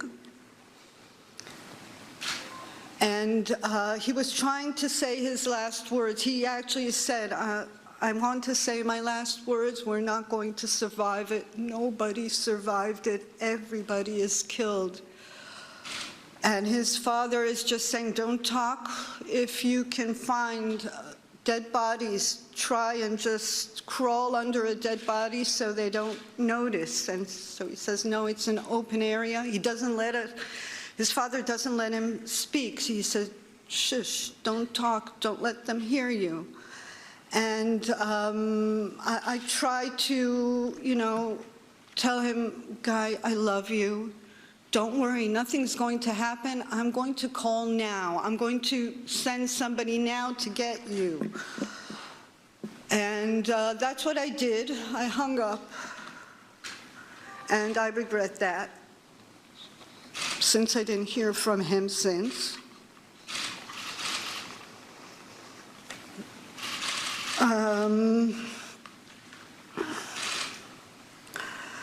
His father drove immediately to that place, but it was already closed by the police, no entry, and the next few hours were like crazy. Nobody knew anything. And her plea for help? Because it's been 30 days. Every day is like eternity to me, and I can't wait any longer because I know that he was shot. I don't know anything. Maybe everything is we don't know. We don't have a list of the hostages. We don't know their condition. I don't have anything. So I need your help, basically. I'm part of your people. You're part of Israel, and America has been like the best allies, and I'm so proud of being an American, being an Israeli as well. But I do need you now because there's nothing helping me now. I pray, which I didn't do before, but just please help me.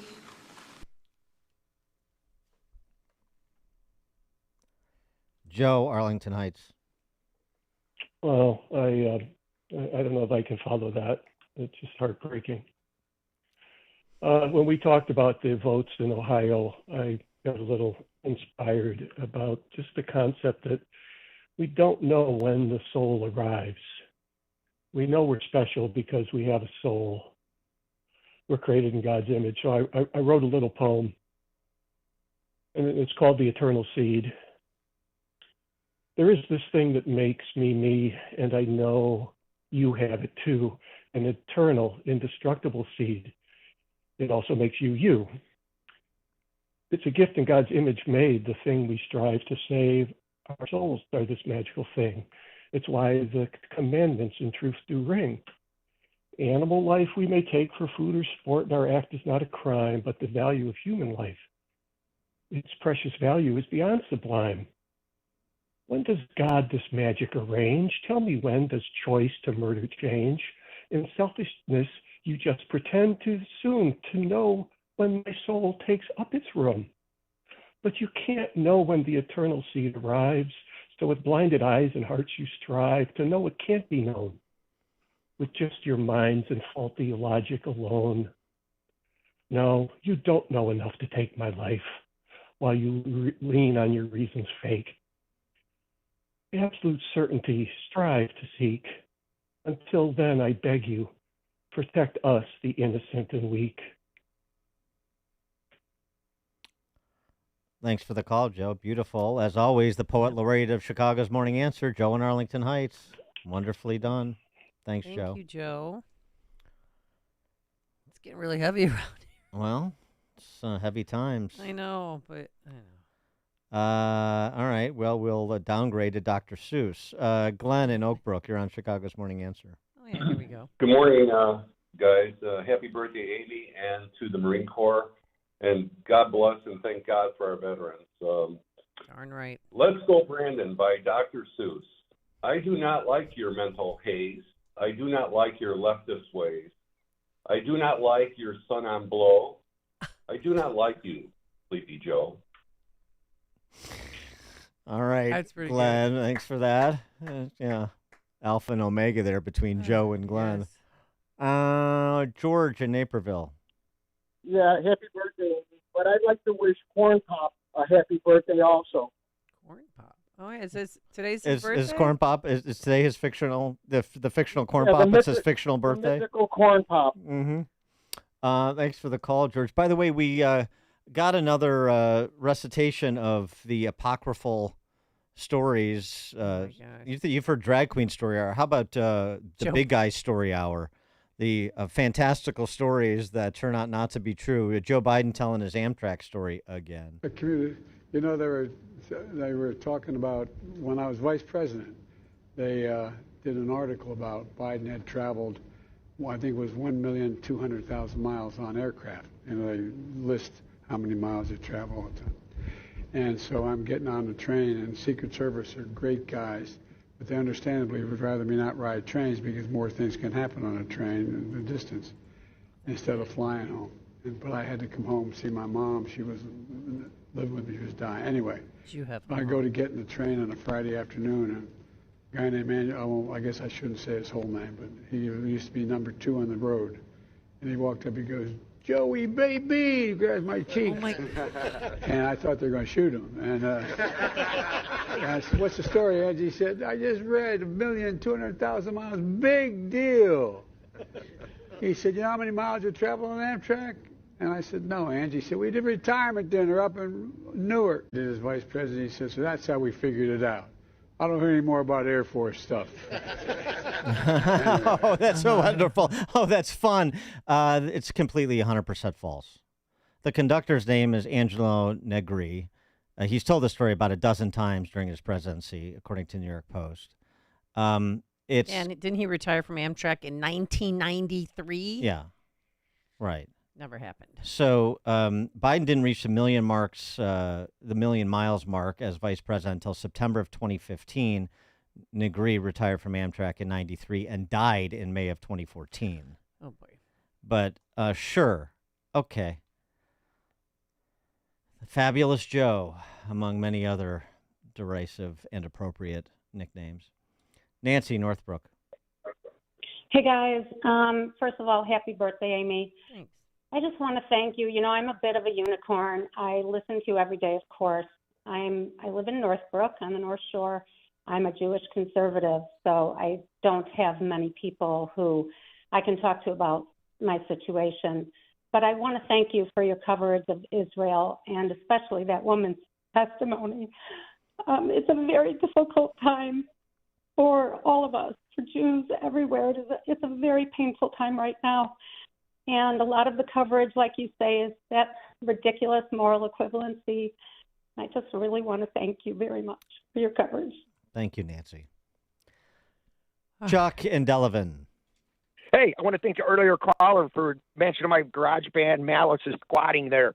Hey, Amy, I want you to use that Rodriguez thing and ditch that party tomorrow night. You get up here right now tonight, and you get your hubby up here, and I'll be your Uber driver all weekend with Bunky riding shotgun, and we'll forget about that party you guys are having down there. All right, thanks, Chuck. Open Mic Friday brought to you by Turnkey.pro, David Kolsak and Turnkey.pro. I would love to see Chuck driving Bunky in the passenger seat. All right, thanks so much for making us part of your morning, part of your lives. Thanks for calling in. We appreciate each and every one of you. Couldn't do it without you.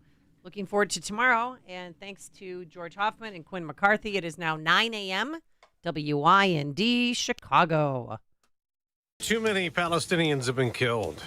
I'm Dave Anthony, Fox News. That is what Secretary of State Antony Blinken said today in India.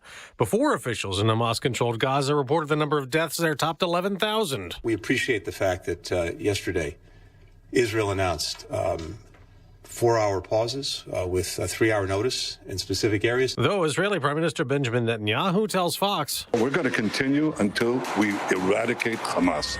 Nothing will stop that. And the fighting rages in Gaza. During one raid alone overnight, the Israeli military announced that its forces killed 19 members of Hamas. That includes commanders and the head of Hamas's sniper unit. Fox's Alex Hogan is in Israel near the Lebanon border, where they're also battling Hezbollah militants. We've been hearing the loud sound of artillery on the hilltop and the skyline behind me. Some of those explosions taking off right now. We can also hear the sound of machine gun fire off in the distance. Now, there have been widespread pro-Palestinian protests here in the U.S. after one turned deadly in California Sunday. Fox's Jeff Manasso reports. The Ventura County Sheriff's Office saying investigators have photos and videos from before and after, though no images, of an altercation in Thousand Oaks between 69-year-old Paul Kessler, a Jewish man, and a pro-Palestinian demonstrator. Kessler died after he fell down and his head hit the ground. So far, no charges. President Biden's going to meet next week with Chinese leader Xi Jinping in California, their second face-to-face meeting. Both leaders are traveling to San Francisco for the APEC summit. The official says now is the time for high-level diplomacy with China to manage tensions and prevent competition from verging into conflict or confrontation. U.S. officials also say the U.S. enters the meeting with stronger ties in the Pacific region. That's Fox's Jared Halpern. Iran-backed militants have launched a 47th attack on American forces in the Middle East, but this time the drone was shot down in Syria. America's listening to Fox News.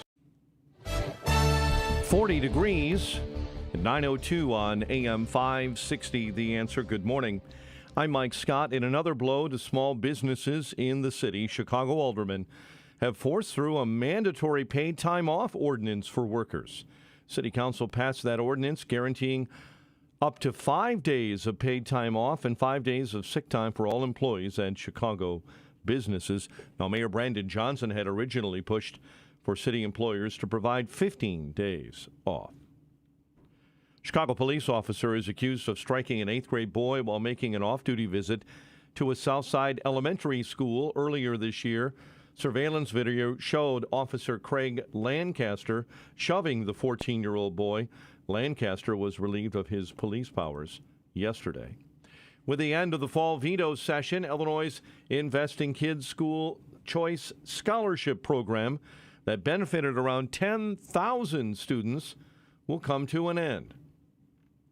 A Chicago man charged with shooting a state trooper last month in Springfield is pleading not guilty. Cristobal Santana waived a preliminary hearing and entered a not guilty plea this week. Authorities say Santana pulled a gun and fired shots at Trooper Dakota Chapman Green during a traffic stop October 24th, then struck Green with that gun and drove away before being arrested a couple of hours later. Deontay Foreman ran for a touchdown. Bears boost their shot at a top pick in the draft, beating Carolina 16-13 last night. Connor Bedard showed why he was the number one draft pick in the NHL, leading the Blackhawks to a 5-3 road win over Tampa Bay with 2 goals and 2 assists. The news, a service of Turnkey.pro. Turnkey has solutions for your business. Visit Turnkey.pro. That's Turnkey.pro. A check of traffic and weather on the way next on AM 560. Freedom Summit Chicago tickets are now on sale. Join AM 560, The Answer, on November 11th at the Westin Chicago Northwest for Freedom Summit, featuring Rand Paul, Judge Janine Pirro from Fox News, Dan Proft, Amy Jacobson, Sean Thompson, and many more. Tickets are on sale now at freedomsummitchicago.com. That's freedomsummitchicago.com. Sponsored in part by Lil's Dietary Shop, Blue Star Security, and by Hope Wins 7. With the holidays upon us, the increase in traveling, shopping, and connecting online also heightens the need to protect your identity and finances with LifeLock. Identity thieves see this time of year as an opportunity to drain your accounts, open new loans in your name, and damage your financial future. LifeLock detects and alerts you to the threats you might miss on your own. Don't let the busy holiday season catch you off guard. Save up to 25% off your first year with promo code CLAY. LifeLock.com, promo code CLAY. Pure Talk, America's wireless company, is on a mission to alleviate $10 million in military debt by Veterans Day, but they're going to need your help. Now, Pure Talk will donate a percentage of every new order to this great cause. When you make the switch, they make it simple, fast, and easy to their super fast 5G network. Talk, text, plenty of data now, only at $20 a month. Do it right now. Dial pound 250. Say the keyword SAVE NOW. Make the switch to Pure Talk, and you can help a military member in need. 9:05. Let's get an update on the roads in the AM 560 traffic center. Kennedy inbound at 36 manageable minutes. O'Hare into the Burns Circle interchange. The Ike is fine. The Stevenson thinning out 30 minutes in from I-355. The Bishop Ford slow into the Ryan merge. Tri-State accident left shoulder. It's northbound right over the Thornton Quarry. And Route 390, overturned vehicle left lane. It's westbound right at Wright Boulevard. The Mike Gallagher Show starts next. AM 560 Weather Center forecast with Cheryl Golden. Sunny to partly cloudy this afternoon, high 49. Partly cloudy tonight, low 34. Veterans Day tomorrow, sunny partly cloudy, high 52. Sunday breezy with sun and patchy clouds with a high of 57. I'm Cheryl Golden on AM 560, The Answer. 40 at O'Hare, your next news 9:30, and Mike Gallagher starts next on AM 560, The Answer. This hourly segment is sponsored by Protecting Your Assets with Steve Shyman. Listen Saturday mornings at 8. Learn more at willsave.com.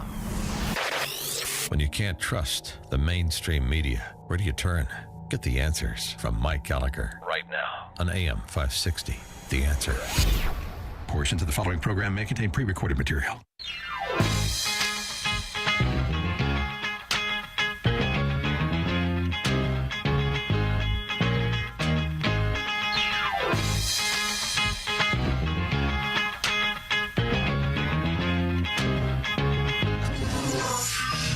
This is your source for breaking news and what to make of it all. This is the Mike Gallagher Show. DeSantis is a good leader, but he's not good at this, and it doesn't shine. And Tim Scott, I couldn't remember a thing. If the Republicans don't learn, they can't do this 15-week stuff because they're going to lose a lot of votes. So From the river to the sea means there's no Israel. And so what this Congresswoman is calling for is policide and genocide. That's absurd, and I salute the Congress for censoring her. Now, from the ReliefFactor.com studios, here's Mike Gallagher. Before I went to bed last night, I saw a video clip on social media of Hillary on The View. It was about 7 or 8 minutes long, and she talked about the complications of the Middle East and the history of the Middle East and the Palestinians and Gaza and Israel.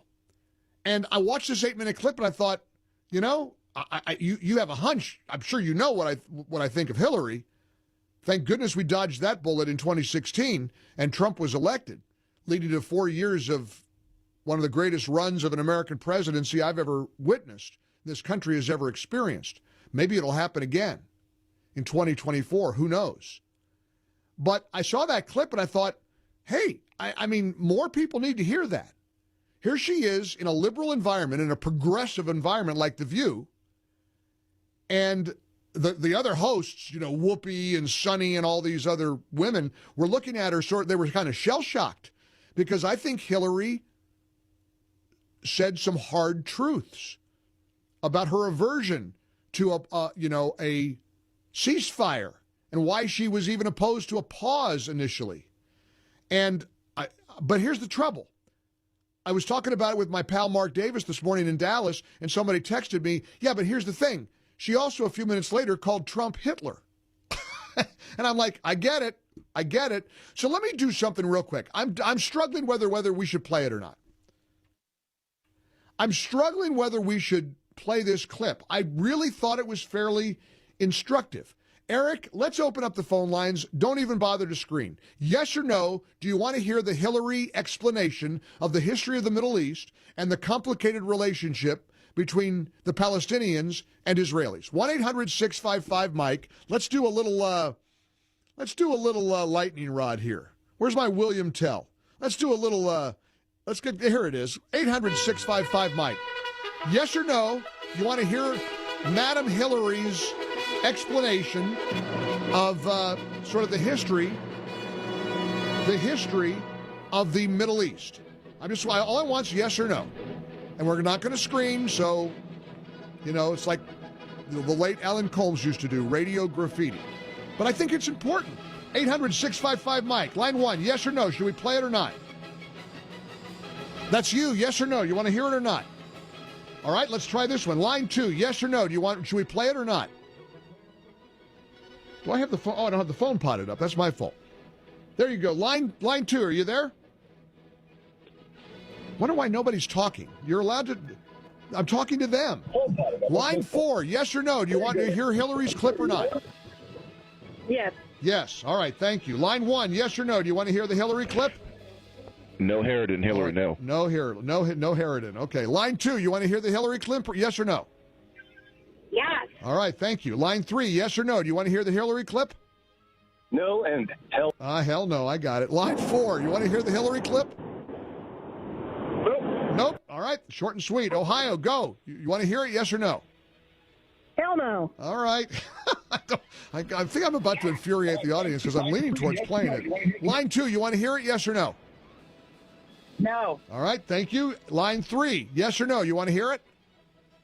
Yes, give her. All right, give her the chance. All right, line 4, quickly, yes or no?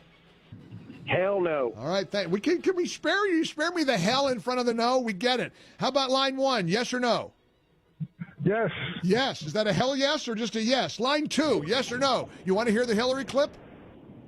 No, I do not. All right, thank you. We don't want a whole lot of yakking. We just want a yes or no vote. What are we up to? Are we tied? Yes or no, line 3? You want to hear the Hillary clip? Yes. All right, thank you. Well, guess what? That is the winning vote. It's about 7 minutes long. I do think it's important.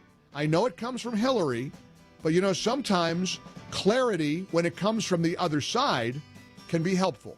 We're going to play it for you. I think you are going to want to hear this. Hillary on The View, next, here on the Mike Gallagher Show in the Relief Factor Studios. And thank you for calling the PhD Weight Loss and Nutrition number, which is 800-655-MIKE.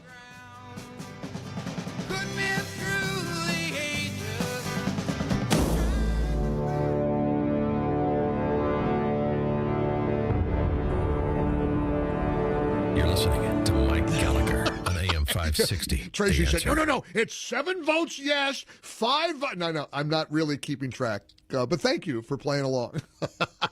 Oh, my goodness. You got pain in your back, in your neck, in your head, in your hips? Why don't you take the 3-week quick start by Relief Factor? It's only $19.95. It's a joy to tell you every single day about this 100% drug-free pain relief product that I've gotten to tell you about for years. You're going to feel better all day, every day. Unlike pills that mask the pain briefly, Relief Factor helps support your body's natural response to inflammation. Relief Factor isn't simply about feeling better, it's about living better. Give us 3 weeks to see if we can get you out of pain. Do you know over 1 million people have tried the Relief Factor Quick Start, and nearly 70% of people go on to order it again? Again, it's $19.95. It comes with Relief Factor's Feel Better or Your Money Back Guarantee. Why not give it a try? Visit ReliefFactor.com, ReliefFactor.com, or call 800-4-RELIEF, 800-4-RELIEF. Relief Factor. When you feel the difference, you know it works. I'm Scott, the owner of Solid Fire Pits. When I began welding my custom-made fire pits for friends and family, I shared them on TikTok because I was just so proud of them. Check it out. That's beautiful. I posted every new fire pit design, and more people kept ordering, from 26 states and counting. Then on my birthday, I had my